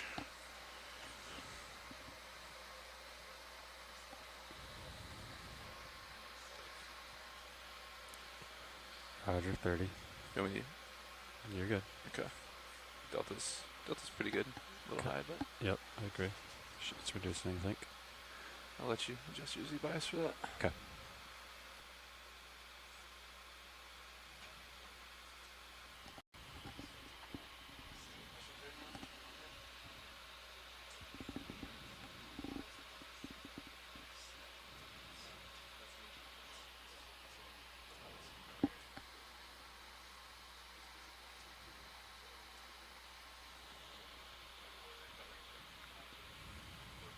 You said 300, Fernando. Hello, everyone. If you're just joining, we are on our first dive of Seascape Alaska Expedition number 3. We're currently located offshore of the Aleutian Islands, about 60.5 miles off of the island of Tugadak. And we started today out at a depth of about 2,200 meters. And we've collected a series of transects through different water depths in this mid-water dive today. Starting at the bottom, we've took a transect at the 50 meters off the seafloor, and then we took another transect at 900 meters, and then another at 700 meters.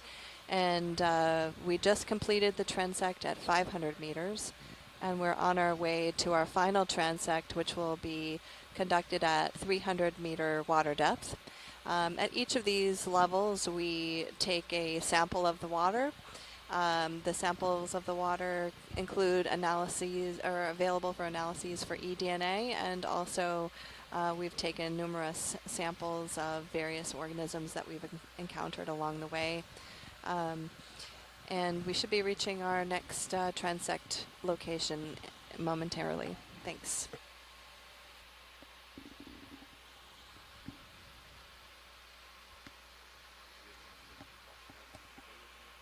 Past 400 meters, we will stop at 300 meters. How much time we got at this transect, Mr. Fernando? I think we're good for the 30 minutes. 30? Yeah. Raj.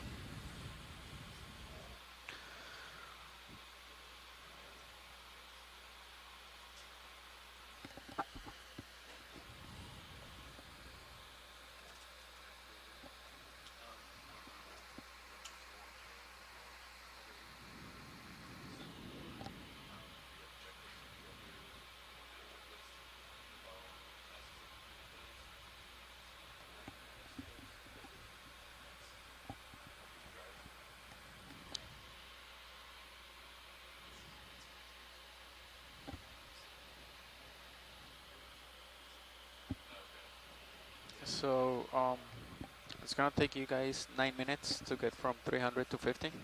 Okay. 20 to 30 at 50. So like I imagine we're not gonna move the ship that much. So about 20 to 20 we go up. Roger. 2220, aye.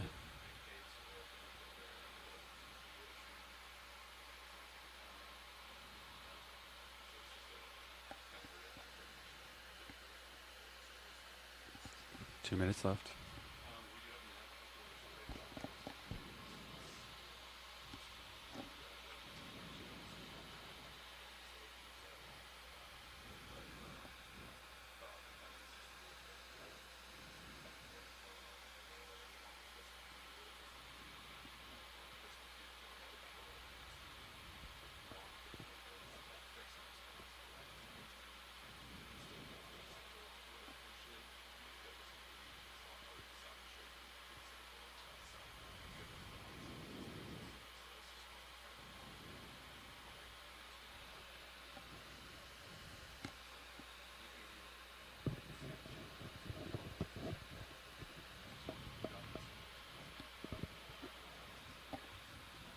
A lot of biology here.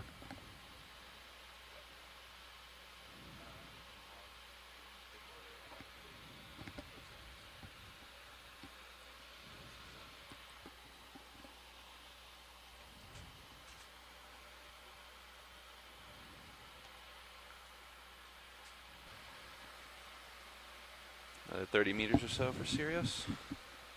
20 meters for DTO. Copy. So actually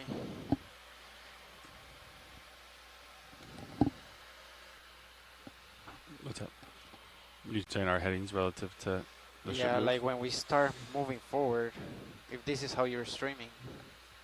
I'll spin it around before we. All right.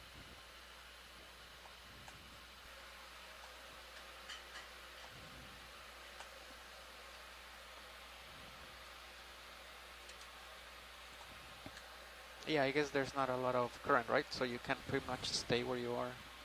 Yeah. You're almost there.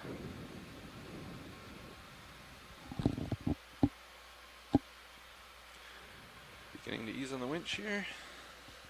Slowing down.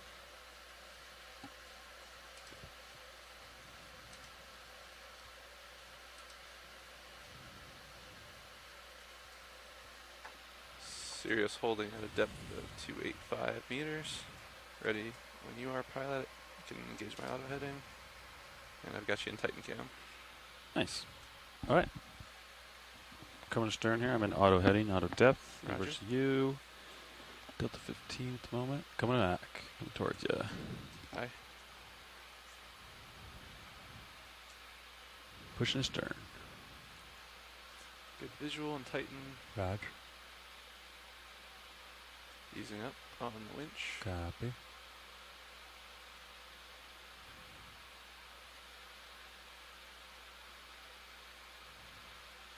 Delta's looking good. Roger.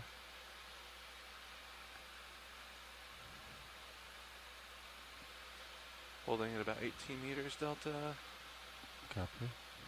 Just judging by how much thrust I'm using to get back. Mm-hmm. A little bit more at this depth. There's a bit more. Yeah.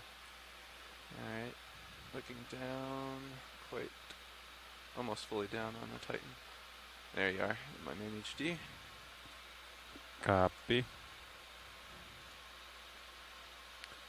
Let me know if you want me to start moving the ship a little bit faster. I'll get lined up and then I'll check the. Main HD bringing up to 90 degrees. Tether's looking good.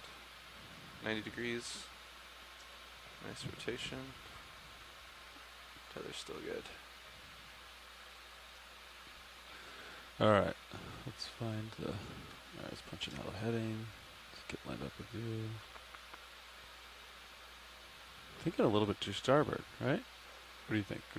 Yeah. What's your gut tell you? I mean, it's pretty straight on right now. Straight on? Okay.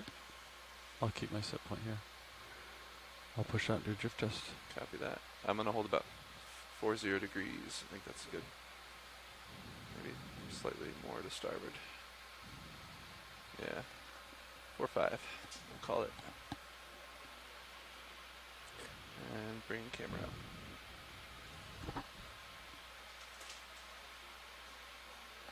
Yeah, I'm gonna punch out. Let's keep depth in for now. I'll wait to take out depth until the transects. I'm gonna come up to 300 meters to be precise.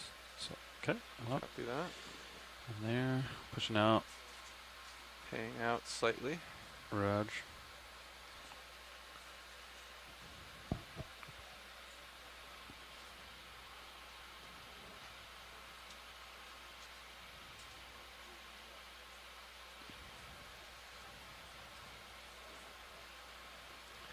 Sirius HD at 45 degrees. Holding. Delta 15. Roger.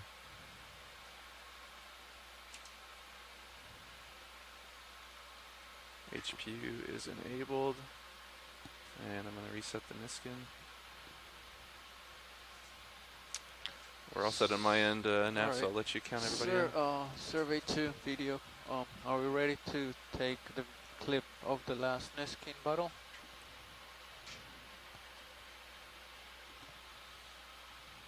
Actually, it's not too bad. I'm off stick right now. You can just give me the thumbs up. Alright, we're ready, and then back row's ready. Okay, whenever you're ready, co-pilot. Roger that. We'll do it at 44:35. Copy. That will be in 5, 4, 3, 2, 1, firing. Successful. Alright, there you go. Hydraulic secure pilot. Roger. As you were. Honestly, this is quite too fast. I'm gonna try another drift. And we have 1 jar left for collection, if we so choose. Which jar? Jar 5. Okay. Alright, let me know when you're ready to start the transect. Alright, 1 second. Let me do one more drift test. Copy. It's always hard when you're going too fast. Do you want me to speed up the ship, or you're good? I think this might be good. What do you think, John? Are we at decimal 2 right now, Nav? Decimal 3, I believe. Oh, decimal 3 now. Let's let it Oh steady. no, actually we brought it down We to brought it decimal down, 2. yeah. Yeah, Two. Okay, sorry, I yeah. think it's still at decimal 2. If that's good for you, pilot, I'd say let's give it a shot. Let's just practice 1 second. I think this is good. Alright, I'm back in Z-bias mode here. Back in manual flying to keep an eye on my depth. Looks like I'm down. Coming down to 285. There we are. Fernando, I think this is good. I'm going to reset, but you can call it as you can get her going. Copy. Watch lead, this is Nav. Let's start the transect at 2146. This is the 300 meter depth transect. Thank you, Nav. So this is the beginning of the 300 meter depth transect. So if you're just joining us today, we're on dive 1 of the Seascape Alaska 3 expedition, and we're doing mid-water transects today. And we're on the last transect of the day at 300 meters depth. Looks like we're seeing Shall another we zoom in? load Yeah. Okay. Tina 4. Maybe lobed. Oh, maybe not.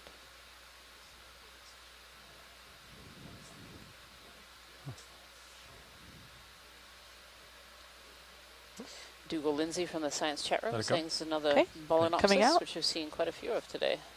That's full wide. Roger. Resetting here. Get the rotator back level. Push out so I have some time.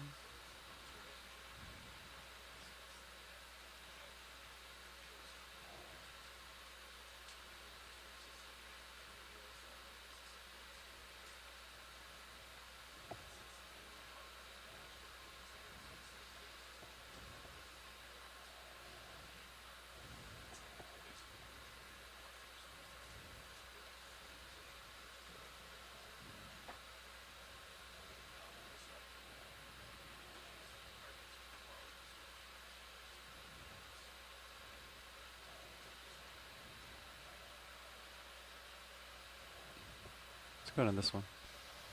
The jelly? Yeah, what's that one? A little Okay. jelly. Fish. Fish, Nope, and then it's gone out of sight, unfortunately. Okay. Let it go. I'll reset. Ready? Full wide. Turned quite a bit.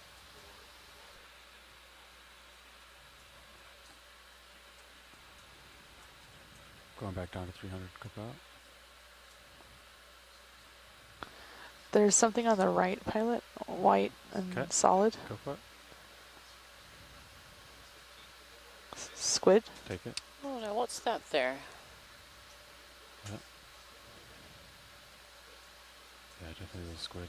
Is that a little squid in our octopus? So I need Mike or Elena if you're online. Looks like another It's one of these pretty little far glass squid with his tentacles Okay. out. Coming out. Oh. Or coming wide. Actually just going out of our range there. Squid. Mike Vecchione says that, confirms that that's a little squid. There's something solid. Oh, it just swam away. Try speeding up, Fernando. I think things moving a little too fast. Delta's good, pilot. So do you want me Good to? view on tether as well. Let's see. Everything's moving by me too fast this way, so you increase the velocity of the ship. Okay, copy.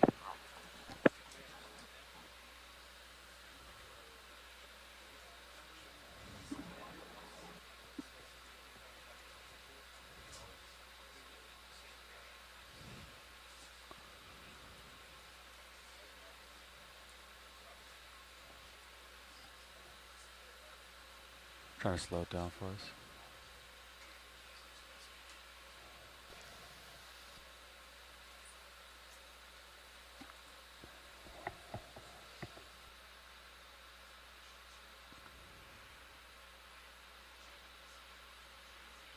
Going off bottom Roger. is interesting. Go for it. I think. This one? You got center? Oh, to our right. Oh, I think it's. It might just be some like detritus. Right. I think that we've seen these center quite a bit. What about this? We can go for that. I'm coming up. Coming up. Rotating down. Coming up. I think it's getting close. Whoa!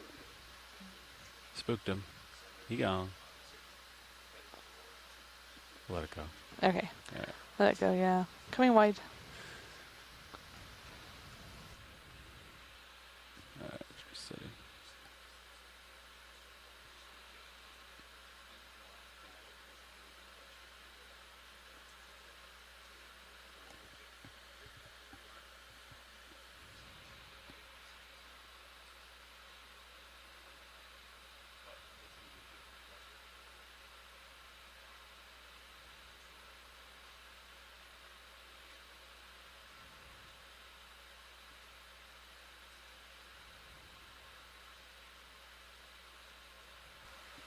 You're in Z bias as well again, right, pilot? Yeah, that's correct. Copy. Yeah, these are nice.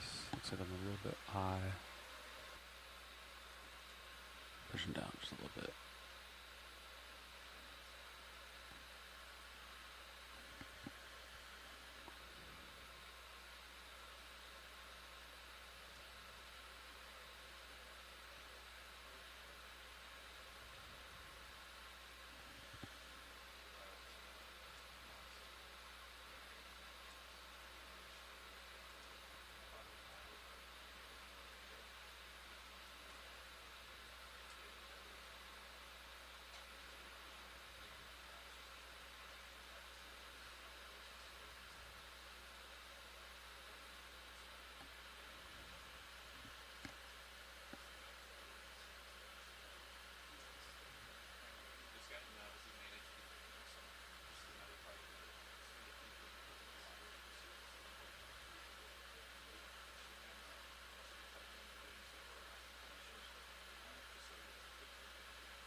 see what these two things are.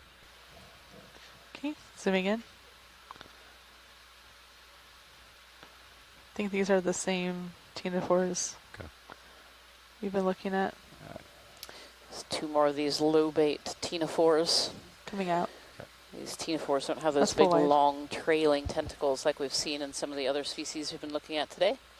Instead, they have these two kind of fins that almost do like a frog kick to swim through the water.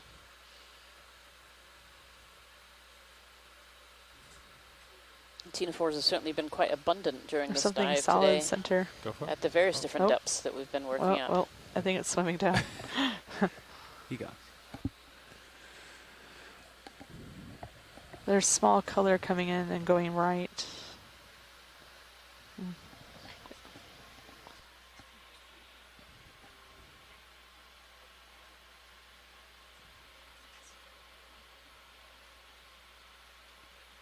Oh, this right here, coming.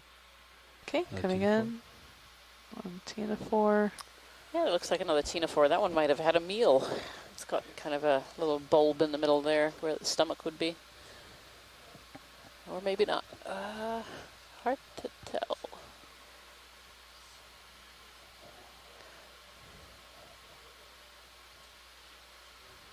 These little iridescent lines that you see down the ctenophore, these are called the teens or comb rows.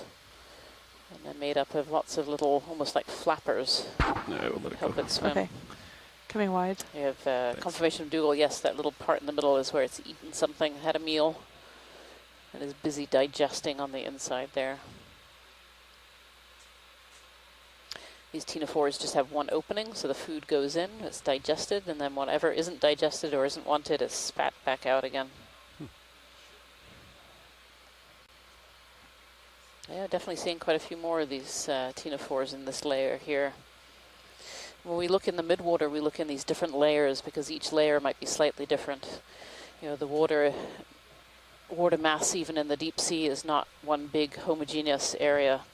There's lots of different currents, lots of different flows that go through and creates kind of this stratification of the water. And each one of these water masses might be slightly different temperatures, different oxygen, different nutrient contents, and as a consequence, attracts different animals to live in these different layers of the ocean.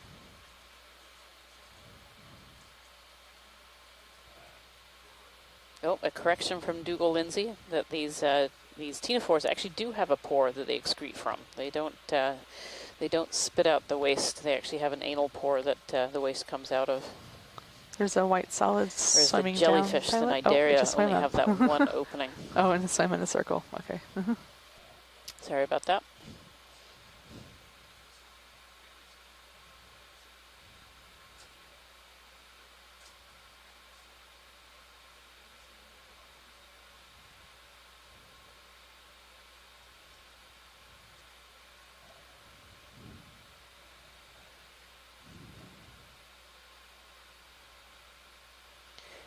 Looking at all these particles that we're seeing in the water column here, I feel like there are maybe even less particles at this depth than we saw down in the deeper parts as well on the last couple of transects that we've been doing.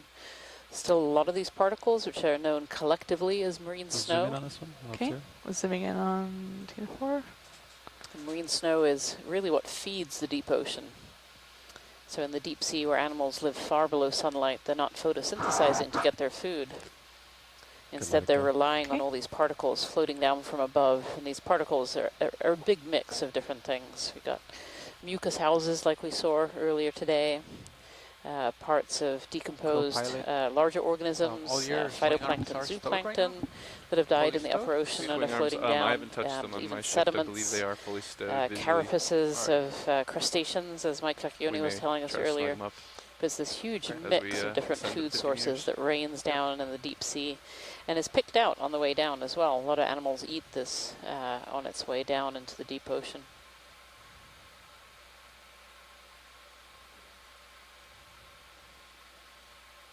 Are you still comfortable with the 45 degrees heading, pilot? Yeah. Working out for you? Good. That's good, yeah. I've been popping the port a little bit. Yeah. Just let me know if you want to adjust. Okay.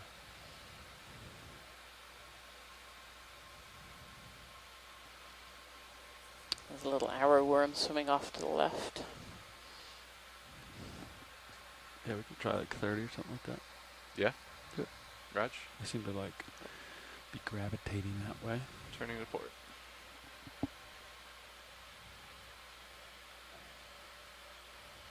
Should be 30 degrees.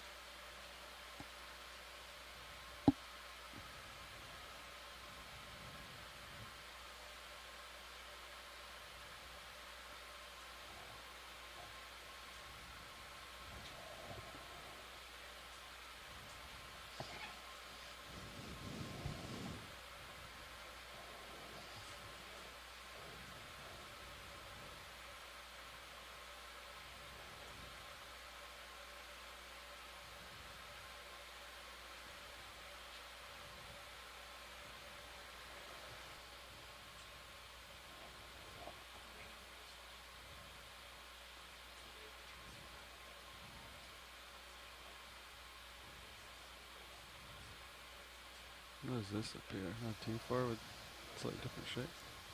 Yeah, that might be another one of these mucus houses. That'd be a good zoom if we can do that. Yeah, but you can come in. Oh, coming in? Maybe not. No, this is a... Oh, this is another ctenophore. Just a slightly different angle. You can kind of see its wings sticking out there. Zooming in. Roger.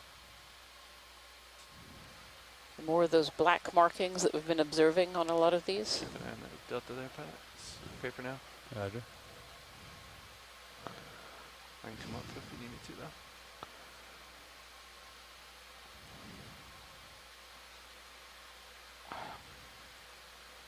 though. Is it in the lens Oh, video? I think it's getting, yes, it's too close. Okay. Coming wide. That's full wide. Yeah, definitely.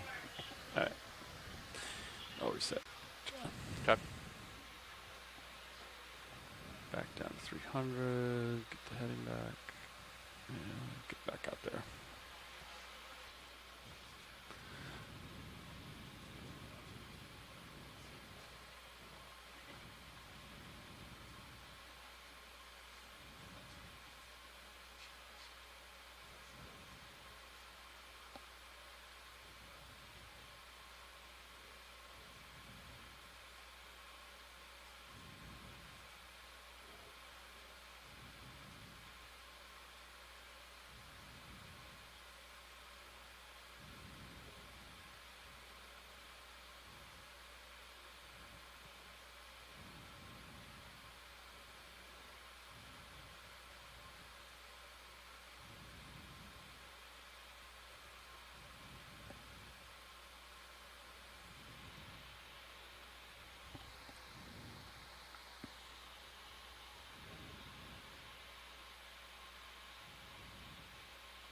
You want it video?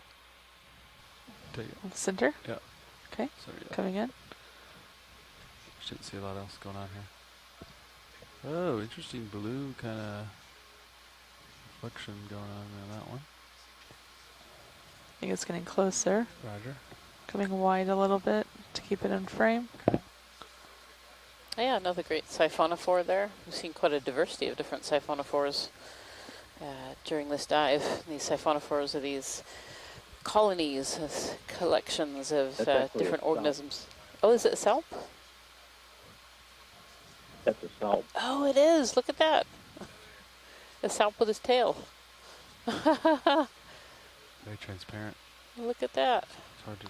It's getting really close. Okay. I thought that was a bell on the end with all the zooids going. Beautiful. And it's got holes at both ends. Yeah. And it's got muscle bands if you look closely. So what is the tail for there? Like, what are the different parts of the salp? That's budding also, like what we saw with the doliolus. Dougal says that's mimicry of a siphonophore. So that's about all I got. Trying to okay. Fool something into thinking that it's a siphonophore. Coming wide. Interesting. Yeah. That's full wide. Which seemed to work. Yeah, mimicry in the mid-water. And asexual reproduction, Dougal Lindsay is saying as well. That these could be asexually produced. Budding like the doliolus did. Yeah. Interesting.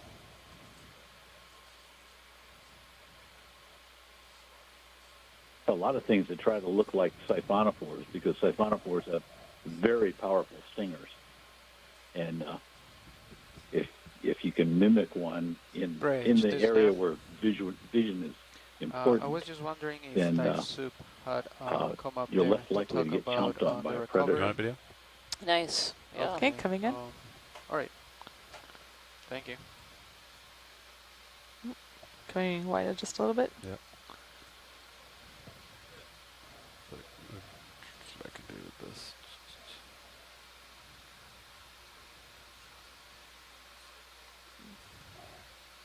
Yeah, I see it, John. I'll stop pretty soon. Okay, Raj. Next video.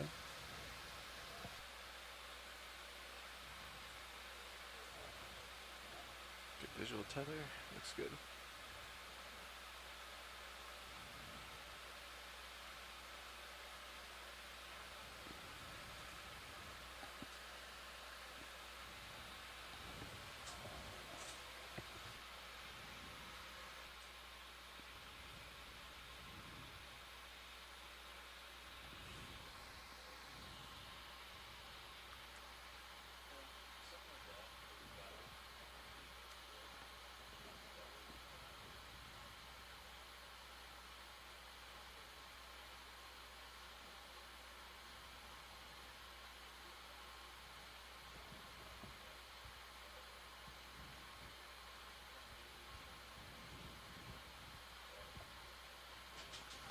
I see what the surface, never mind.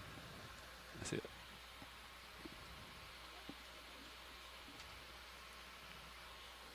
I mean, You've seen a lot of these videos, if you want to snap it. I see it. Yeah, I think it's another one yeah, that we've seen. We'll Okay. let it Yeah, coming wide. Okay. Always when we let it go, it just like wanders right in front of me nicely. That's always how it goes. watch lead, this is nav. Just let you know that we have about 10 minutes left on the transect. What is that to the left, pilot? Thank you, Nav. It's reflecting white. It's lower left now. So we have about 10 minutes or so left of this transect here. We're in 300 meters of water. Schmitz? And if you've just joined us, this is the first dive of the Seascape Alaska 3 expedition. We are diving off of the Aleutian chain for this expedition. For this particular dive, we're looking at the mid-water. We're actually on the last transect of the day. We're in 300 meters of water. And we've looked at 500, 700, 900, and then 2,160 meters of water depth. For each of these transects, we have the ROV drive along in a line for a fixed amount of time, and we look at all the midwater animals that we can as we're going. And we've been collecting some samples. And we've seen some really amazing things today with lots of ctenophores. We had a bit of a ctenophore disco at one of our depths. We've seen, we've got some amazing footage of a couple of different kinds of squid.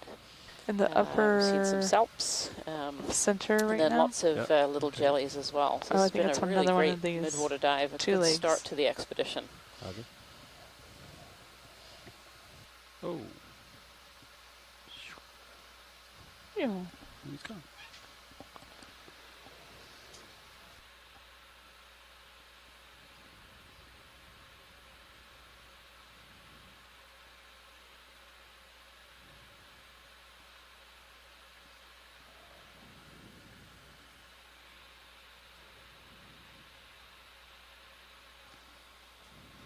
I have an idea, Fernando. I've been thinking about recovery. Okay, tell me. I want to hear it. So, obviously, we want to stream directly behind this ship, and we have current going 0.7 with us. Yep. So maybe if we transition from whatever we're doing now, our ship move, if we just punch right into half an hour over ground, or maybe like 0.2 over ground or something, right? Okay. You know what I mean? So they basically they'll stop their position move, and then they can just do. You mean through water? I was thinking just like asking like Yeah, 0.1 through water. Yeah. So we start heading that way, and then The joystick, yeah, they just take the joystick and push ahead. That'd be good too. If needed, we could disengage auto sway as well, right? Would that might help straighten us out. Port starboard's pretty low. No, but out of sway would push. We would drift with the current, right? Yeah. So it might straighten us out. Because we're probably in the potentially in the surface current already. Almost. Yes. I'm always very hesitant of doing that, though. I know. When I'm sitting here. Well, yeah, always start with just forward, and then we can adjust side to side. Just punch in through water. Yeah. I like that. When you guys start coming up, or as soon Google as you keeps stop? noting down these tuscaroids. They look like a bundle of stuff hanging from some mucus. We'll get set up. Those are radiolarians. So they're single-celled organisms, but they form a colony of a few that are all the sort of one bound difference together is in the that ROVs mucus, are only subject to the current. and they dangle the ship's below gonna the go other with the wind a mucus. little bit as well, which will probably. Well, he's going to keep surging sway in. He's just going to go half through the water. Yeah, I was speaking like after that when we do disengage surge eventually. Yeah, it'll be a little dance. Actually, yeah, they'll probably punch out surge, right? And then joystick ahead. Yeah. I mean, yeah, they have to in order to go through the water. And leave sway, yeah. The trick is we're so shallow already that it doesn't give a ton of time for adjustment, but we have all the time we need at 50 meters as well, technically, if we need it. Yeah, it's always awkward when we end at 300 meters like this, you know? That's the way it goes.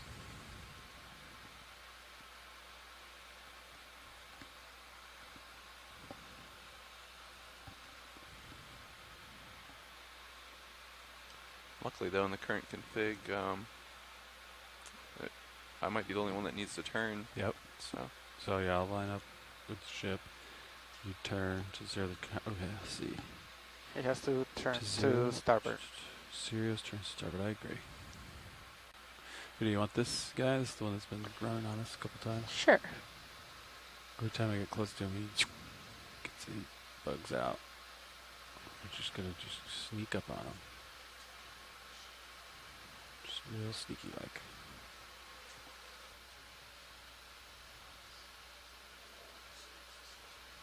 Okay, I'm going to zoom in just a little bit. Oh, well, no, I'm not.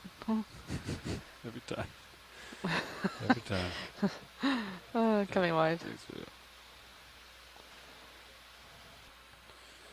like I came up a little bit, pushed down.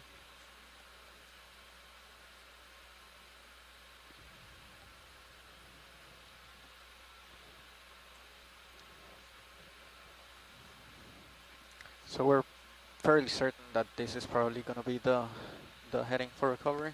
Yeah, I think one to go into the wind, I think. Okay. Maybe a little bit to starboard, but You could confirm that with bridge if you want, but yeah. Oh, all right. Got for 16 knots, yeah. They might, I don't know if they want to point a little more into the wind or not. He's so calm right there. I mean, but if it's just like 10, 20 degrees is fine. Yeah, as long as it's not like 95 degrees. Yeah, when we launched this morning, the wind clocked about 30 degrees off the port, and Chris turned, he had the ship adjust heading about 10 degrees, so okay, just keep an eye on that. Who do you want this chain?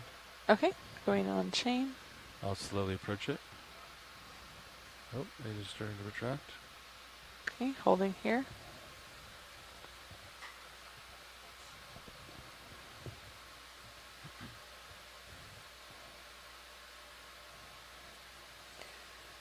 So this is another one of those siphonophores with those big long tentacles coming out the bottom. Beautiful.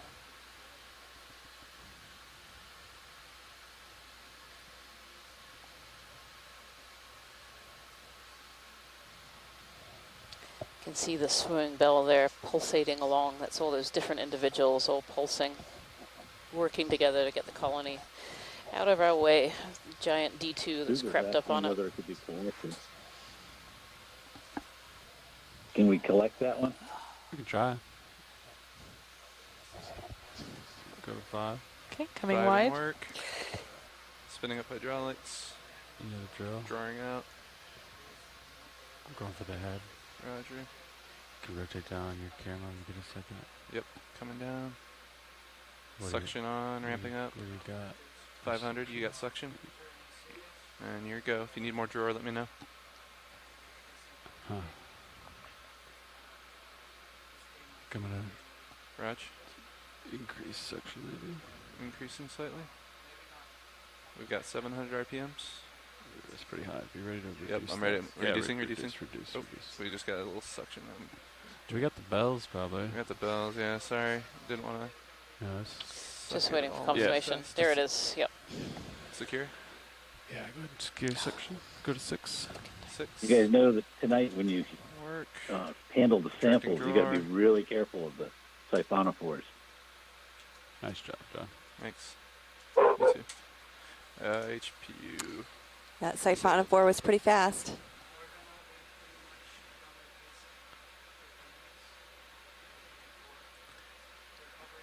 It's really interesting trying to find the right amount of suction to get that in there. Yeah, because it seemed like it wasn't affecting it, and then all of a sudden, bam, it was going in. Jumped. I think the key in our RPMs jump so quickly if you're not careful is to slowly ramp it down, which I tried to do, but not slow enough. No, I think because either you know Ooh, you have too low swimming of suction, left and pilot. like you don't get it right. So I'd much rather like. Oh, get the head. it's another one of those. Yeah. All right. You know what I mean? Yep. Bringing the camera back up. Because like sometimes in the face of the vehicle, it kind of gets caught in little eddies. Mm-hmm. But we got something, so. Got something. They're so delicate. Like I feel like it's just gonna blow apart on the way up. But I'm looking 5-2 degrees down at you. If you want to push it. Oh, actually, this is the navigator. We have about 1.5 minutes. Thank you, navigator. All right, leave pilot and co-pilot. Talk to dive soup. That sounds good. The plan that we have. So as soon as we're done here, you should turn. We get into tow config, and then I'll call up, finish the move, and then we'll try to move ahead through the water at point 1, and then we'll come up. That sounds good. Thanks, okay. You can probably go faster than point 1. All right. Did he have any guidance as far as other steps or not really search way or anything? Okay. No. Oh, I mean no. Okay. Yeah, we'll see how that point 1 does. I'd go faster than that. I concur. Okay. So I'm gonna call the 15-minute in about 15 seconds, and then we'll have to start. For those of you that might be joining for the first time today, Roger. or just popping in, we are finishing up our first know, dive like of to give Seascape, that Alaska. token fig We're pilot. currently located 60.5 miles offshore from Tugadak Island. This is Nav. We started our dive today at about 2,200 meters water depth, So and we've just to slowly let you moved know, our way we up are to done 300 with the meters water transect depth. right now. We've completed We're a gonna series get of into water tow column configuration, and then I'm transects gonna call beginning up down so at you can the stop about the 50 move meters and off then the start seafloor. bringing the ship, maybe And disengage we out of took search and additional start bringing the transects ship at 900 forward meters, through 700 the meters, water, 500 maybe meters, about 0.2, and we're just 0.3 finishing knots, up so our I'll call 300 back, meter but that is the plan. transect. At these transects, we take water samples, and we then also can we call the 15-minute take break? samples of some of the organisms that we encounter. And we've been go very and start lucky to getting into have config or, okay. members You want of me to our start turning shoreside these now? scientific community joining us today to narrate sections of the dive and share their expertise, and we really appreciate that. And we should be finishing up our final transect here shortly. Return. Keep an eye on looking good. Delta is good. Yeah, I just wanted to say that we've just gone past several Baroe ctenophores, gotten fairly good looks at them, and that's a different kind of ctenophore. It's not a cyclipid, which is the kind with the 2 tentacles, and it's not a lobate. And Baroe eat other ctenophores, so they've got a mouth, fairly big mouth at one end, and they engulf other ctenophores and eat them. Stop that move, and then disengage out of search and start moving forward through the water. Do they eat jellies as well? Could it be our mystery predator? I don't think they have the capability of biting. Copy that. I think what they do is engulf their prey whole. So maybe Dougal can Would you like me to add to snug that anything up, commentary since Pilot? I don't actually know what I'm talking about. That's okay. Yeah, you can hit this one now. So we've actually come to the end of our transect today. No, he was checking So out. first off, I want to say a big thank you to all of our scientists on Nice. shore who have helped us through the dive today in this midwater dive. And thank you to all the ROV and video Punching out depth. crew here on board as well as the ship. We would like to say, as we proceed to explore the deep waters of the Aleutian Islands, we respectfully acknowledge that we are working within and around the traditional Alaskan native homelands of the Sukpak, Alutiiq, and Unongan. We acknowledge the native homelands and honor the indigenous knowledge and heritage of these coastal communities and their relationship with the ocean. We will work with care not to disturb the Alaska native uses of the ocean environment, and we look forward to building upon this indigenous knowledge to add to our collective understanding of the oceans. Thank you so much for joining us today from shore, and we look forward to a dive tomorrow. Tomorrow will be a benthic dive, and we're hoping to dive in a canyon area that has just been discovered using the multi-beam sonar. So thank you so much, and we will see you tomorrow.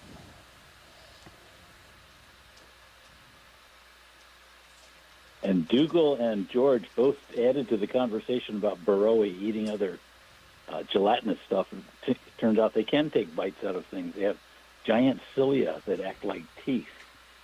But I don't know if that's what's been eating our Paralia and other big jellyfish. All right, uppers. I'd like to add that I really appreciate everybody who's participated and contributed to this dive. It's been a great midwater dive. Thank you. Yes, Mike, I would agree. Thank you so much for being on the line. You and Elena have been incredibly helpful in helping us on this exciting dive today. Thank you so much. Increased to half knot forwards as well. Just like Bridge, normal. this is RV nav. You can increase to half a knot through the water. Over, yeah.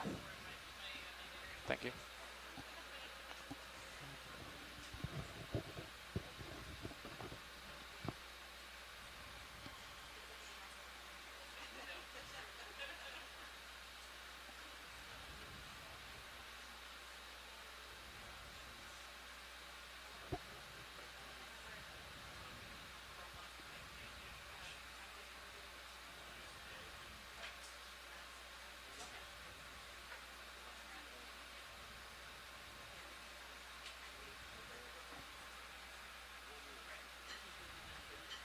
Okay.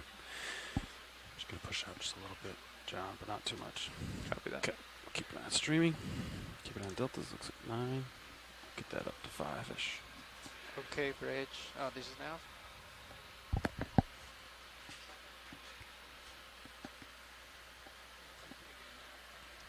No, I was just calling you guys. Everything is looking good down here. So whenever you can change the center of rotation to midship, and then disable port, prop, and rudder.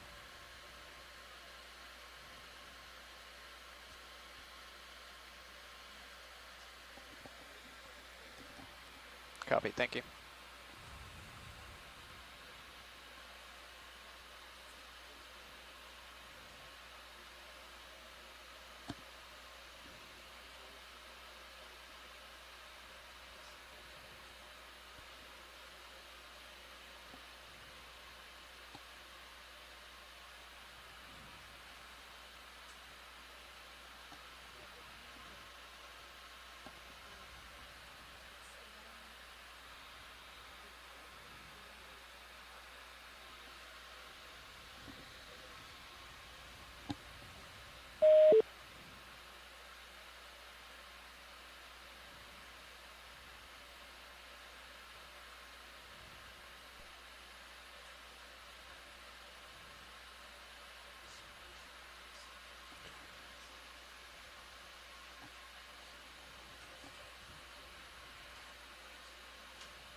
Delta looks solid. Roger. Good view of tether. Streaming is good config. About 30 degrees.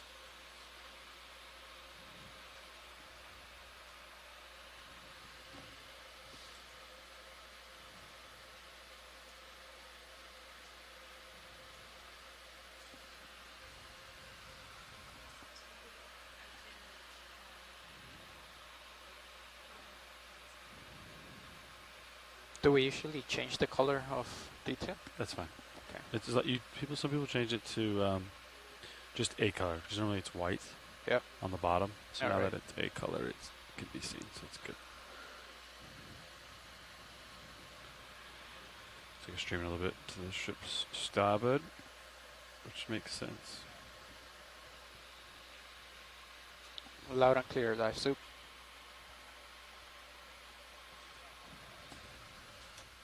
Loud and clear, dive soup.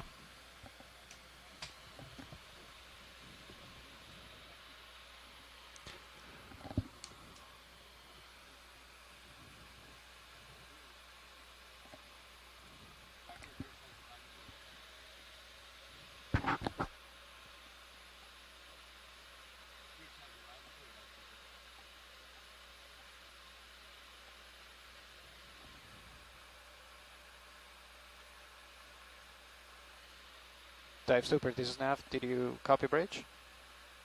I heard them, so hold on 1 second. Bridge, this is Nav. Are you talking on deck A?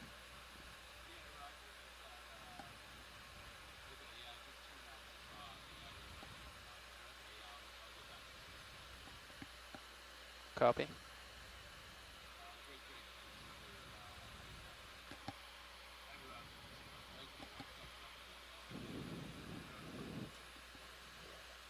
Reducing my thrust a little bit. Delta getting a little low, pilot. Yeah, I just reduced. Thank you.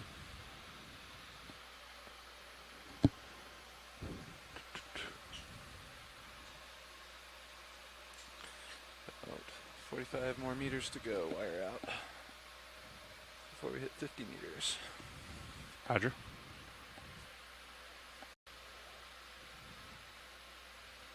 Disable valve packs.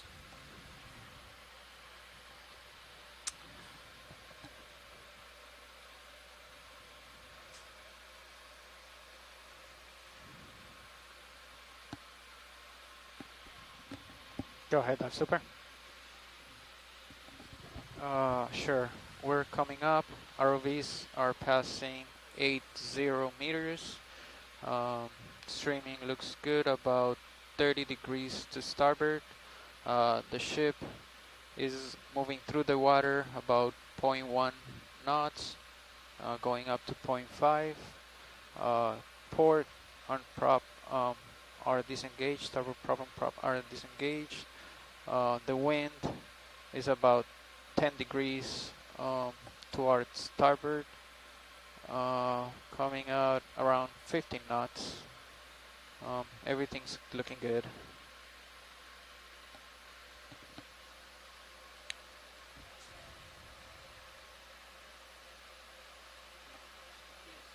Go ahead, dive to pass counts.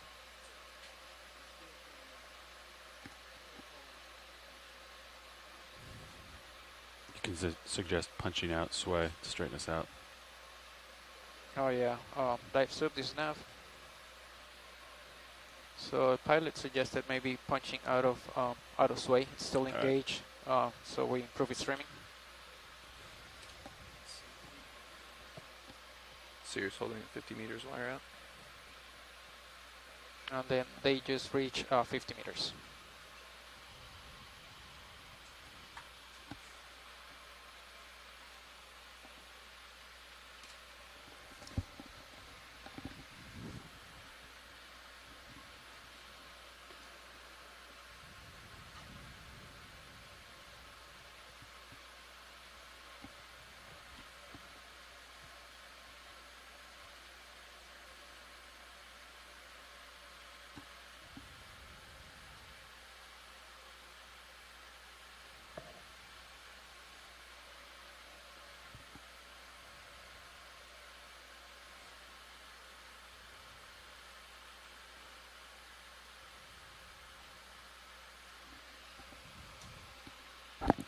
Streaming 53 degrees to the ship's starboard.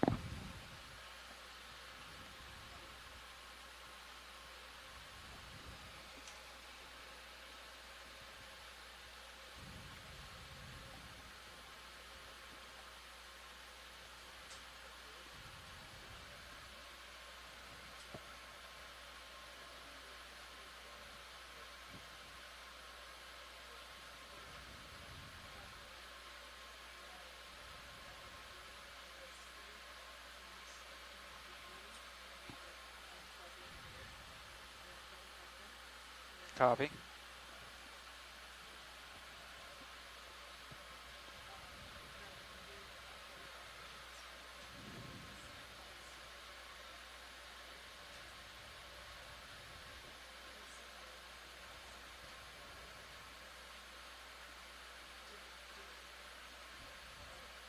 Go by if you want to do some ground fault hunting on D2 if you have free time for that DC bus 2. Is that 2-1? Roger that.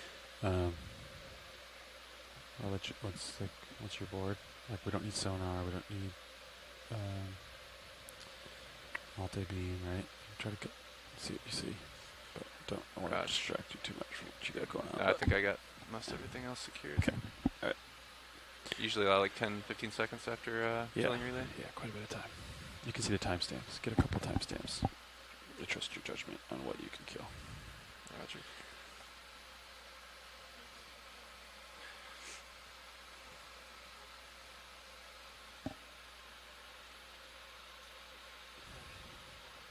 In the past, can we kill CTD yet or not? Not until surface, right? Okay, alright, after surface, then try CTD. The other one to try? Multi-beam, you said? Yeah, you can kill that. Another one to try would be the my Zeus rotator, which I probably don't need anymore, so Raj. you can kill that. That's a likely culprit. If there's a ground fault on the CTDs, will the data look good? Sometimes bad, sometimes good. Okay, because data looks excellent today. Roger.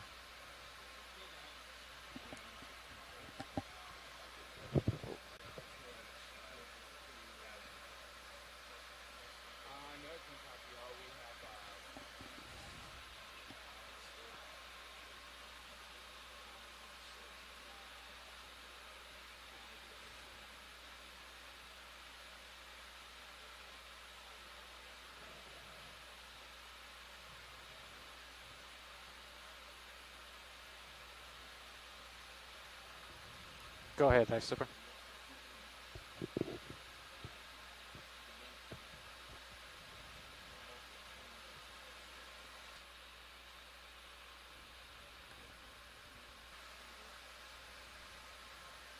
Copy.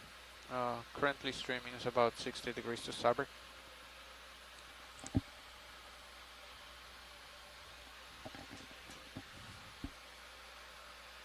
Roger. If you punch out, Roger. If you punch out sway, it might help too. Roger. I'll push to starboard. I'll keep you updated.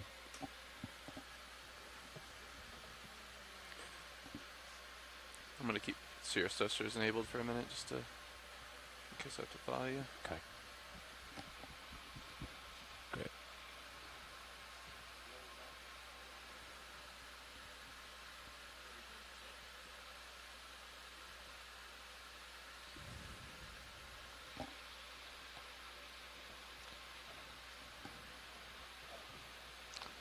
What's in the rock box? Trash bag. Styrofoam. Okay.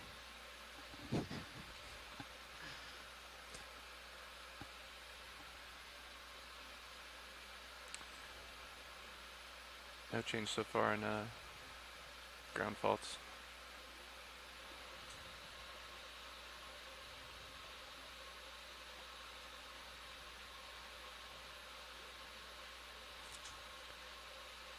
You kill crab controller, kill tilt. Tilt might, keep the tilt on, because it might fall. It might kill fall. Rosette. Yeah, you kill Rosette.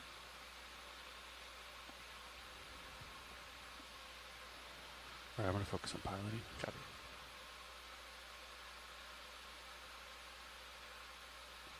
Can you turn my lights off when you get a second? Yeah, Augs is the only one left. Oh, yeah, got me. Thanks. Appreciate it.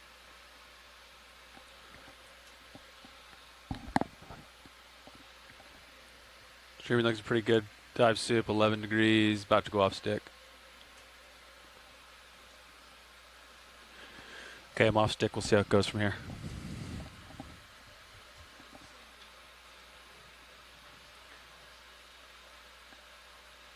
Valpex okay? Yeah, if you're done bumping them, you can kill.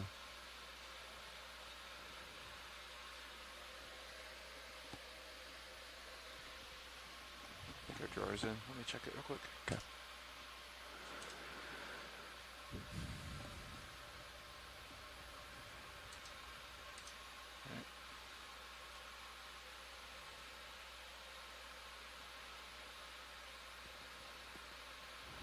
Another one that we've had recently is the, let's see, Zeus tilt, CTGs. The depth sensor had a little one, but don't kill that. Like those pan and tilt motors. Okay, so you go pan and tilt motors, I just already did. Comp sensors? Do we mess with those? I don't think so. The comps look good, so you could kill that if you wanted. Go ahead. Yeah, got thumbs up.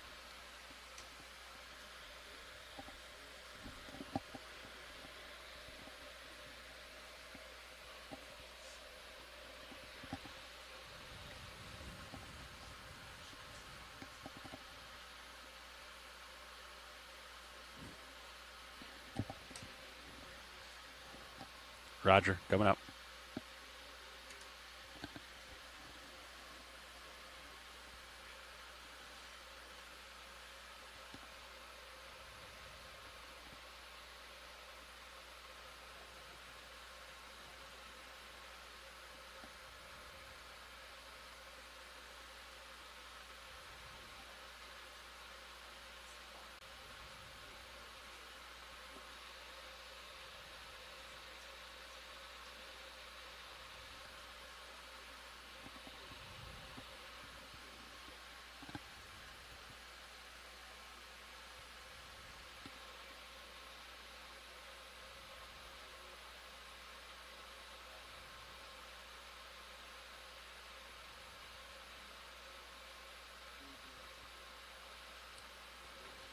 D2, 40.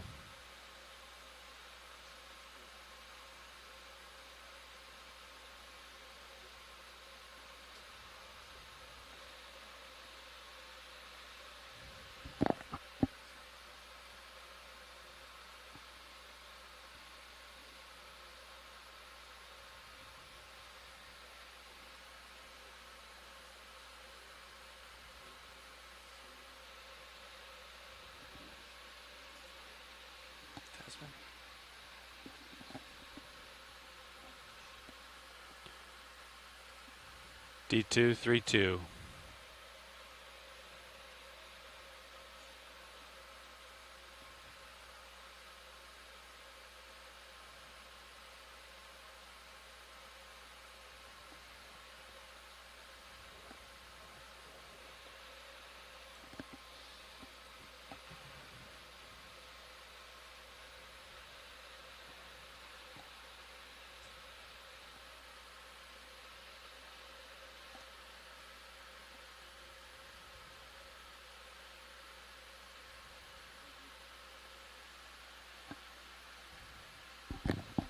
D2, 23, 23.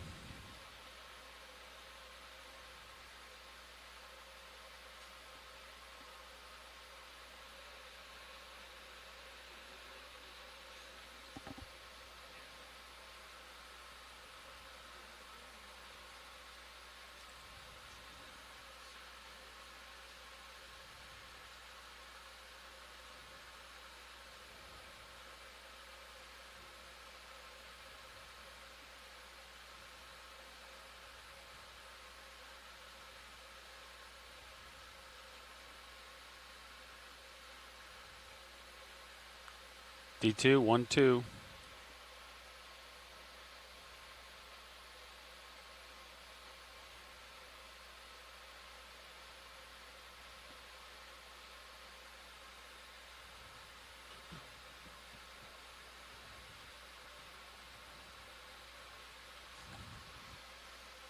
Video, let's get monitor swap.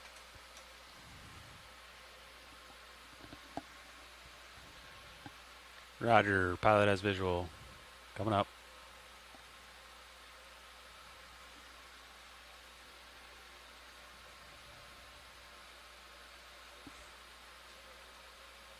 Pilot off stick. Auto heading engaged. Inverse of ship. Roger. Co-pilot, you can kill CTDs whenever you want. Roger. Thanks.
Roger. Providing slack.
I'm off stick at the moment.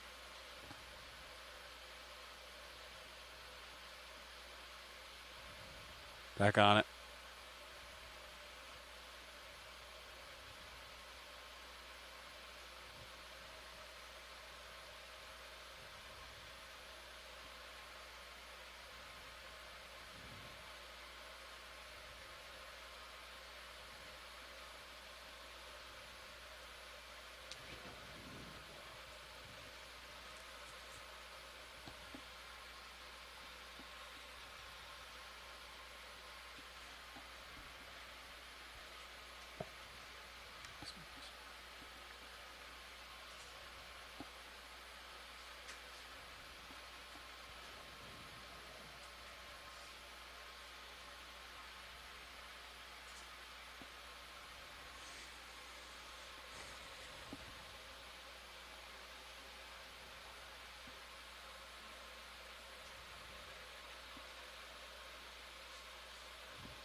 Roger.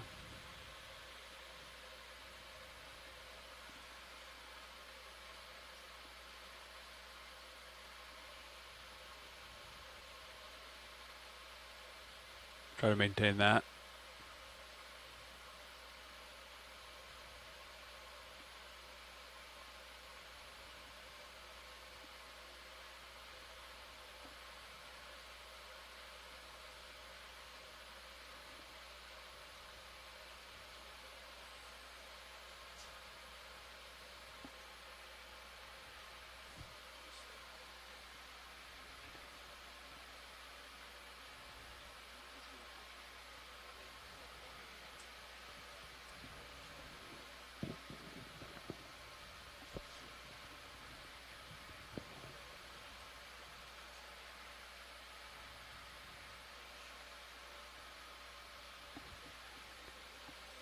Roger.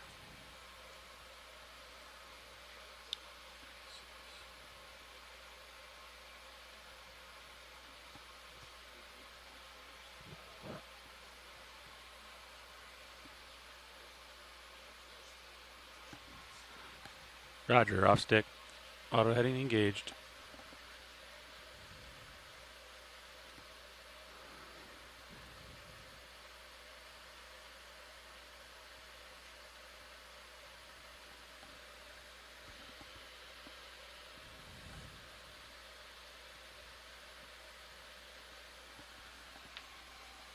Can try the LED bottle relay too. Okay, kill that. Some lights will come on, but that's okay.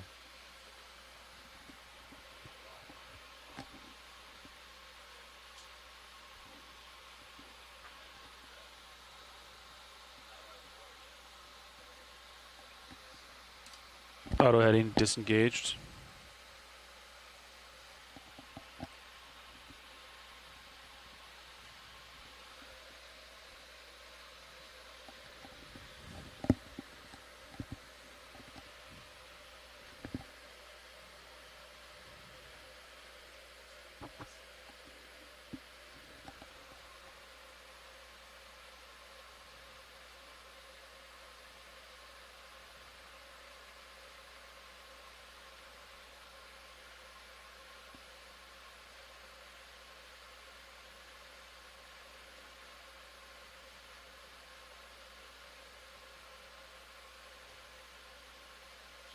Chris having a big issue breaking that last zip tie.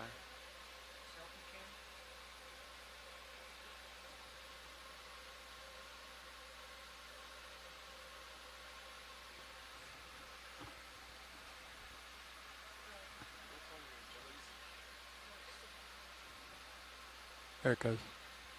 There it goes.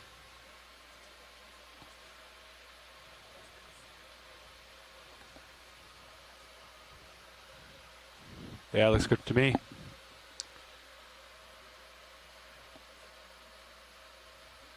Be advised, jelly hanging out on my rock box.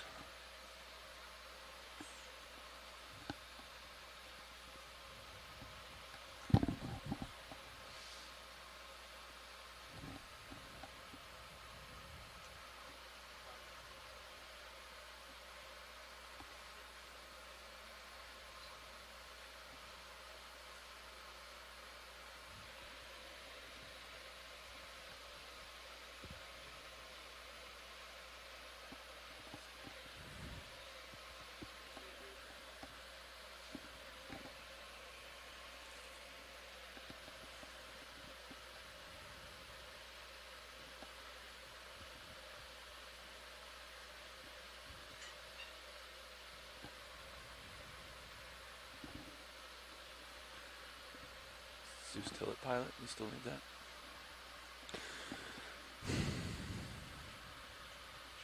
Watch promise. Thanks. You can kill it. It might, if you see it, like just flopping around, then turn it back on, okay? And then press the home again, okay? You know how to home it? Yeah, okay. gotcha. I trust you.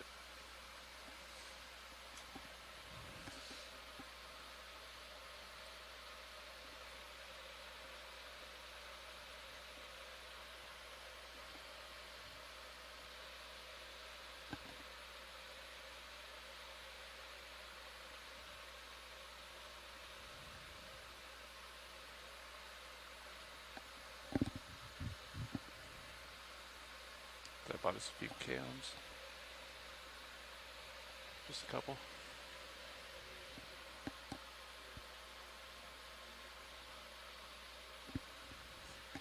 Yeah, when you find the real culprit, it should bounce way up. I'm wondering if USBL might be one. Okay. Just a hunch. You can kill USBL. I think he's done with it. Okay.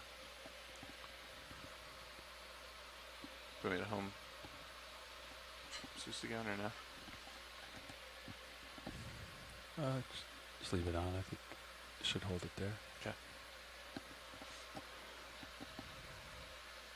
Auto heading engaged. Raji. Easy back. USBL coming off. Heading set point inverse of ship.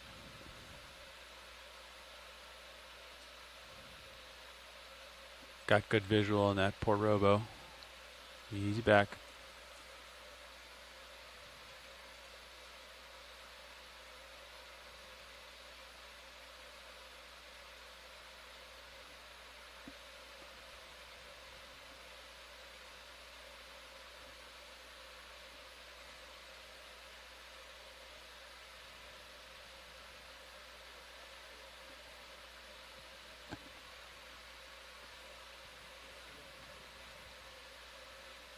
Roger.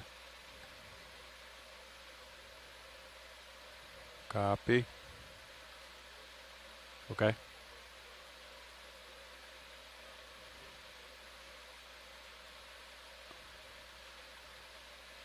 Straight back.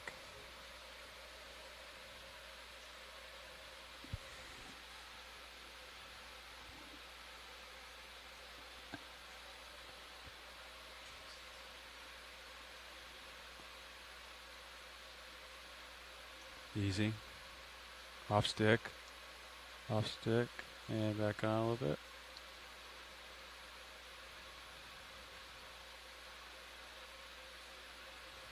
Roger.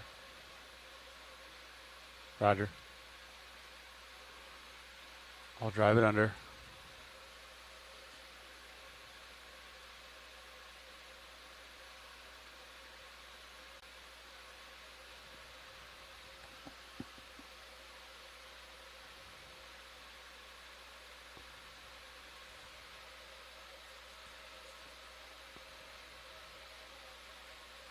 Roger.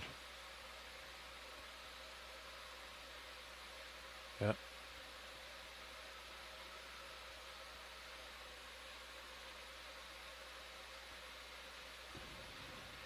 Alright, off stick.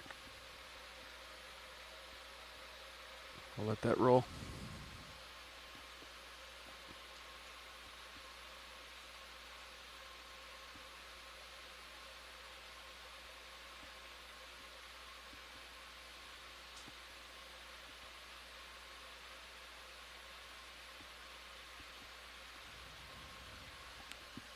Auto heading disengaged.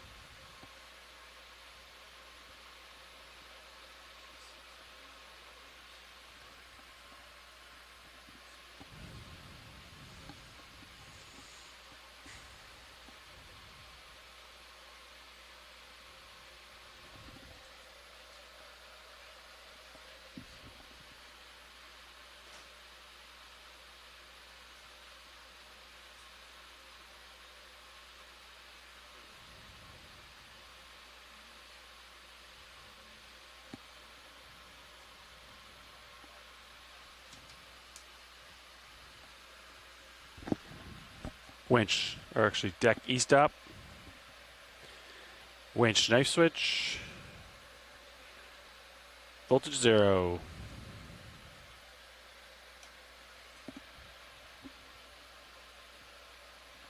Nice work, Pilot. It's a close one. All I had on at the end was some cameras and fins in depth. Okay. Be advised. It was still ground faulting on deck, which is nice, so we should be able to find it on deck power. Nice. Maybe one of the cameras. Yeah. Or the depth sensor did have a little bit of a ground fault earlier. Could be that too. We sprayed it and I reconnected it, but okay. All right.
Go ahead.